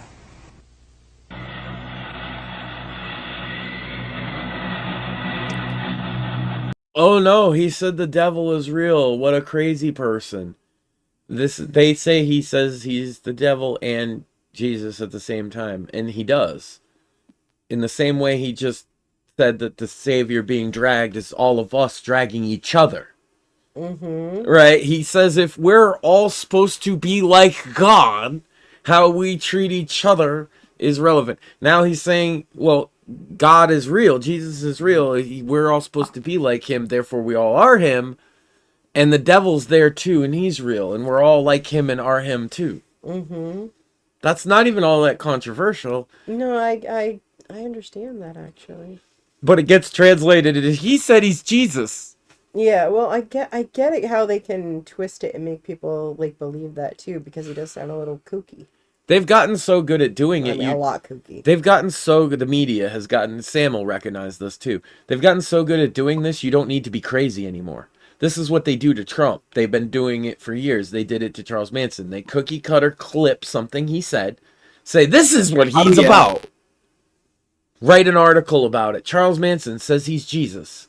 Oh yeah, I know they did the same exact thing to Charlie Kirk, and yeah, oh yeah. You know, then I'd be like, yeah, but the entire thing was this, but the context of it was this. Like, they realize something. It's not just they don't just need a crazy person anymore. What they need is somebody who talks a lot, because if you talk a lot, it's easy to cut things and take them out of context and make you look crazy.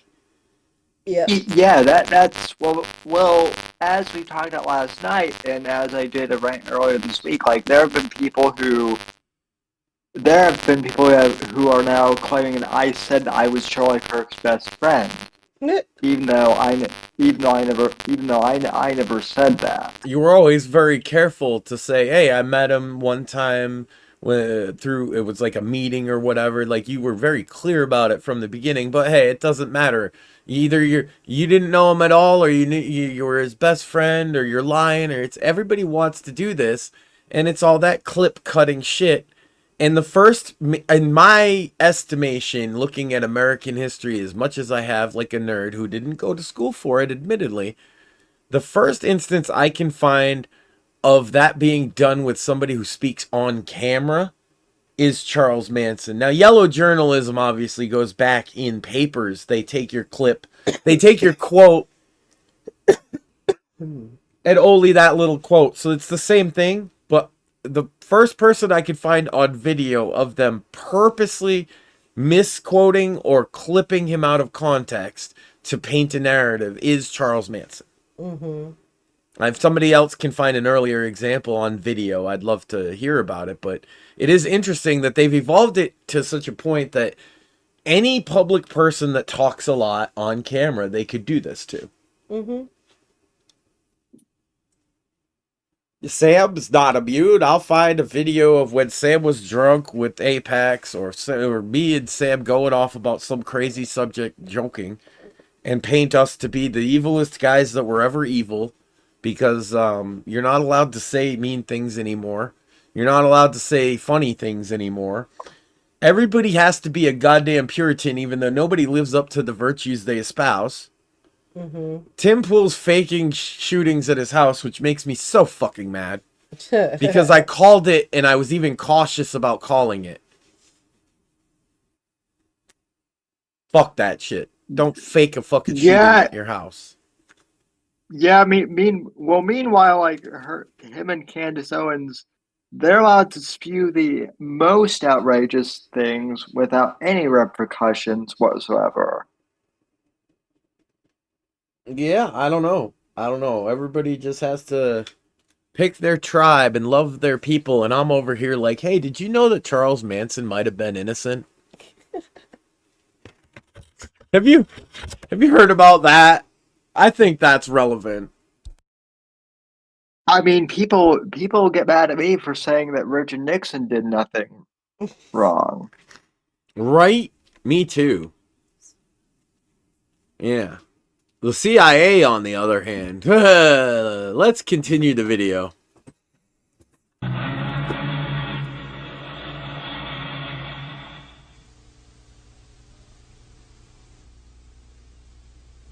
The dark allure of Satanism and the mystique of the vampire link Sharon Tate and Susan Atkins in a web of mystery. They seem bound together by destiny, protagonists in a drama decreed by fate. There are parallels in their lives that defy logic. In 1967, Susan Atkins was an aspiring actress, making her living as a stripper in San Francisco's North Beach. Strangely enough, she worked under the pseudonym of Sharon King. She was hired by Anton Szandor LaVey, the high priest of the Church of Satan, to play the part of a vampire in a topless witches revue held at a San Francisco nightclub. Atkins had written of this performance. I was the perfect sexy vampire, ready for my casket lying at the center of the stage. I knew I'd never be able to get into that casket for real without getting stoned. I popped the acid tab into my mouth. I had shaken several people when I had risen from the casket and pointed a long, blood-red fingernail at the audience and marked them as my next victims.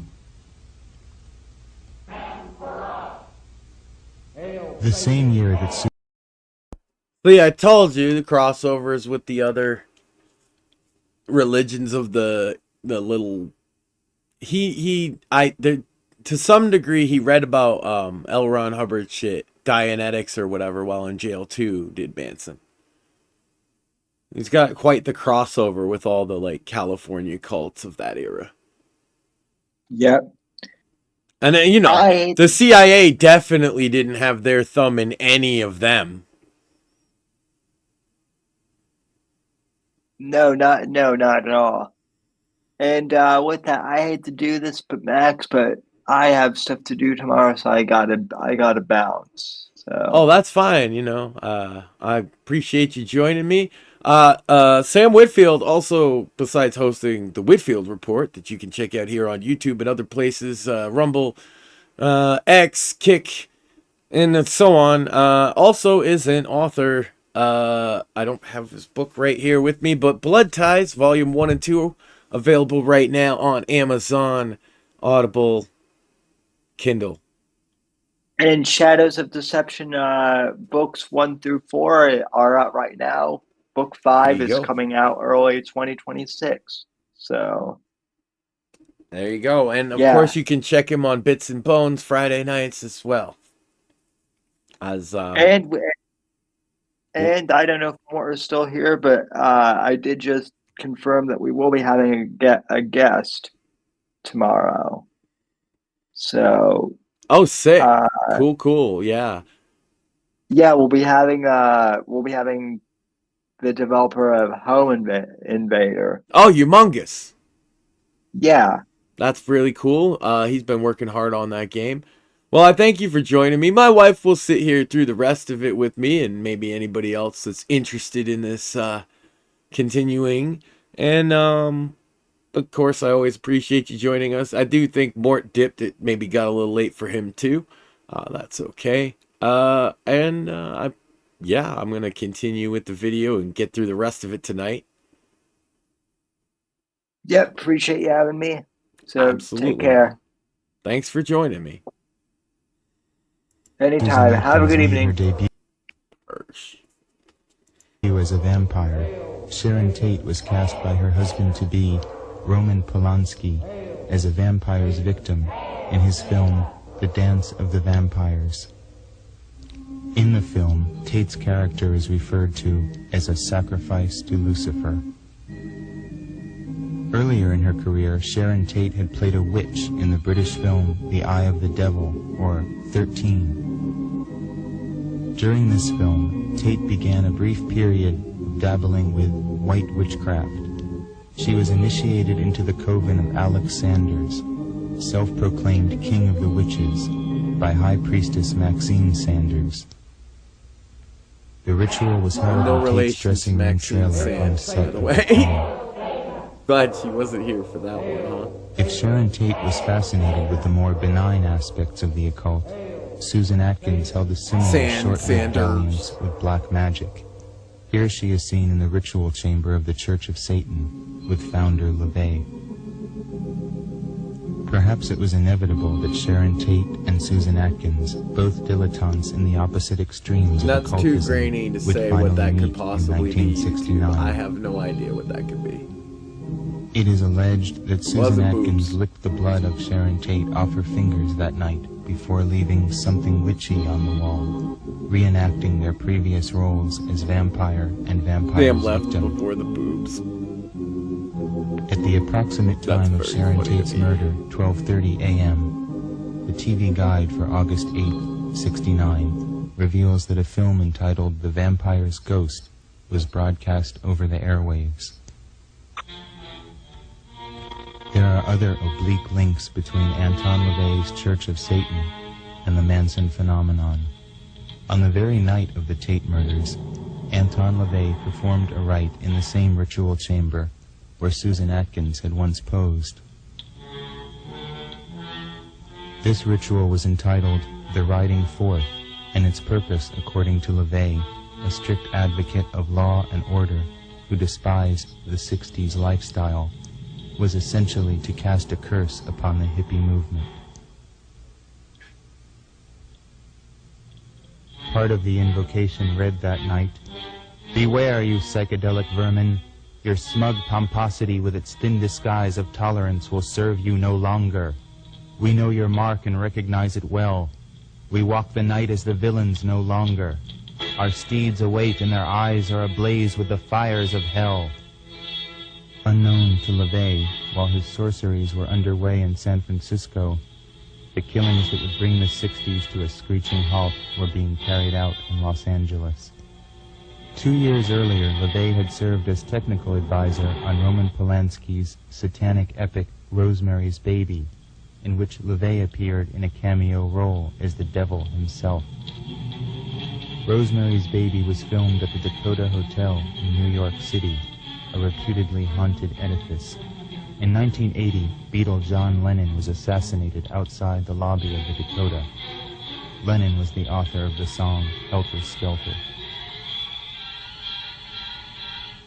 Despite these connections with the Church of Satan, the Manson case has been more often associated with the supposedly satanic cult known as the Process Church of the Final Judgment.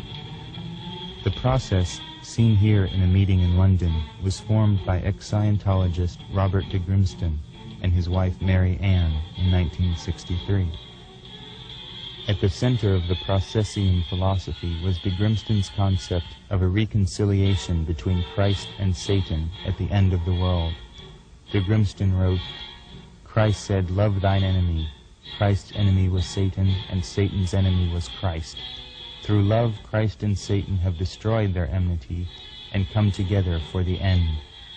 Christ to judge, Satan to execute the judgment.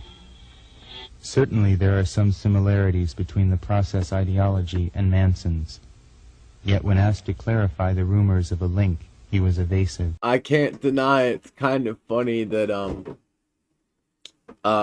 they were talking about Sharon Tate when she was on a movie about the occult. Mm-hmm. She joined like a white witchcraft type circle called the Golden Order. And she was inducted by the High Priestess Maxine Sanders. No relation, of course. Seemed to be like a blonde hippie bitch. The fuck, man? Yeah. Why I gotta kind of sound like my name? I don't know. Very funny. No, that's Sam horseshit. And Board of Bull seem to take. No, the lead, I don't. but Yeah, I know him. I know him spiritually. I know everything. I know everything. You live there on Cole Street, sort of near. Yeah, yeah. I was in the same vibration as all those people. Yeah. In other words, you're with somebody, you know they're there, you're running with them. Oh, you know what I'm saying? You're out in the bushes with them, and you're coyotes with them, or you're spiritually allied with them in the scorpions, or you're spiritually allied with them in the awarenesses. Scorpions. The image of the process as a war-loving neo-Nazi death cult was largely created by Ed Sanders in his book The Family, which led to a $1 million lawsuit against him. In fact, a thorough study of the process reveals them to be little more than a sophisticated kind of Jesus freak cult. More Christian than satanic, preaching a humanitarian creed far removed from their sinister reputation. Nevertheless, there are some undeniable facts. The family did for a time reside near Process headquarters on Cole Street. So I don't talk over. He's been connected with the Process, which is now known to be a CIA front group. Wasn't so much so in 2012 when this came out, or especially in the 80s when the original came out. And every other cult has some connection with Manson's girls or him. Mm-hmm. Like Sam mentioned, all the people, and I think you were here when I explained Haight-Ashbury's kind of small community, even though it's looked at like, oh, it's the hippies of the day. But there really wasn't all that many of them living there day to day, that they all would have seen him around. And you see a guy like that, and the way he talks and shit, of course he stood out. He's clearly from the South. He's clearly not from California. He's charismatic, on and on. He's playing his music. He's a little weird. Yeah, they all fucking had a hand in him. But it's funny that he's tied in some way or another to every single cult of that era in that time frame. Because we know that all of them are tied to the CIA now. So they're trying to say the only one was the murder cult with Manson that had no ties at all. Except the free medical clinic. And mysteriously, fun fact that they won't tell you in this documentary, because again, we know this now. The free Haight-Ashbury medical clinic, the records that they had, there was this tragic fire. Oh my God. Yeah, there's this tragic fire. So all we know is that they were part of one of the MK Ultra operations. I pointed it out to you in the video we watched. I was like, that's the one for the free medical clinic. Mm-hmm. It was an MK Ultra operation working out of that clinic, doing something to do with LSD and speed. Fun fact. Oh, the Manson family were taking LSD and speed. It's probably unrelated. You probably shouldn't think too hard about it. Also, they're involved with every other cult that we totally know was a CIA thing. Don't worry about it. Just because it glows in the dark doesn't mean you can hit it with your car. In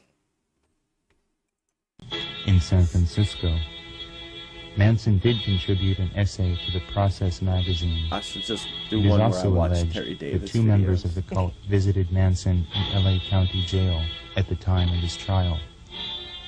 While Manson may be locked in prison, he claims to send his thought out into the world to do his bidding in the form of these emissaries made of string. That's right. See, you don't understand. Is the real prison is the prison of your mind that you're all in out there. But in here, there's no prison at all. Why would there be a prison? This is my world. My world is the world that I exist in, you dig? So if I exist in this world, I can see everything inside this little bubble. As long as you stay outside my bubble, you're not in my world. You're in your world, your bubble. When our bubbles collide, who knows what could happen? You dig? These fetishistic snakes, spiders, scorpions, and masks have been sent by Manson to friends and enemies alike, along with instructions as to how to bring them to life. Says their creator, I sit in my cell and sing and make little dolls. You're on a still string, thinking in 3 and I dimensions, send them out but to there's do little 8. jobs. I give them names, I give them a little personality. Another occult figure linked to the family is filmmaker Kenneth Anger, student of Aleister Crowley and an early member of the Church of Satan. No, because that's only 4. At one time, Bobby Oy. Cupid Beausoleil, seen here in Haight Ashbury, was Anger's protege. Anger dubbed Beausoleil Lucifer. Look at this absolute Reddit fucking mod Yeah. of the 60s here. Just thought I'd point that out. Look at this. This guy's like, I am so badass with my leather jacket and my top hat. No one's ever gonna think that this is a cool style except for me. And anyone who doesn't think it's cool is crazy, because clearly I have a top hat, sunglasses, and a fucking jacket. Not everybody can pull the fucking look off, bro. That's what I'm saying. Yeah. And it's been a recurring thing of these guys, man. We see Reddit guys that look like this every day now. But there's an OG at least. At least he's got that. He's a black and white Reddit mod. And starred him in that role in his ill-fated project, Lucifer Rising. Lucifer When the two had a falling Rising. out, Yeah, Beausoleil he's edgy as hid shit, the man. stolen Anger's film and buried it in Death Valley, asking for a ransom. Anger is said to have replied by placing a curse upon his fallen angel. After his incarceration for the murder of Gary Hinman, Beausoleil composed a soundtrack for Anger's second version of Lucifer Rising. Seen here is Anger's stationery, which still features artwork by Beausoleil. Satan means whatever I'm looking at, whatever I want it to mean. It's on my forehead. It's me if I can get up on that highway. If it's me trying to save my air, my water, my trees, my wildlife. It's me on that cameraman. It's me right there in his watch. It's me in his brain. It's me right there on his ears. And when he shaves in the morning, I'm sitting right up underneath his razor. You dig? It's everything that human beings don't understand. It's all their fears. It's what they're not sure of. You dig what I'm saying? Satan to me would be God. You would be God to me. You dig? I could worship anything as God. Everything is God. The sun is God. The moon is God. Everything is God. Except them stupid fucking people who got that shit stuck up in their fucking heads and they won't get rid of it. In other words, they talk about in the name of the Lord, we're going to say this. In the name of the Lord, we're going to say that. In the name of the Lord, if there was such a thing, you see what I'm saying? Would he be the devil? If there was such a thing, would he be the devil? I'm out there on the highway. Sure, I'm out there on the highway. I'm out there on the highway in Big Dragon, in the underworld. I'm out there in Hawaii. I'm out there in all kinds of different things. You might say I'm kind of like Satan. I'm in so many different places at once. Yeah, it would be like Satan. It would be very sharp for one person to do all the things that I'm going to have to do to survive. In you, and in you, and in you, and in you too. Manson the Revolutionary has inspired... My favorite part is that he points at the camera, like, that he totally breaks the fourth wall because he can. Mm-hmm. Yeah, I mean, look, the guy's saying he lives in his own fucking head. He goes off on adventures, and they're like, "Oh, well, what is Satan? I don't know. I guess it's like God or freedom or something, because he's a crazy old fucking redneck." And then they're like, "Oh, so if like Satan is like God and you can go wherever you want, are you like Satan?" Yeah. Yeah, I guess I am, huh? And then they're like, print it, send it to the fucking newspapers, print it in the headlines, talk about it at night on CNN. He said he's Satan. Scary, isn't it? Scary, especially when Tex Watson said he was the devil and he came to do the devil's work. So it's all related. But they see, when they remember the story, they don't remember Tex Watson as the killer, do they? I don't get They that. think he did it. And so when they tell the story, there's this crazy drug addicted hippie saying it. Yeah. It's wild to me how, like, it made me think about not trusting any media ever since. And people wonder why I'm skeptical. And I'm like, bro, if they lied about Charles Manson at all, then how could they not lie about every fucking thing else? It's such an open and shut case when you see it. It's all these horrific murders and this guy's a crazy nutball. Oh, easy, right? And you're like, wait a minute. What did the crazy nutball actually do, though? And they're like, he said some stuff. What stuff? We told him to kill people. Okay. And they did it? Yeah, they were under his mind control. Motherfucker. Were they hypnotized? Is that what you telling me he hypnotized them? No. He used LSD to brainwash them. Oh, you mean like the CIA does? I thought that was good for the good of a country when you did that. I've heard a new angle on it from people. They're still not willing, like modern researchers are still not willing to entertain Manson being innocent of anything. But what they will say is that what happened is he learned their mind control techniques from MK Ultra and used them on the girls. Instead of just just maybe, this crackhead was not a mastermind manipulator that they all think. Or wait a minute, Maxine. Am I under his master spell? Yeah, okay. I don't know. Extremists on both sides of the political spectrum. The left-wing group The Weathermen, whose leader Bernadine Dorn proclaimed in 1969. Dig it. First they killed those pigs, then they ate dinner in the same room with them, then they even shoved a fork in a victim's stomach. The Weathermen announced that 1969 was officially the year of the fork.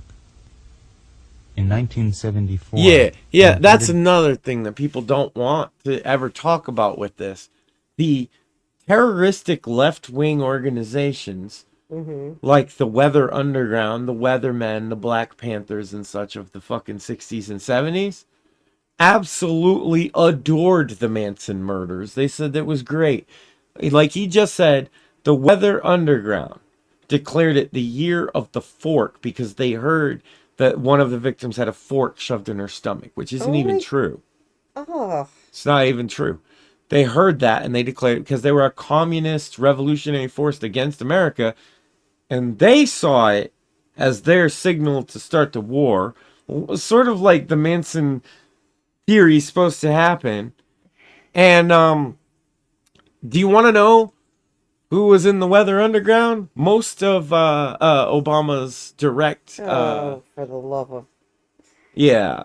His original speechwriter for his first campaign was a Weather Underground member, Larry... Oh my God. Is it Ellison? I don't want to say the wrong name. But yeah, Obama's speechwriter was in the Weather Underground. And so are several other prominent... his pastor, too.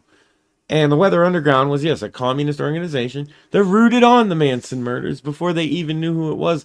And they fell for the thing because they thought it was black people. That's why they were so all about it.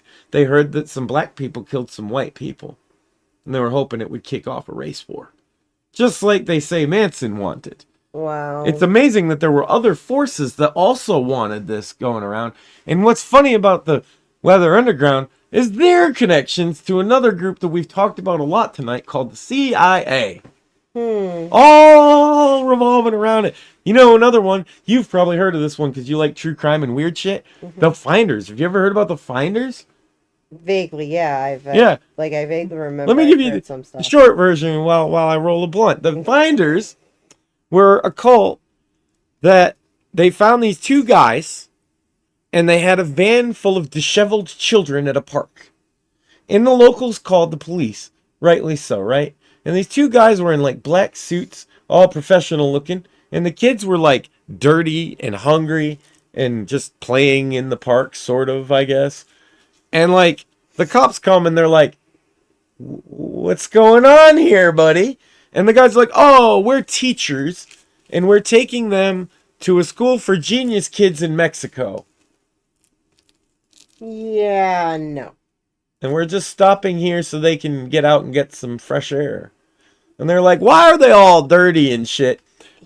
They interviewed the kids. The kids didn't even know about shit like bathrooms and indoor plumbing. And they all had like signs of like neglect at the very least and abuse. And long story short, the CIA shows up and tells the local police, "Hey, this is a CIA matter and you need to stop investigating." What? Oh, the fuck? Wait, I skipped one step. They raided the compound of these people and they found a warehouse. And in the warehouse, they found like tons, in literal metric tons, or not metric, imperial tons, of child pornography. And also a secret computer that connected to the internet, yes, in the 80s, that had instructions on how to acquire children through different means. What the fuck? Including buying them from China, kidnapping them, etc. What the fuck?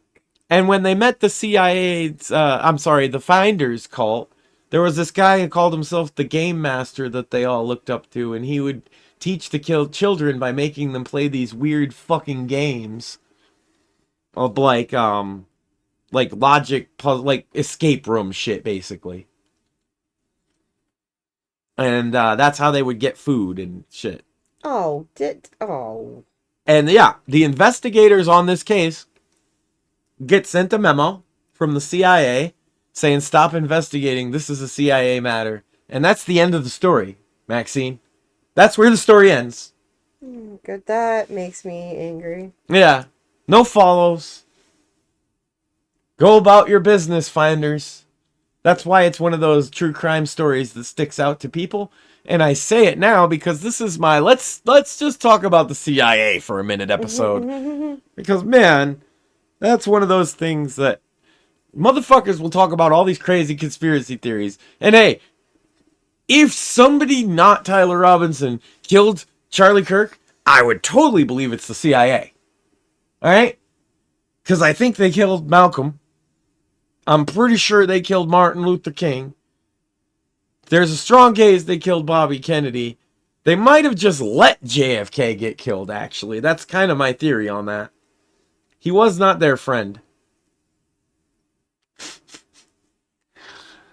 All the things the CIA gets up to. They've invaded other countries full on, just like, well, we don't have an army because we're just the CIA, but we do have some hardcore soldiers from the OSS and shit. That's who the CIA was. They were all old army dudes, right?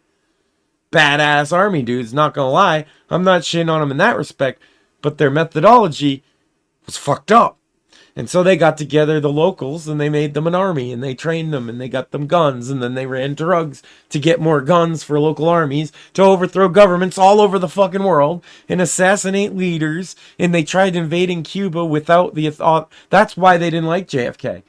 Because the Bay of Pigs, they tried to invade Cuba and kill Castro themselves. Against his orders. He was trying to negotiate with Cuba. Clearly, you weren't going to negotiate after that. No. They had yeah.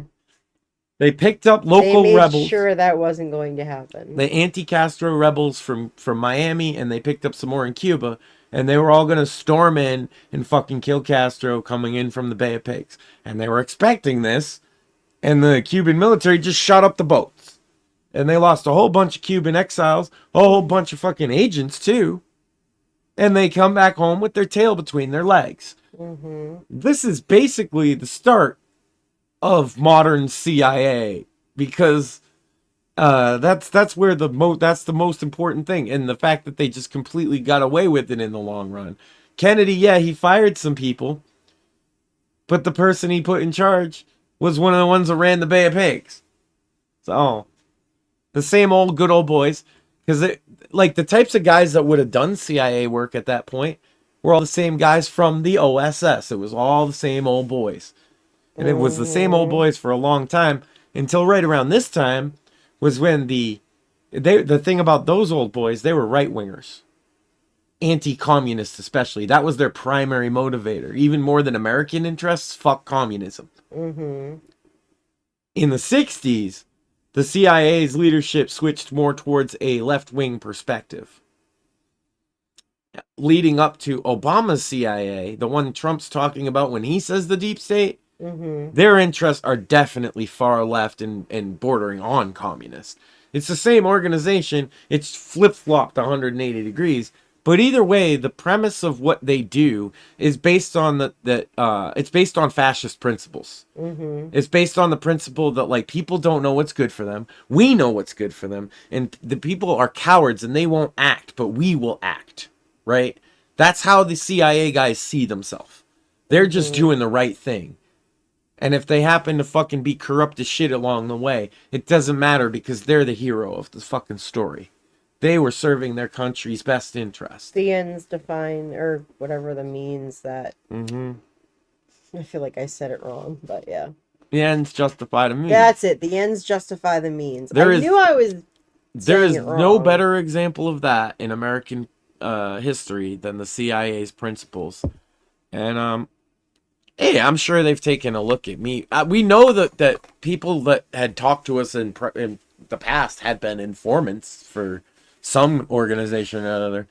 And the funny thing about that is, like, they actually just get bored and leave because we don't say anything worthwhile. And if you try and wind us up, it doesn't work. Like, you can't radicalize us. So, like, the guys I hang out with anyway. If somebody's telling you to do some weird shit on the internet, we're going to call that person out and say they're weird and shit. We don't, like, that's weird to me.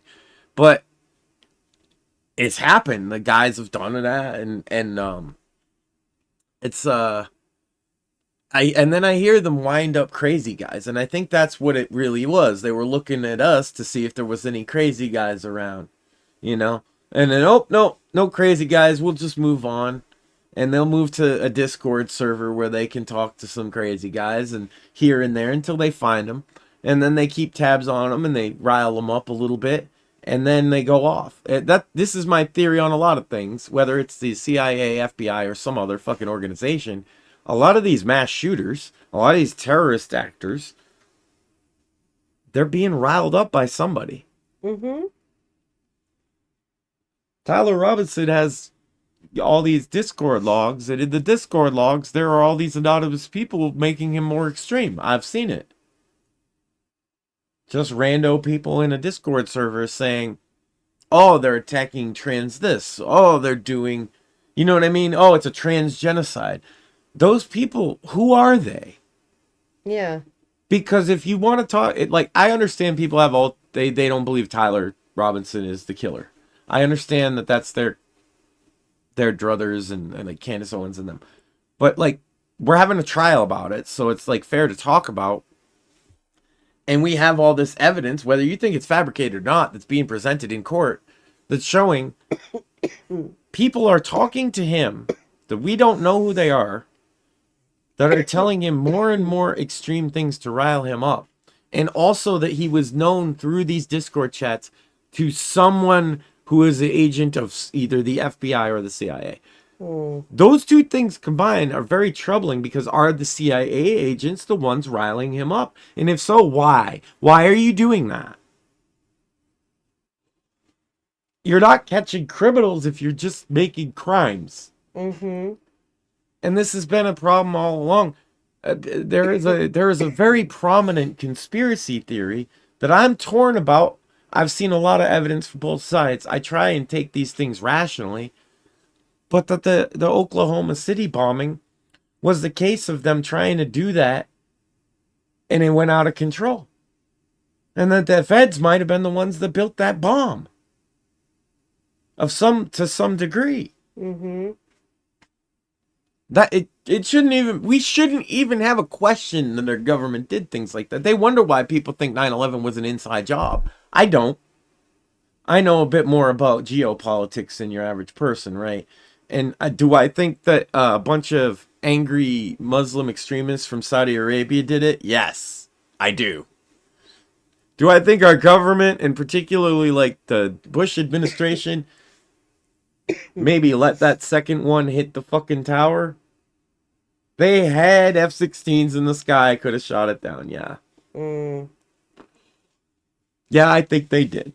I think they let some of it happen. That's my theory. Is it incompetence or malice? I don't fucking know.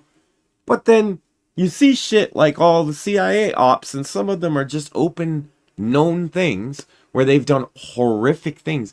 You heard about some of the MK Ultra programs are just straight up, hey, let's study torture on human subjects. And we need money for that. Yeah, that. And then, we need money to set up a drug thing so that we can make money. So that we don't have to ask you for money, so we don't have to ask for permission. And that's why they did that. They set up all these drug rings so that they could do things outside of the fucking law. The biggest criminals in the 20th century, in my mind, in America, all were major CIA agents. Now, the modern CIA is not necessarily as corrupt as the old one in a lot of ways. But the same stench still lingers, you know? They do a lot of the same things. They get caught with their hands in the same cookie jars. And maybe it's a radical position, but I've always said that we should kind of abolish the CIA.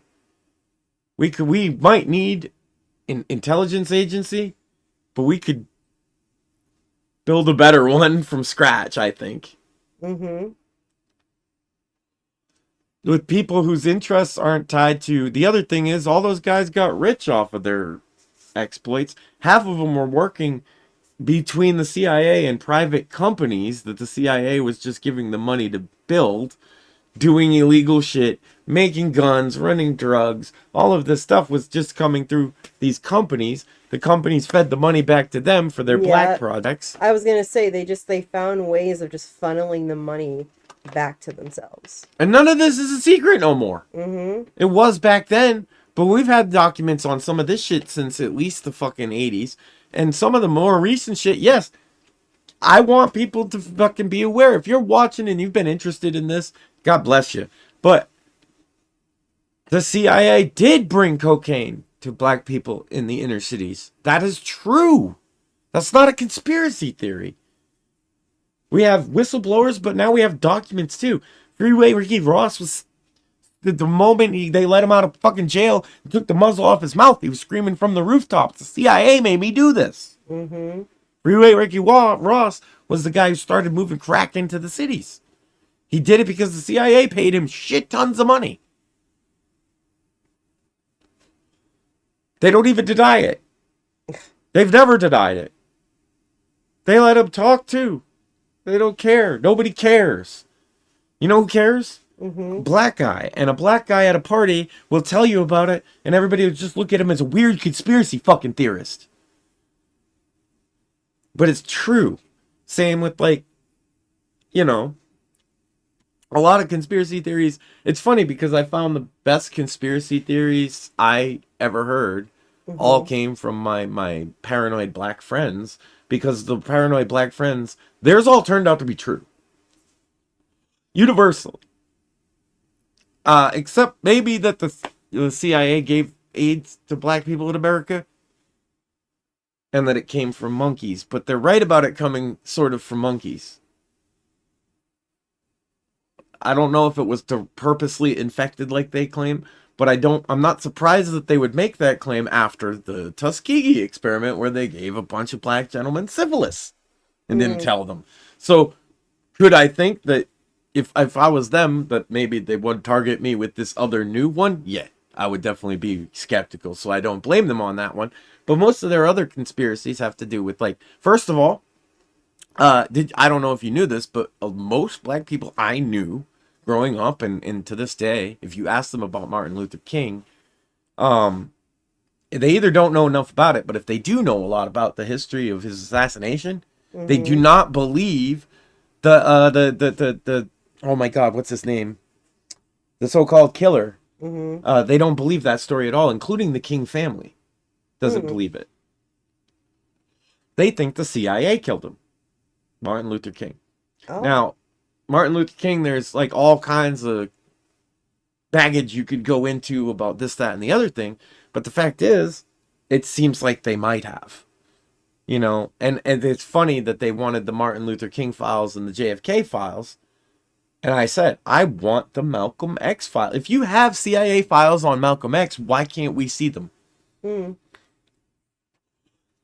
It's always seemed personal to me because that's a question that, like, my black friends would ask, and it makes a lot of, like, just answer the question, why can't we see them? Because you tell me two little gangbanger hoodlums, one of which was like a Nation of Islam member, shot him for petty reasons,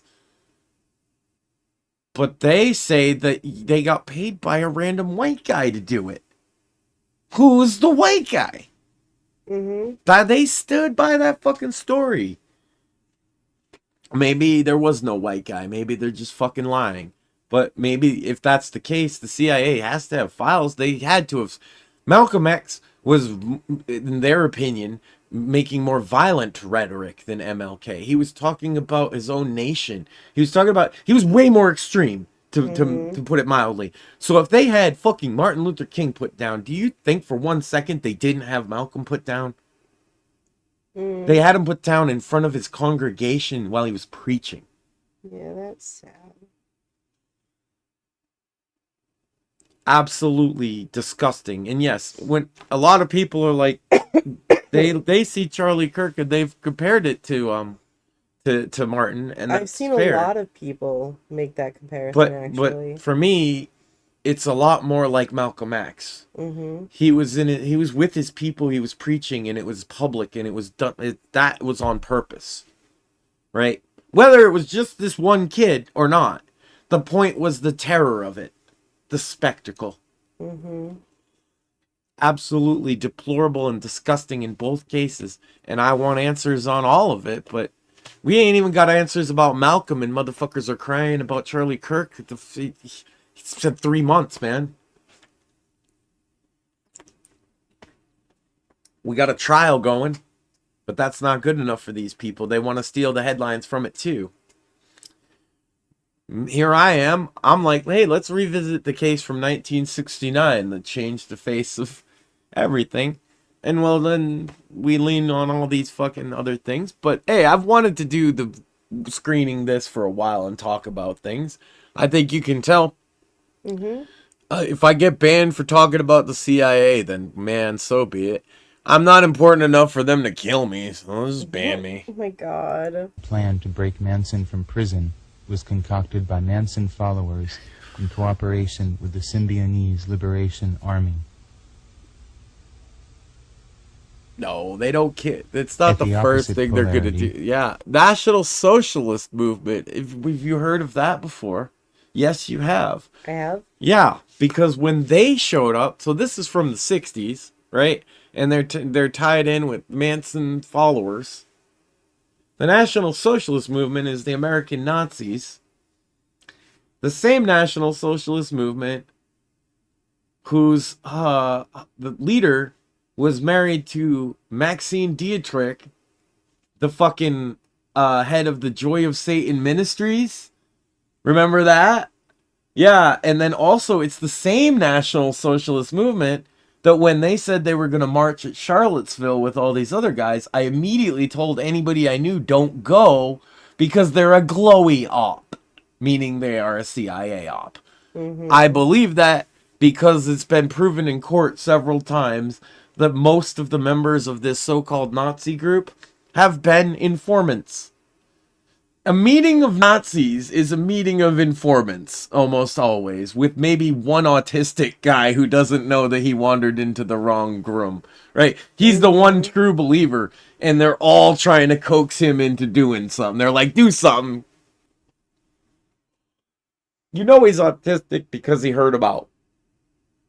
He got that far to show up at the meeting, and he's not an informant. So he probably is a true believer because he's got too much time on his hands and he doesn't have a girlfriend. And he blames it all on the Jews or whatever, right? And he shows up and there's like 6 informants in the room with him from all different agencies. And sometimes they don't even know. Oh my God, you remember the movie with the kid from Harry Potter? Yeah. Daniel Radcliffe, where he's the informant. And when he shows up at one of the, it's about him being an informant undercover with these guys. But when he goes to one of the lower level Nazi meetings, he quickly finds out that there's 2 other guys there that are also informants from different agencies, and they all didn't know about each other. And I was like, that's the most realistic thing I've ever seen in one of these fucking movies. Except the only unrealistic thing about it is that they figured it out. Yeah. Because usually they don't figure it out and they try and coax each other. So you have like 3 agents in a game of, no, you do the thing. No, you do the thing. No, you do the thing. Yeah. This is our tax money at work. Fucking assholes. Manson has served as the inspiration for fuck such the National racist Socialist Movement, in case you factions couldn't as the tell. Ohio-based Universal Order, whose founder James N. Mason created this flyer extolling Manson as an independent genius. Well, as with all of us, my first awareness of Manson came in 1969 with the so-called Tate killings. And I was a teenage kid sitting at home watching the news, and the word flashed. A bunch of Hollywood types had been killed out there, presumably by hippie types. And of course, being a National Socialist in the 1960s, I was highly anti-hippie, but I was just as much anti-Hollywood. And so the only thing that flashed across my mind then was good. Couldn't have happened to a sweeter bunch. Mason, a one-time associate of the late American Nazi Party leader George Lincoln Rockwell, spoke of his fervent belief in Manson's cause. But it has to come from the people, from the blood, and it's a fortuitous genetic combination, as with Adolf Hitler. So they're going to go into some esoteric shit about why Manson's obsessed with the swastikas and stuff. I'm going to explain some shit to you, and it'll make perfect sense, okay? Yeah. He's a schizophrenic man.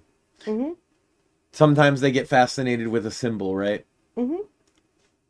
Especially if you tell them not to. What symbol do you get told more not to obsess with than a swastika? I don't think there is anything more than that, actually. So you told a schizophrenic man, don't think about the swastika. Don't think about the swastika. Don't do it. Don't you think about a swastika. If you think about a swastika, you're going to be in big trouble, Mr. Charlie Manson. And he's like, yeah, I can't get it out of my head. So I'm going to put it on my head. The other thing is, was he racist? Not in a traditional sense, in a jail sense. He knew like racial hierarchies in jail. And so he kind of believed in that. I don't know if that makes sense. He was a racist, but he thought pretty highly of black people. He just thought black people and white people don't get along. Yeah, he liked black people quite a bit. That's the one problem with this narrative of him being a racist, is he really liked black people a lot, always. And he hung out with lots of black people even in prison up until he died. So this idea that he was some white nationalist... He also said he didn't say that the Jews run everything or anything like that. But yeah, he was obsessed with the swastika. He signed his name. Did I tell the the remains story. No, I just told you that No, the you other just night. told me, yeah. Recently, the case about Charles Manson's remains was solved in a court, well, decided in a courtroom by a judge, and the two competing claims were, one, a serial killer collector company guy that had been signed a deal with Charles Manson that he could have his body and his paternal grandson, who, so obviously the serial killer collector had his plans for the body, and you can imagine what they would be. He didn't tell anybody. And then the grandson said he wanted to take him to Kentucky on the farm and bury him where nobody would bother him. And so the court had to decide this case because he did sign a contract with the collector. However, he did not sign the contract in his customary manner, which is to dot the I in Charlie, which he always wrote Charlie Manson, with a swastika. The fact that he didn't put a swastika in his signature made it not viable in court, and the grandson was granted custody of the remains of Charles Manson, which he had cremated and then buried on the family property in Kentucky, where he could rest in peace. I am very glad to hear that. Whatever you think about the man, whatever you think about his guilt, he deserves to 70 rest years in peace, jail's a long fucking time. and he deserves to rest in peace and not have his body like taken by someone that's either going to, I don't know, what do people like that do? Put it on display?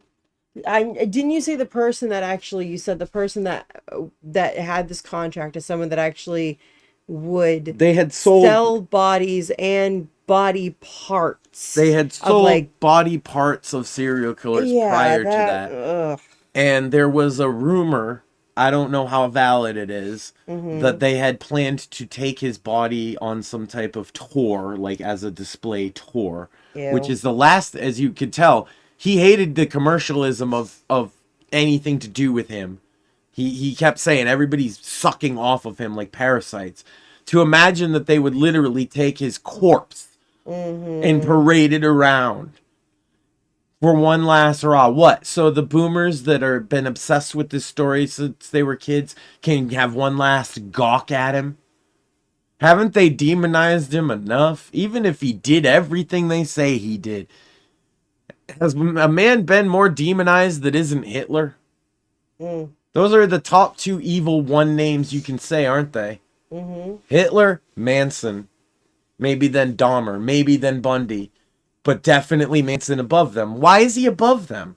There's less victims, by a lot.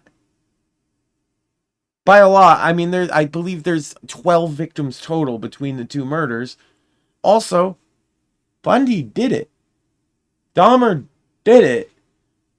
Hitler is a different scale because you're talking about many, many more people dead, and it's a more abstract concept, but still it equates to evil. He's somewhere in between all that, right? Even if he did it. But yet we put him up there on this tier, on this pedestal of like the evil Mount Rushmore of bad dudes.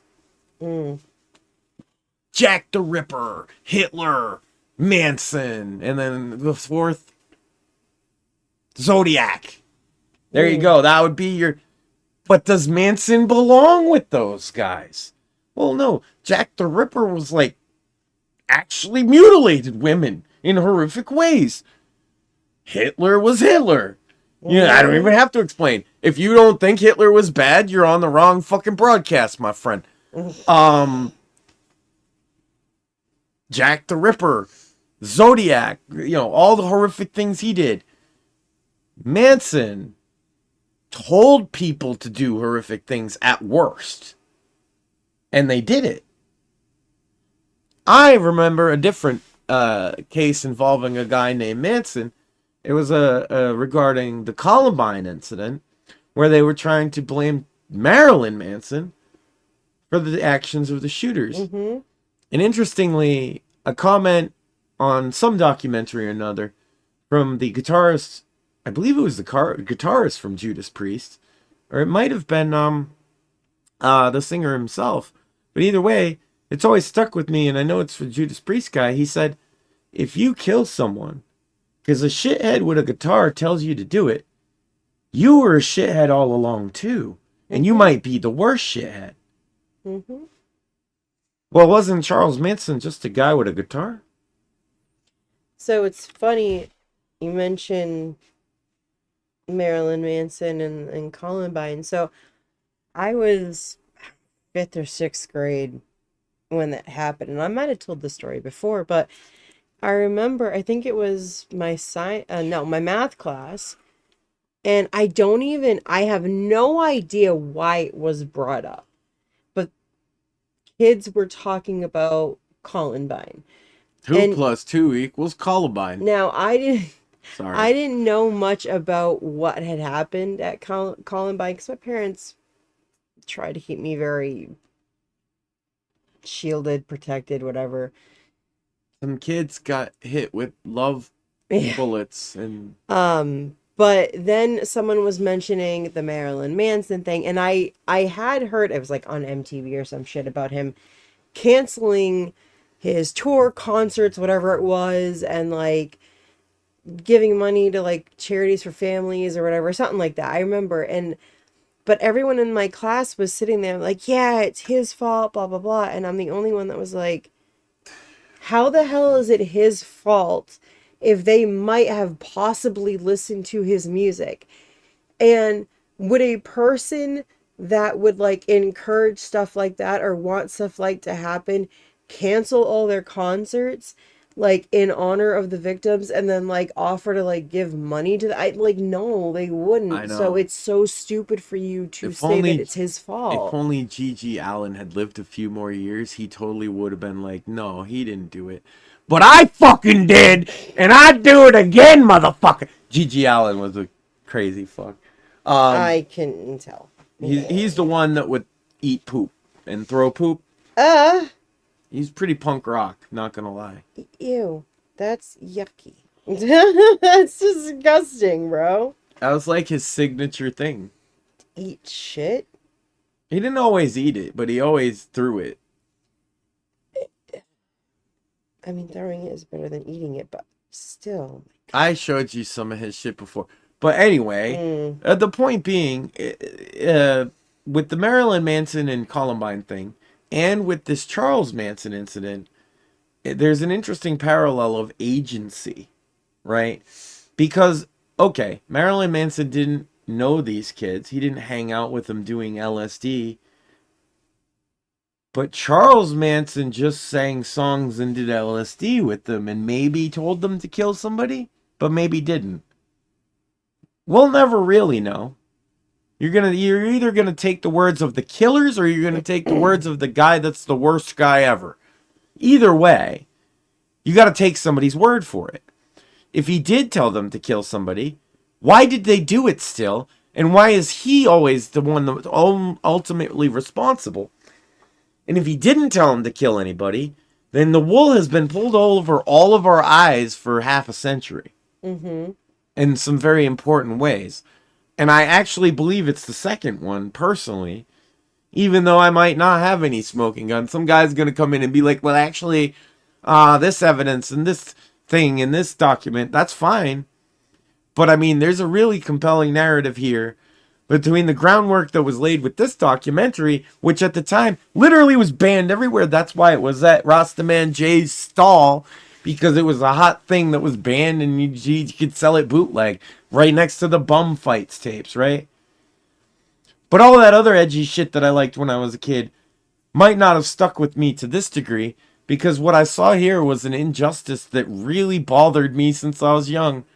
I told you, I never wrote to Charles Manson because I thought it would attract too much attention to me. Mm-hmm. I regret that now.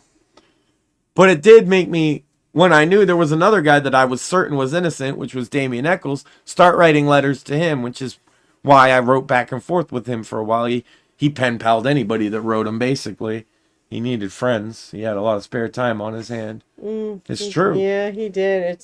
His story is... I've talked about his story before. Yeah, and so if I can sit there and think of him as a friend, and he's somebody who was convicted of murder on death row, but then later let go because he's innocent, They can call it an Alfred plea all they want. He was let go from death row. What do you call that?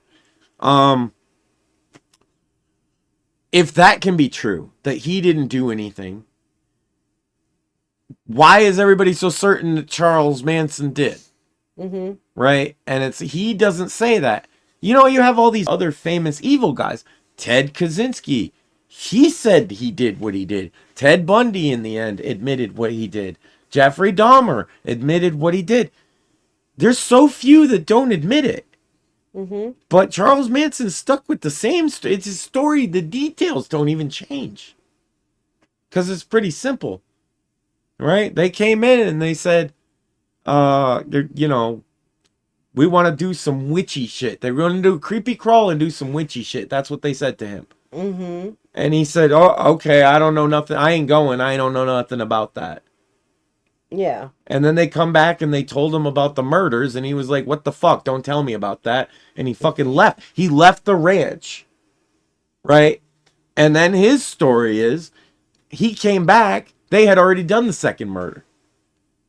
The prosecution story is he went with them for the second murder, went in the house first, tied somebody up, got in the car, left, and that's why he was because there's a fucking alibi for him for the second murder. Mm-hmm. That he was like a fucking hour away. Mm-hmm. But they had to have him involved, otherwise it doesn't look... Because, again, it's the agency question. Mm-hmm. If he just told you to do it, why did you do it? Yeah. But if he came in, tied him up, and said, you finish this, well, that's different. Mm-hmm. But did that happen? There is no physical evidence of Charles Manson at the LaBianca estate. None. Or the Tate estate, but that's not in the Polanski Tate estate, but that's not in question, right? Mm-hmm. Nobody says he was there. Everybody says he wasn't. But all the other co-conspirators who committed the murder said he was there for the second one. Mm-hmm. It's an interesting wrinkle. Why would he even do that? It seems to not make sense. If he just sent you off the first time, why wouldn't he? Does he think you can't do the job? Well, he knows you can't. He's seen it on the news. Yeah. None of it makes sense unless you entertain my theory that the CIA basically planned something like this to happen all along. They drugged the people up. They might have been, this is the other thing we don't know. That free medical clinic might have been seeing the girls separately that we're not aware of. That could have been in the burnt up records. So we don't know. We do know that they saw texts, but we also know those records were in the burnt up ones too. And so were Charles's. So the notes from his therapy meetings, what they talked about, all we have to go on is the doctor that took all the money from the CIA's hazy recollections 20 years later. He wrote in a book, then he later unpublished. And now we have the CIA documents that are missing all of the stuff that got burnt up by that doctor. Interesting. Or, I'm sorry, in the tragic accident where they lost only that information. Interesting. Yeah. Very I'm sorry. We're going to be here all night. My bad. It's just one of those things. Yeah, who could have predicted Adolf Hitler? And who could have predicted Charles Manson? Coming from, a 16-year-old runaway? Somebody out there, unwed girl in Kentucky and West Virginia. No education. And look at the impact he has today. Leader is a convenient term, and so is family. But we have to stay with what can be most readily understood. Manson gave the people around him what they needed most. This is what they accuse Hitler of doing in his speeches, touching every wound in the raw. So somehow he's got this magic ability to make you feel great, and that's his powers. Says the guy that was tricked. Remember how I said there's one autistic guy and 4 agents show up at meetings? Yeah. He was the autistic guy. He got caught and then turned and became I speak because I was a fucking Nazi and I'm stupid. I know how cults work now. He was the autistic guy that fell for the Nazi cult. talking to 3 fucking agents about how bad Jews are, right? He's that guy trying to tell you how you could be aware of cults. You who's probably never fallen into a cult in your life. My God, you have the most mainstream religion possible. If somebody came up to you with some cult shit, you'd smack them.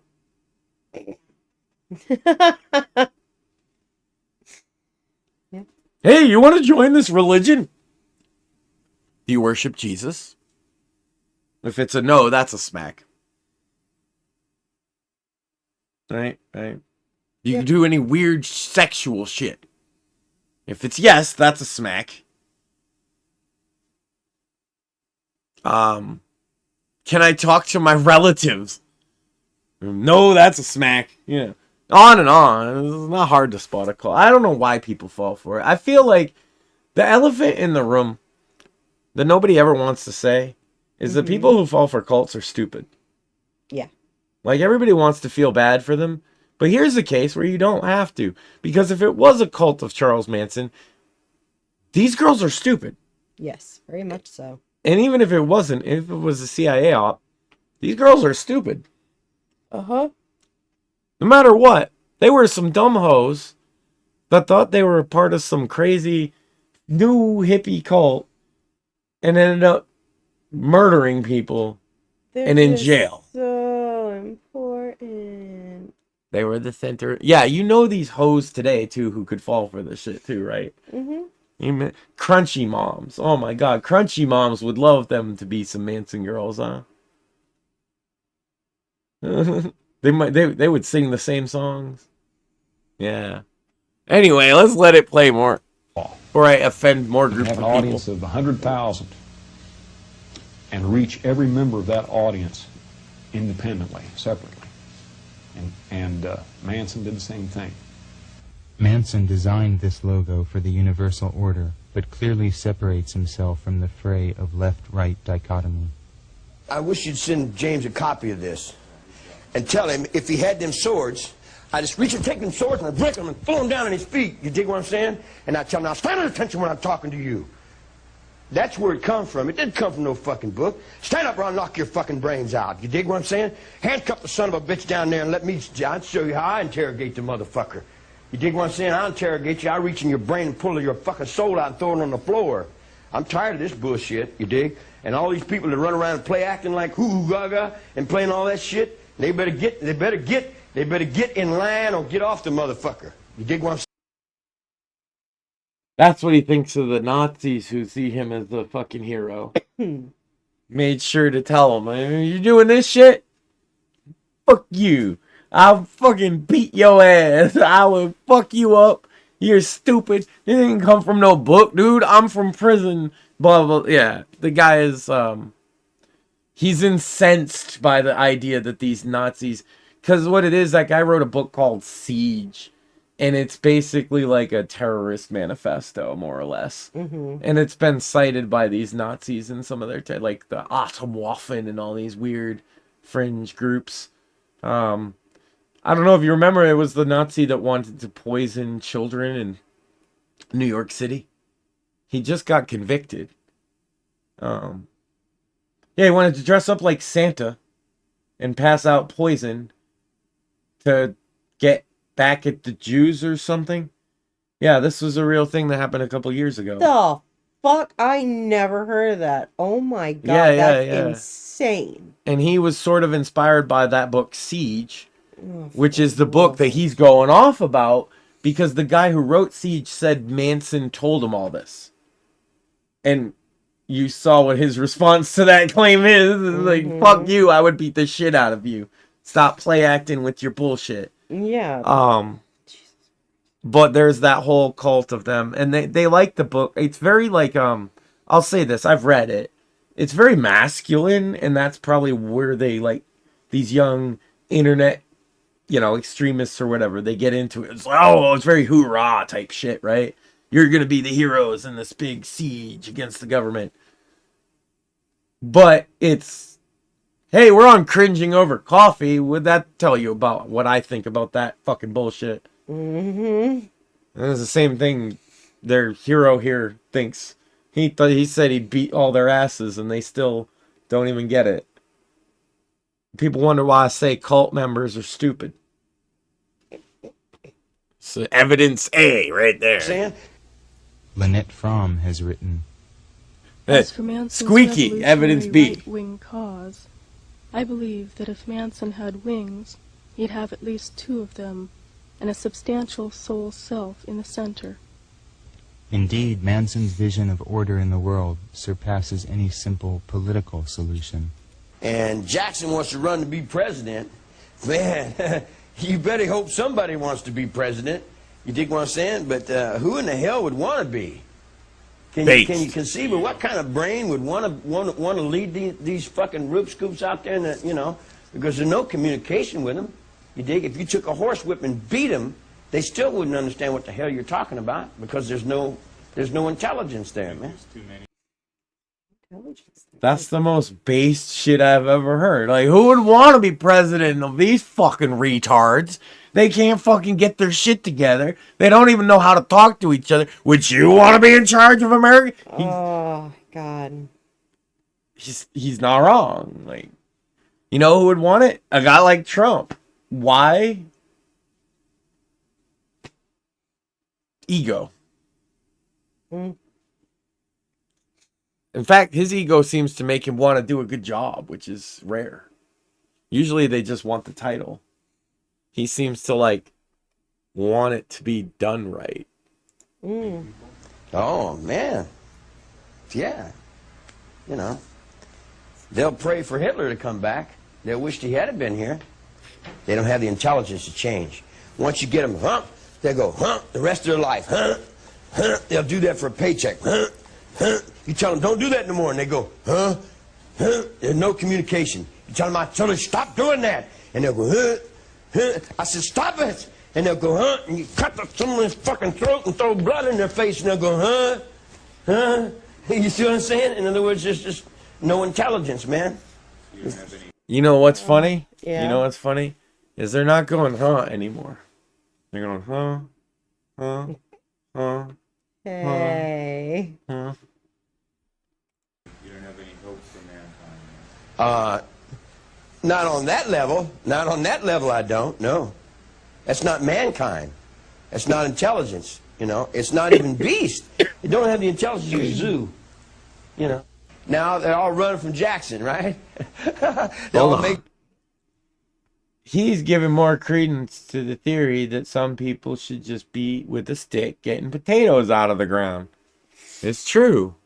The excuses, they don't want to give him this driver's seat, do they, huh?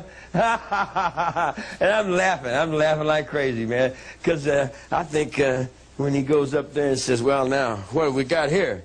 He's going to find out he's got a fucking bunch of bullshit there, too. Makes no difference what they call you. I call you the Boosku. You're the commander of Mamscam. You know, what does that mean? You still got to live with what you do. You dig? Well, evil. In order to put this world into order, how much evil do you think would have to be? You see what I'm saying? In other words, just to think world peace up underneath these incompetent fucking assholes that run these places. You dig what I'm saying? What kind of man you think would have that in his head? Yeah, neo-Nazis are like, oh, we love her. That's the other reason where I'm for the longest time, I wouldn't even say any of this stuff that I think he's innocent. I don't think he's a hero, but I think he's innocent, essentially. I wouldn't even say that because the only people that like idolized him for the longest time were fed Nazi fucking weirdos, and they were wrong. He hated them. He fucking hated them. It's so crazy. How stupid can you be? He's right about them. They're fucking retards. They're mouth drooling fucking potato digging motherfuckers. I really like that potato digging. Well, I feel like we could start making the Nazis dig some potatoes, right? Manson has often been compared to Adolf Hitler, and asked whether he feels connected to the Fuhrer, he answers, We all do. anybody that wants to put order into the world, anybody that's got a brain that wants to put order into the world has got to stumble upon Hitler. Because Hitler started putting order into the world. And when he started putting order into the world, it threw him out, it overwhelmed him. It was too big for him. He couldn't do it, you dig? Nowadays, it's a different computer. If it's a different world, it's a different thought. Nowadays, you don't need all that explosive power. You can do it on your computers with your buttons and stuff, with your aids and baids, and with your biscuit berets and biscuit buttons. I just think he was throwing in his time doing his trip for whatever. See, you don't have any other choice. Once you get order in yourself. Biscuits for raves. Okay, you got to reach the order in your biscuit for raves. In your own household, so that's in your own family, your own kin, No, your own kind. You got to reach. No. Biscuits for raves. Yeah, biscuits for raves. Okay. Well, that's the best kind of rave, I would say, is where they got biscuits. Okay. Anything's better with biscuits. You know this. It's true. You know, I except have what admit, British people call biscuits. Yeah, because they're cookies. I know. So I gay. recently found out that is it biscuits and gravy, like the breakfast ones, like I actually really like that because the gravy's actually made like with the sausage stuff or whatever. It's actually good. I like it. I always thought I didn't. I like it. You give me shit for years because I like biscuits and gravy. I know, and now I'm like, made okay, me a I man. Because I've gotten the Jimmy Dean breakfast one so You many can't times. I can't go over and tell this man something until I can tell me something. If I'm right within me, then I can tell him what's right within what I think. But each man has to be right within what he thinks, dig? I can't make another man right. The other man got to be right with himself. Des Friedens. Manson also expresses a kinship to Rudolf Hess, the occultist, ecologist, and folk medicine student who served as Hitler's deputy. Hess died under mysterious circumstances in Berlin's Spandau prison after decades of incarceration as a war criminal. You remember when they had the harmonic conversion? All the people was up on this mountain over here. Hess died that night. Is he just incapable of like staying still? Is that Hess like died that night. Very like he has to be moving all the time? He said at the beginning that this is the only time that he's allowed to not be handcuffed outside of his cell ever. Oh, that's what he said at the beginning. Okay, all right. You know what? Now I totally understand it. Okay, get it. Yeah, and he clearly has some level of yeah. ADD twitchery himself. That's what I was. And then they let him not have the shackles on because he's always got the shackles So he's on. just like, I'm gonna be moving. He promised to be good. He just told him, I'm gonna move a lot. Yeah, and you know, he was good the entire time as far as I've like seen. I say, this guy was asking him questions and just letting him answer, which is not what any other journalist ever interviewed him ever did. Mm-hmm. So he was in his glory, basically. This is basically peak him. You know, just being... He's obviously upbeat about things. He's being as honest as he's capable, I think. You know, I think in some ways he's not even capable of like seeing the world in such a way that he could say the truth. Mm-hmm. His brain is wired wrong. It's clear. And to think that this is their big bastard. Like even like the way boomers painted him as you since you were a kid. This is that. This is that big evil guy. Yeah, I know. He's a silly uncle. You know, he looked, you know who always reminded me of him? You know Necro's Uncle Howie? Mm-hmm. He's like that. He's just a crazy crackhead kind of guy, you know? That's cool. You wouldn't want to live his life. You don't kind of want to be in the path of the problems that come along with him being a crazy motherfucker. But you'll sit there and listen to him ramble for a while because it's fun. Yeah. Like he's engaging. I don't know. Like I said, it kind of like makes me think of Uncle P a bit. Because even when we were at that like carnival thing and we were like on our way to go watch the amateur wrestling, Uncle P was there. We stopped. We didn't care. We stopped. We had a conversation because you know it's always entertaining and fun when you have a story from him. And boy, was it. Well, he saw me and fucking called me out, which yep. I was like, oh shit, no one ever does that. Mm-hmm. But yeah, I don't know. He can't stop moving because he's not gonna get to do it like this again for quite some time. Yeah, so In his mind, if ever. He got a few occasions where they loosened his restrictions as he got older, but not by all that much. They did end up letting him get a computer, and he had an email account for a while, but they stopped that because of all the weird Nazis. Because we can't have nice things. Yep. When Hess died that night, that put me longer in prison than anybody in the world. Hess was always longer than me. But when he died, that put me, the only living thing that was standing on that very same thought that you and I are standing on now. You see what I'm saying? In other words, we're still in that same dream. We're still in that same thought. And nothing can take that. You can take my body away and stick it down in that cabinet. It's still there. You dig what I'm saying? You cannot take it. You dig what I'm saying? There's too many people that gave their lives for it. They gave their lives and they're still bleeding there for it. You dig? And the spirit is there.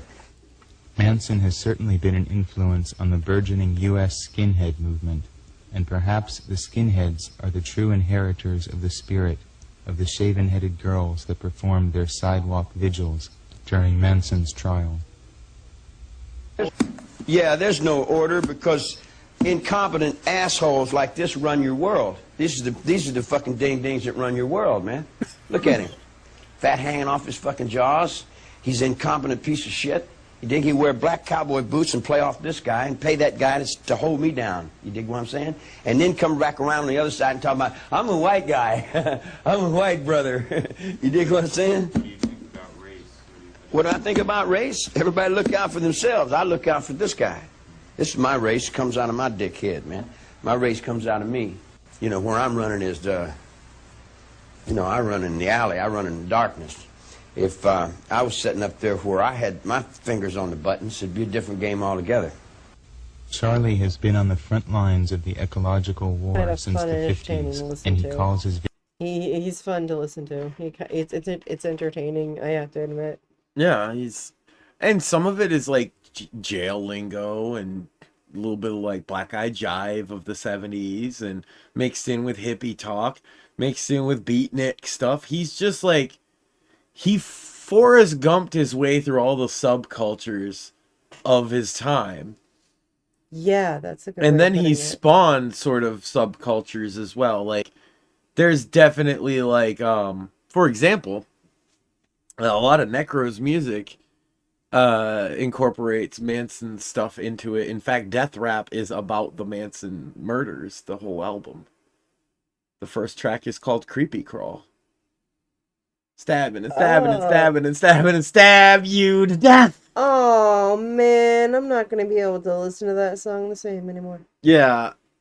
There's another one about Keep On Driving. It's about making the cars out. The whole album is about the Manson family. It's kind of cool.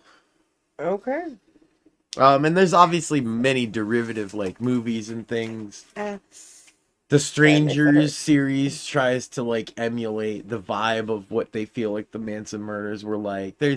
It's been like done to death at this point, and no pun intended. But then you look at this guy and you're like, a lot of the like really serious images in your head start to fade away because he's just a silly grandpa. And it's hard to picture him any other way in my mind. I don't know. Maybe somebody else looks at this and they're like, look at that silly grandpa. He's so evil. I don't know. Vision for reordering the environment and the earth. Atwa. Air, trees, water, animals. Pollution. It's the only solution for survival on the planet Earth is a revolution against pollution. It's like all the animals are running this way, and a lion comes on the picture, they all run that way. All the animals are all divided all up, all the people are out there playing all these games. A bigger fear comes, they all get together and they all run in one direction. The peace plan is that Schultz and all them guys are playing in the Middle East. It doesn't have any fear in it. It doesn't mean anything. It's a bunch of fucking old assholes talking about old rhetoric. You know? What do you think the meaning of fear is? The fear is you'll do it or die. It's that simple. In other words, the ways of animals I identify with more than I do with the ways of the humans. Humans are pretty stupid. Humans won't survive. Humans ain't going to survive. Not the way they're going. Think they're going to destroy themselves? Yeah, definitely. They're going to destroy every fucking thing. They're destroying everything. See, people don't realize how many... If you sit down and you started thinking people, it would take you 10 weeks to think up 200 million people, man. Do you know how many people that is? Now, you run out of food with 200 million people. You run out of oil with 200 million people. You run out of thought with 200 million people. You got a lot of meat there, man. That's a lot of meat to deal with, dig? You know, I'm reaching for perfection, just like we all reach for perfection. But my perfection is in the air, the water, the trees, and the wildlife, and it goes beyond my physical. You see what I'm saying? In other words, they can't understand. I've already gave this physical up, man. The physical's hanging down there on the courtroom. You know, if you want to interview me, why don't you go talk to the DA? Maybe he can make up some more lies for you, some more stories for you. And here's another thing that you people talk about. All these peace movement, all these demonstrators, they'll run out and demonstrate for a nuclear power plant and go home and turn electricity on. If you want to demonstrate for a nuclear power plant, don't use electricity. Does it make sense? You know what I'm saying? They want to demonstrate for something on one hand and get their faces up in the camera and like, look at me, I'm different. You know, or pay me to be somebody, you dig? And then on the other hand, they can't be somebody because they go home and turn the fucking electricity on and use the same fucking pollution. You dig what I'm saying? In other words, you can't protest cutting down trees with paperwork. You can't protest pollution riding around automobiles. You dig? I told you 40 years ago, get back to the horse, man. What's the best way to change things? I get back to the horse. If you don't get back to the horse, there's going to be nothing left of you. Now, it's dawning in the minds of many. It's dawning in the minds of chemistry. It's dawning in the minds of biology. And I got 7 big locks in my brain, you dig? And then I send off to Norway. And I send them a thought, and it goes to Norway, and the chemistry, and they're looking in their little things. You dig what I'm saying? And then I'm over here in Australia sitting on a bushman. I don't need a telephone to communicate with that bushman. You dig what I'm saying? That bushman is right inside my soul, man. He's right inside. I can hear everything. I can see through his eyes. You see what I'm saying? It's like I am that bushman. After Manson's imprisonment, Lynette Fromm and Sandra Good continued the fight for autonomy. Reject modernity. Return to Bushman. Good sent this manifesto to the Associated Press in 1975. The International People's Court of Retribution is a wave of assassins. It is made up of several thousand people throughout the world who love the earth, the children, and their own lives. They have been silently watching executives and chairmen of boards and their wives of companies and industries that in any way harm the air, water, earth, and wildlife. They can be assassinated on the golf courses. They move of their own accord. Necessity dictates policy. It's Exxon, ITT, Standard Oil, Union Oil, So it was lumber what I company thought I saw? executives, This is Gulf the second Oil, time. must Oh, get out of okay. the country or you'll be killed. Wiki's a hoe. What do We you want me want to to tell live, Apparently, you maggots, yeah, you monsters. Get out of the country This or is you'll her be killed. Just so in case you're unaware, this is her manifesto that she did after he was in prison. They're threatening that there were a league of assassins for Ottawa that were gonna take out people all over the world, and you'll never see it coming. Mwahaha. Squeaky's a psycho. Yeah, Just, you know, more and more a hoe. that's coming together. a psycho bitch, if you will. Psycho hoe. Manson rails against the money mind as one of his principal enemies. 666 is just a dollar bill. That's the body of the money. The body of the people that work for the money. Take that gold on that man's ring. He works. How long did you work for that? 2 or 3 weeks to get that ring? And when he got that ring, puts it on his finger and he writes it around, and he doesn't know that he's holding up the very same value that's working his African brother to death and is starving somebody else down in the ground, but he wears it on his finger like it was okay. I'd take it off and throw it on the dirt. You know, I wouldn't enslave nobody for a piece of gold. That's stupid. And anybody you see wearing gold, you know, they're enslaving somebody else with it, you know. But it's where their brain is, and you can't get them out of it.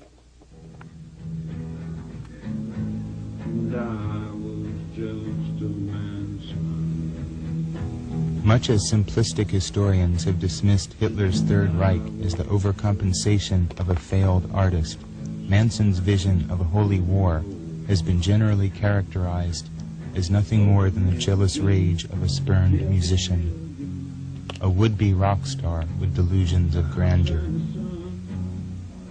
In fact, against all evidence, it is widely accepted that the overriding motive for the Tate murders was Manson's resentment against Doris Day's record producer's son, Terry Melcher. According to this theory, Manson was so enraged that Melcher did not provide him with a record contract. He ordered his slavish minions to murder everyone in the house he believed to be Melcher's. 150 Cielo Drive. Melcher himself put the lie to this theory in a 1974 Rolling Stone interview, where he said that Manson knew Melcher did not live any longer at that address because he had tried to get in touch with him under friendly circumstances at his house in Malibu. This image of Manson, desperate for big bucks and fame at any cost, has also given rise to the lingering rumor that Charlie once went to a casting call for the TV show The Monkees, hoping to be cast as one of the ersatz Beatle imitators. Imagine the alternate universe where one of the monkeys is Charles fucking Manson, though. Oh, I like the Monkees too. Of course, the Monkees is great. But imagine that fresh face. He's like, hey, we're the Monkees. Kill all the people in the house. Oh, sorry. That goes against everything I've said up till now, huh? Do you remember, oh my god, what was it called? Okay, no, it wasn't the Bananas in Pajamas. It was the Banana Splits. Okay, no. And it was this kid show, and it was basically, from what I think of it, because I'm pretty sure the Monkees sang the theme song, but it was like basically kind of like the Monkees, but they were in costumes and they had little girls that were the grapes. And why is this relevant to holding us back from finishing this? Because we're talking movie? about the Monkees. So what? And I'm pretty sure they did the theme song. Picture Charles Manson. This is how the ADHD brain works. There's one connection and boom, there it goes. Okay, I got one. I'm going to re-trigger it. Oh boy. Which monkey would he be?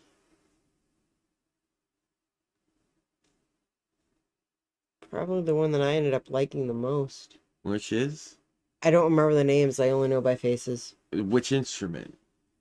God, oh, but you terrible. The funny one with like the funny one. The longer. This would have been a difficult audition, however, as Manson was imprisoned in Terminal Island. They're all comedians. I know.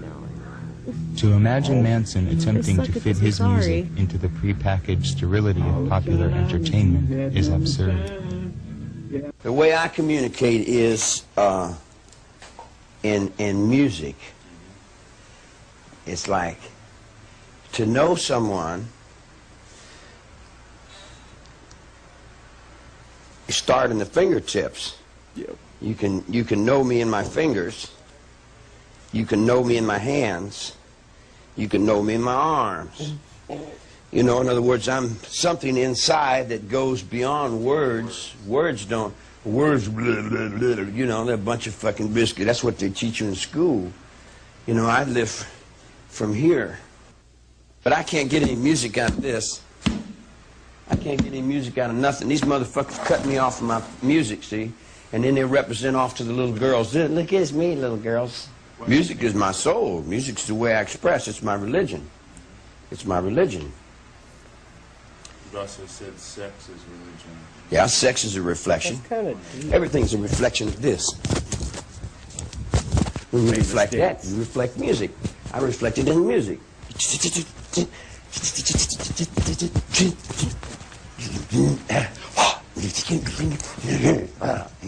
That's me. But I put my soul into the sound. That's in my music, see? But that's what they won't let me get out. And then every time they keep that music out, then all the kids rise up and they kill a bunch of people. And then they say, well, oh, you're fucked up. Well, why are we fucked up? Who just says you can put your music up over my music? You dig what I'm saying? Who put your voice up over my voice? Who says your God's bigger than my God? You dig what I mean? In other words, it's just if you get down in the alley with it, and whose dog's the biggest dog, I'm the biggest dog when I'm out there in the street. It's like to get on down the road and play my music. See, I play my music for...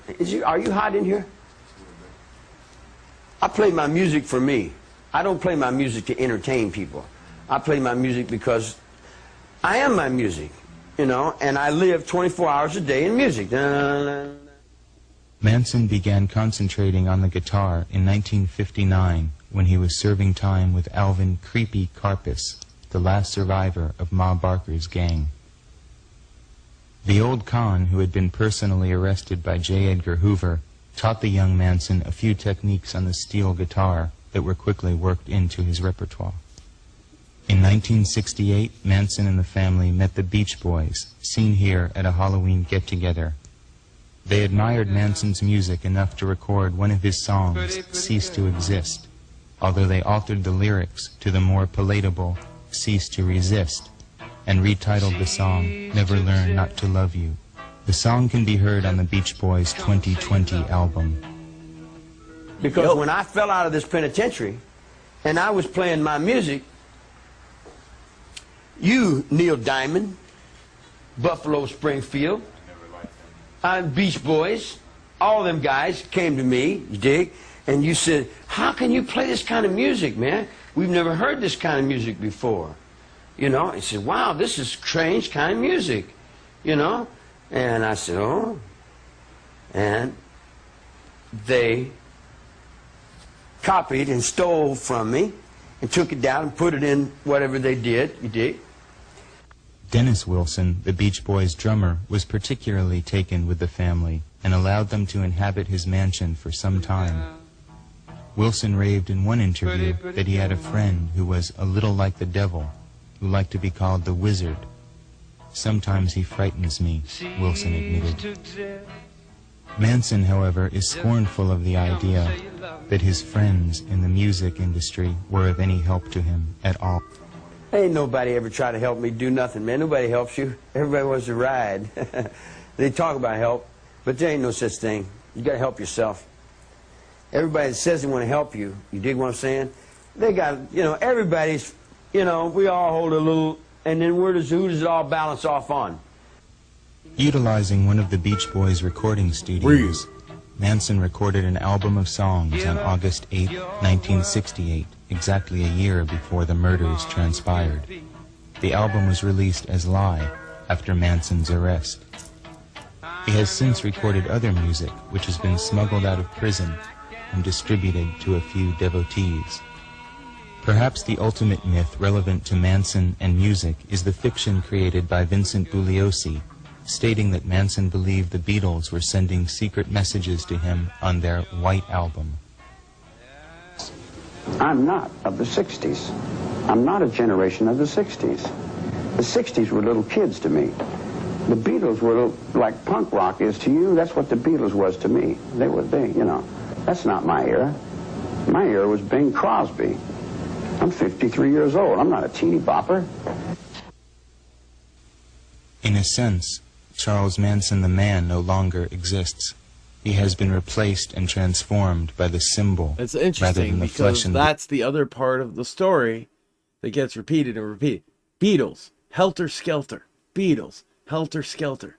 Mm-hmm. Every time you ask him about Beatles or Helter Skelter, he says the same thing. That was kiddie music.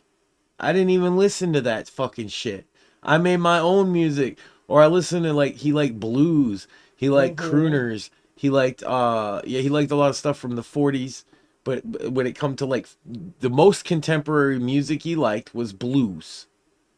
That was not anything like what the hippies were playing. That's why he's saying, when he met Buffalo Springfield, he name-dropped people there. Buffalo Springfield, Neil Diamond. He also, again, Neil Young gave him a motorcycle.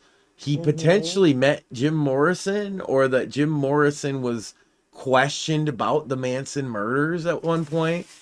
That was in the CIA documents that were released, but not really elaborated upon what was discerned other than they talked to him. They, so it's interesting that they would talk to him at all. He name dropped those people there, and he said, what did he say? He said they all heard his music and they were like, there's nobody playing anything like this. It's because it was a mix of jail music, Delta blues, and old crooner shit combined with his weirdness, right? Of course they never heard anything like it. And yeah, a lot of people did perhaps use elements of his song. The Beach Boys straight up recorded one of his songs and had no plans on giving him credit, right? I think he's right about that people stole from him. I do think that's coincidental to, I think the CIA kind of knew for a while he was going to be their patsy for something. Why the murders? Dude, you heard the CIA operation list. Did it make any sense? No. It just seemed like whatever sick, evil thing they felt like getting up to this week.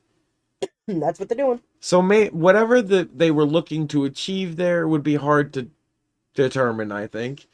But it does seem like their fingerprints are all fucking over it. And then what does he say about the... So where does the Helter Skelter Beatles story come from? It comes from Vincent Bugliosi, the prosecutor who wrote the book Helter Skelter. He prosecuted the case, and that's it. It doesn't come from Manson. The girls all agreed with it. Well, they agreed with the prosecutor. They all agreed to testify on his behalf, the ones that didn't get the death penalty anyway. And then the ones that said it later all say the same thing. Helter Skelter, I don't even know what the fuck it means.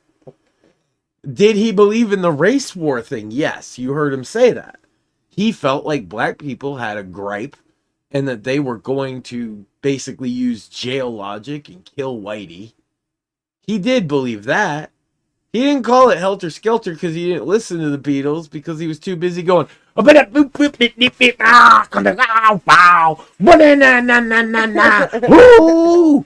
the fuck would he listen to the Beatles? I'm clipping that. You better. Okay.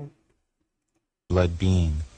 The real Manson now resides in the imagination of the public, voracious for their next vicarious thrill. As for the man himself, he claims not to care how the media portrays him. Fuck the people out there. Well, that don't know you. I don't give a fuck whether they know. Anybody that don't know themselves don't know me. I don't give a fuck about people. I'm looking out for this guy. Right here. You're not angry how the media is portrayed you Fuck as the villainous. I mean, come on. What does that mean? It doesn't mean anything. Media is a rerun. Public opinion's a little girl. It's a toilet paper commercial. It's got nothing to do with reality. Reality's here. Reality's now. As with other villains of our time, Manson has been immortalized in wax in chambers of horrors all over the world, from London to Jerusalem. Ever since the trial, the Manson book genre has been a cottage industry in itself. While some information may be gleaned in these texts, one is usually forced to read between the lines of the author's self-service.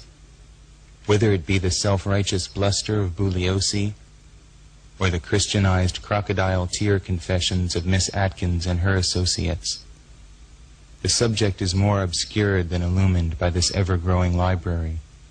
Oh, the self-proclaimed... Yeah, Susan Atkins wrote a confession book, and it's pretty self-serving.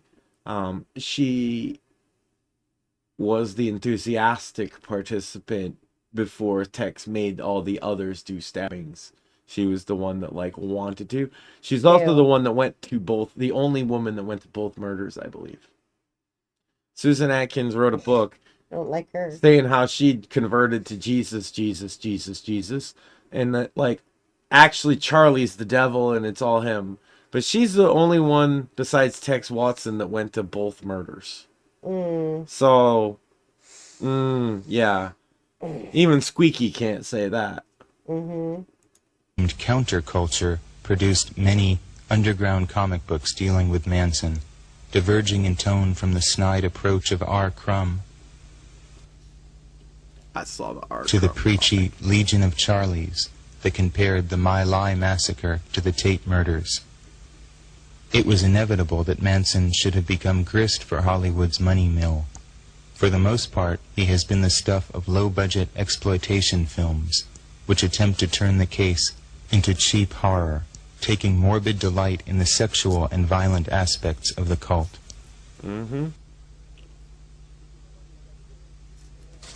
Isn't it funny you got so many people play acting you? So many people play acting you, you never get a chance to play act yourself. Manson's filmic alter egos have ranged from a vampiric guru in Death Master to a rabid devil worshipper in I Drink Your Blood.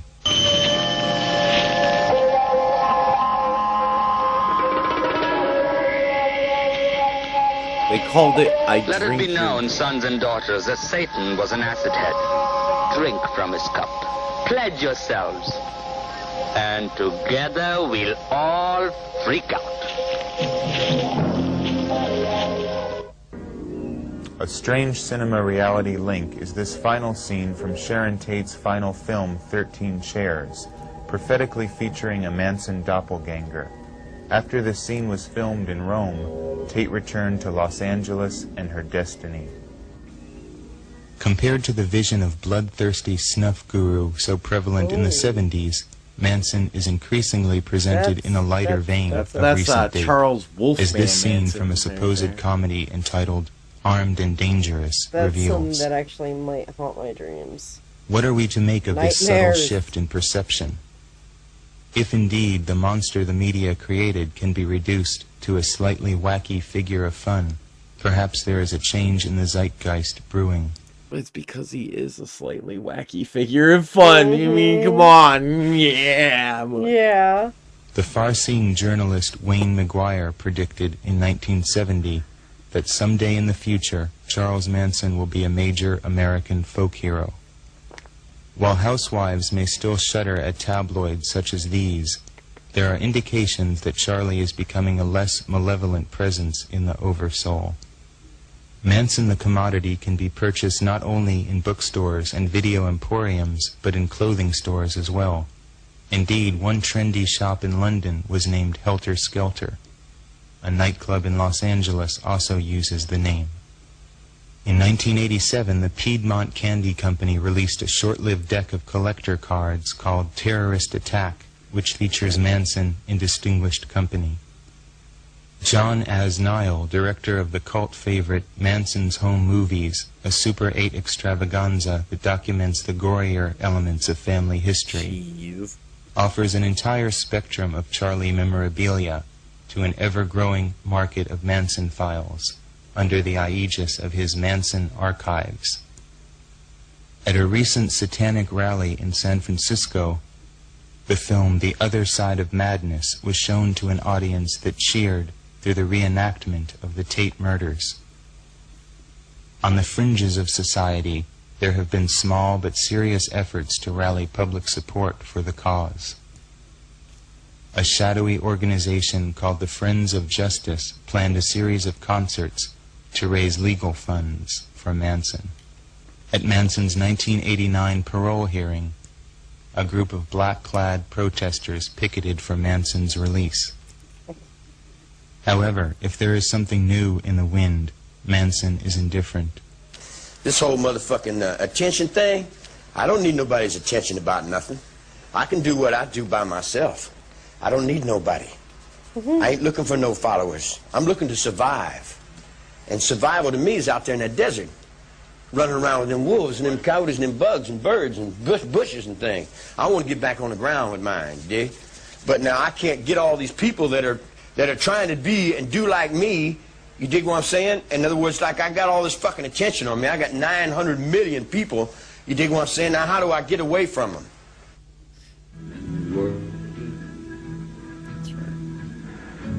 In the end, Manson is only concerned with the unfathomable parameters of his own world. His recurring Kind of why I never wrote to him, because I felt like it would be an asshole thing to do. fascination with reflection. Yeah, I get it.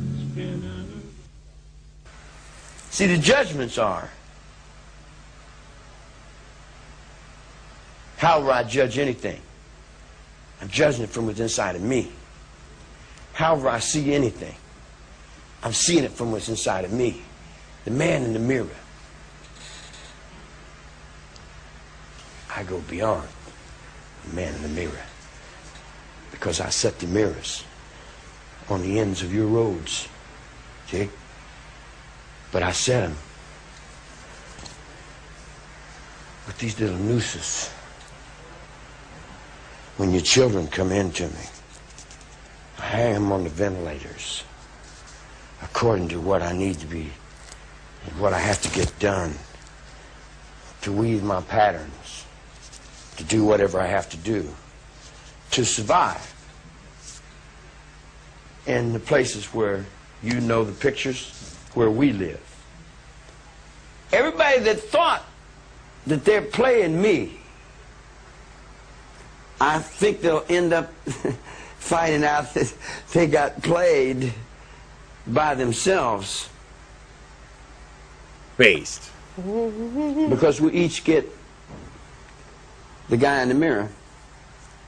Could you look in the camera and tell people they're going to see this? Tell them who you really are. Tell them who I really am. I'm this hand here, with no doubt. Yeah. Yeah, I like that, yeah. Yeah. That shoulder there. Yeah, you look like a healthy young man. I like you. Talk to the people if they're going to see you. Well, I can't talk to the people. That's your reality. You're the one that does that. I don't. Well, I'm dealing with you. What do you have to say that you've never been able to say before? You've been through a lot, ain't you? Yeah. Yeah, that's good. That's why we can probably meet as easy as we do. I feel real comfortable with you, man. That's good. Yeah. Yeah. So what do you have to say that you've never been able to say in this situation before? I'm going to survive. If you do or not, that's up to you. You dig? But the only thing that keeps me from surviving is the people that don't want to survive. So here's what I would say to all the people that have the death wish. Why don't you go ahead and find your own way out? Why come to me with all this dying and all this fear and all this bullshit? I'm not into dying and fear. I'm into music. I play music. I play music, I ride my motorcycle around, and I can play anything, any act. I mean, I've played them all, you know, but which one ain't an act? I don't know. Does it matter? I guess only to how much you're getting paid. You know, or who's paying you. Or if your dollar's going to be worth anything to start with.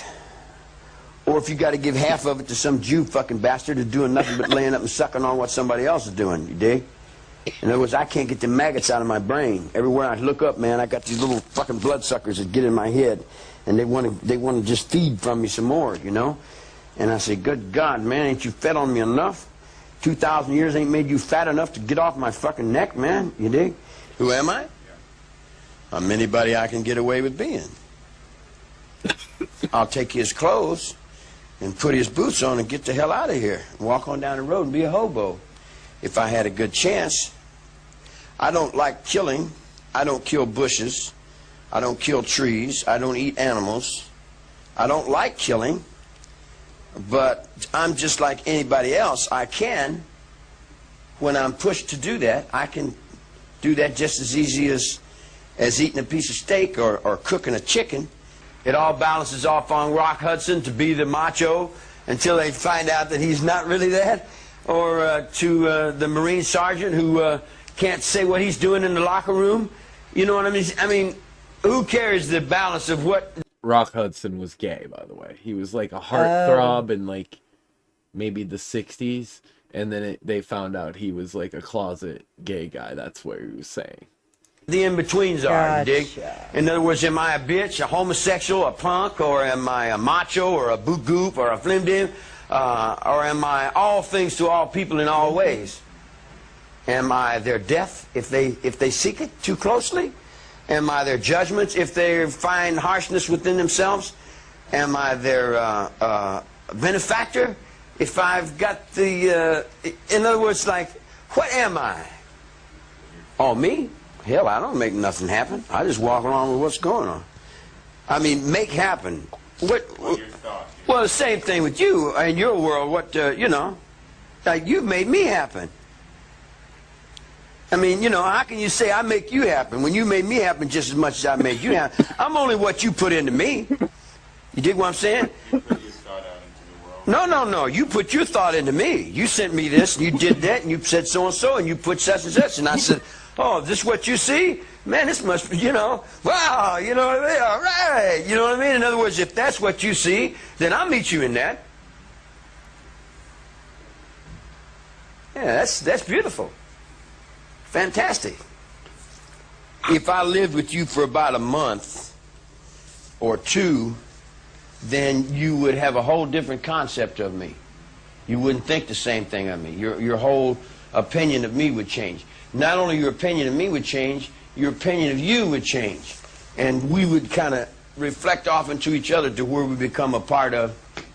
They'll walk up and down and tell you, yeah, this is me, baby, and this is me, Rubu, but that ain't them. It's just a carbon copy reflection of. You know, they won't let the reality of. You've said that you're a reflection of everything around you. Sure, what else could a child be? That goes into you. You're going to reflect it sooner or later. If I'm going like this, pretty soon you're going to reflect that. All children do. I'm born right now. Anybody that puts their life on the line for me, I've always been right there with them because I stay right there all the time. I was born and raised there. I stay there all the time, constantly. I'm so much there, you dig what I'm saying, that Japan came over and said hello. And I said hi. You dig? And then anybody with any respect would respect me. But any punk that don't have respect and all that fear and insecurity, you dig? Then they treat me like the fucking punk that they are. In other words, they give me all their insecurity. I can't see no mistakes. I think the infinite wisdom of all things are perfect. Even these guys, even though I don't agree with them, you dig?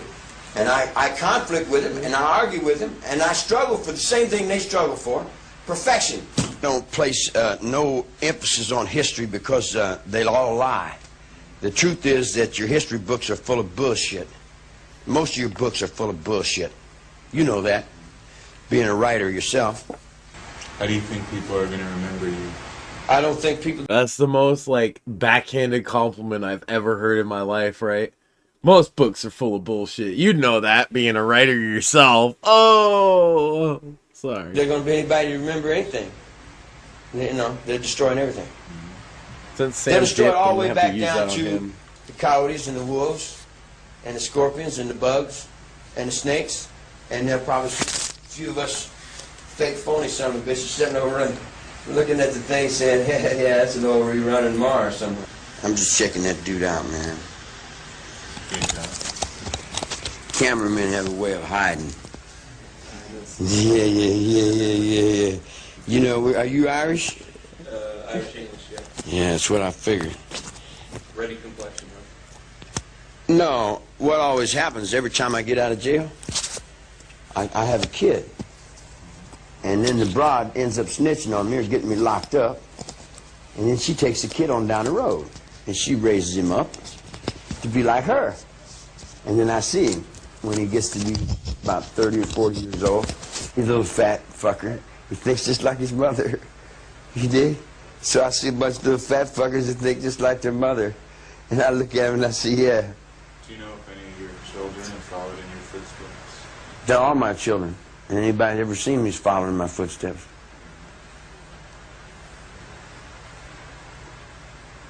How else could they do anything else? Should I explain that? No, we get it. It's a brand new step. Never been done. It's history. Every step I take now is history. And I'm carrying 900 million people in my mind You see the Pope? He's a cigarette butt on the floor. Well, Now open up your mind into that. See all the Orientals and the dragons? All the tongs? See all the feathers? See the swastika spinning? You see it coming alive? In our minds, as the youth, you see that spirit coming back? You see it coming back? You dig what I'm saying? In other words, it's coming back in the spirit of the youth. It's coming back from the battlefields. It's coming back. Peace on earth. Peace on earth. And the peace on earth goes beyond that line. And I put that line on the blind man's pole. Then I run that down with some other soul. And then I cut that on back with another track and come back and say, choo, choo, I know my mind. And I trust the very same person that you do. Oh no, that's gonna ruin something for me. And the very same person that you do. I trust the only person left to trust. Me. Yeah. So that was Charles Manson Superstar. A fitting title. I know it seems like blasphemous because you like it's just gonna do the credits at this point. I get why you would say that, but no, but it's sort of a tongue-in-cheek kind of reference. Yeah, like it's come out that the drugs were fed to them by the CIA one way or another. Charles Manson has always maintained his innocence. Again, another almost 40 years after this, same story. Some of those murderers walk free. And people talk about the case and how horrible it is, but they don't even seem to realize that that's a truth. That some of the women involved with those brutal, horrible murders that are awful, and I'm not making light of them by any of this. I'm just pointing out that, A, this guy, I don't think did it. And if he did say to kill people and you did it, he's so goofy. Why did you take him serious? But then B, even if he didn't say that, the murders are horrific. This is a horrific thing for people to do, and those people belonged in prison. And I think that the intelligence organization set it all into motion, which is the worst part of it all. And then me, as a young guy, kind of wrapping everything up, saw that documentary and felt that way and realized that the only people cheering him on were weird Nazis. And as you remember, and I've said, on shows before, I used to fight with Nazis at like hardcore shows. Anybody that looks into that knows that's actually a real thing. The Boston hardcore scene. It was the Sharps versus the Nazis. All the fucking the skinhead wars. And then I was mostly aligned with Seth Putnam's gang of malcontents that we just hated everybody because they were all gay.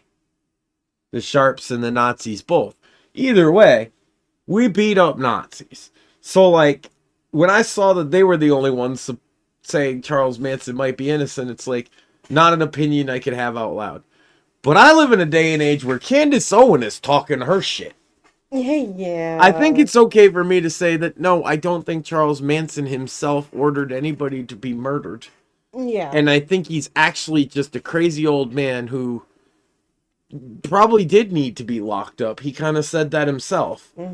But also isn't really a threat to anybody. Like, he got in a couple fights in prison, but that's it. In like the whole from 1969 until like 2022, he got in a couple fights.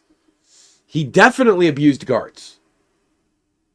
He definitely threw piss on guards and stuff like that. Like, he didn't like the people taking care of him at all. But if he was innocent, that's kind of understandable. And if you've ever been in jail at all, or dealt with the cops in that way at all, they tend to treat you like an animal. And I can imagine after decades of that kind of thing, you might want to piss on them. Yeah. So and he's crazy to boot. Like, he's definitely a schizo. I did say I think he might have more than that just going on. And they never like made him take medication in jail. They wheeled him out to all these parole hearings. One day we could even look at that. The parole hearings is when he said the most insane shit possible. And then he would go back, and in a much more normal voice, he'd talk to like this guy, Shrek. Mm-hmm. And he'd say, yeah, I don't want to get out of here, so why would... And they're not going to let me out anyway, so I have fun with them. And he'd swear at the judge and all kinds, and get thrown out. Yeah. He just didn't take it seriously because he's never getting let out. He's Charles fucking Manson, and he's not stupid. He knows that. And they didn't let him out. And he died, I believe, of fucking essentially natural causes. And, like I said, he was buried, as I understand it, at the family estate somewhere, privately. And, I'm That's hoping... good. I like that happened. I'm hoping that, you know, the families of all the victims feel some sense of justice. I mean, people did spend more than just him. Several people spent their whole life in jail. Tex Watson is still in jail. Mm-hmm. So are most of the other girls involved with the stabbings. Susan Atkins is the one that got paroled recently. And again, she was the one at both murders. But she also testified against everyone else. So that's why she got parole, essentially. And COVID, we were overcrowded. So we got to let the woman who stuck a fork. It's her. That's who gets out. Yeah. Lovely. That. I hope that her so-called conversion to Christianity is genuine. And I hope that no harm comes to anybody in her path and she finds some peace herself. But the very notion that they would let out the woman responsible for most of the horrific things in those crimes tells you how California is. She was sentenced to death. Now she's out. Not because like a Damien Eccles situation where the state admitted they were wrong. No. They just softened their punishments multiple times to the point she can get out. Mm-hmm. Absolutely atrocious. This is what fosters people to have very little faith in the justice system sometimes. Yep. And mind control powers. That is absolutely... It's insane that was used. And if you sat through this whole thing, then I've exercised my mind control powers on you. Oh, dear Lord in heaven, here we But, it's time to let you go, because it's late as fuck. This was fun. I'll do a Cantwell stream probably in a week, because there's going to be more fun things to talk about. And it won't be gross gay stuff! Yay! I mean, it's Cantwell, so he's gross and gay. But aside from that. So I want to thank everybody for... a couple people watched through the whole thing here, and thank you very much for everybody that joined us for this Cringe Coffee House screening. Thank you. Thanks to Sam for coming by. Thanks to more Humongous. Check out I just call him Tay, but Humongous is putting out a game. It's called Home Invaders. It's coming out very soon. Very fun, very silly kind of aesthetic. He built it himself. It's coming to Steam soon. And he's going to be on Bits and Bones tomorrow night to talk about it. So very cool. Cool stuff there. And for everybody else,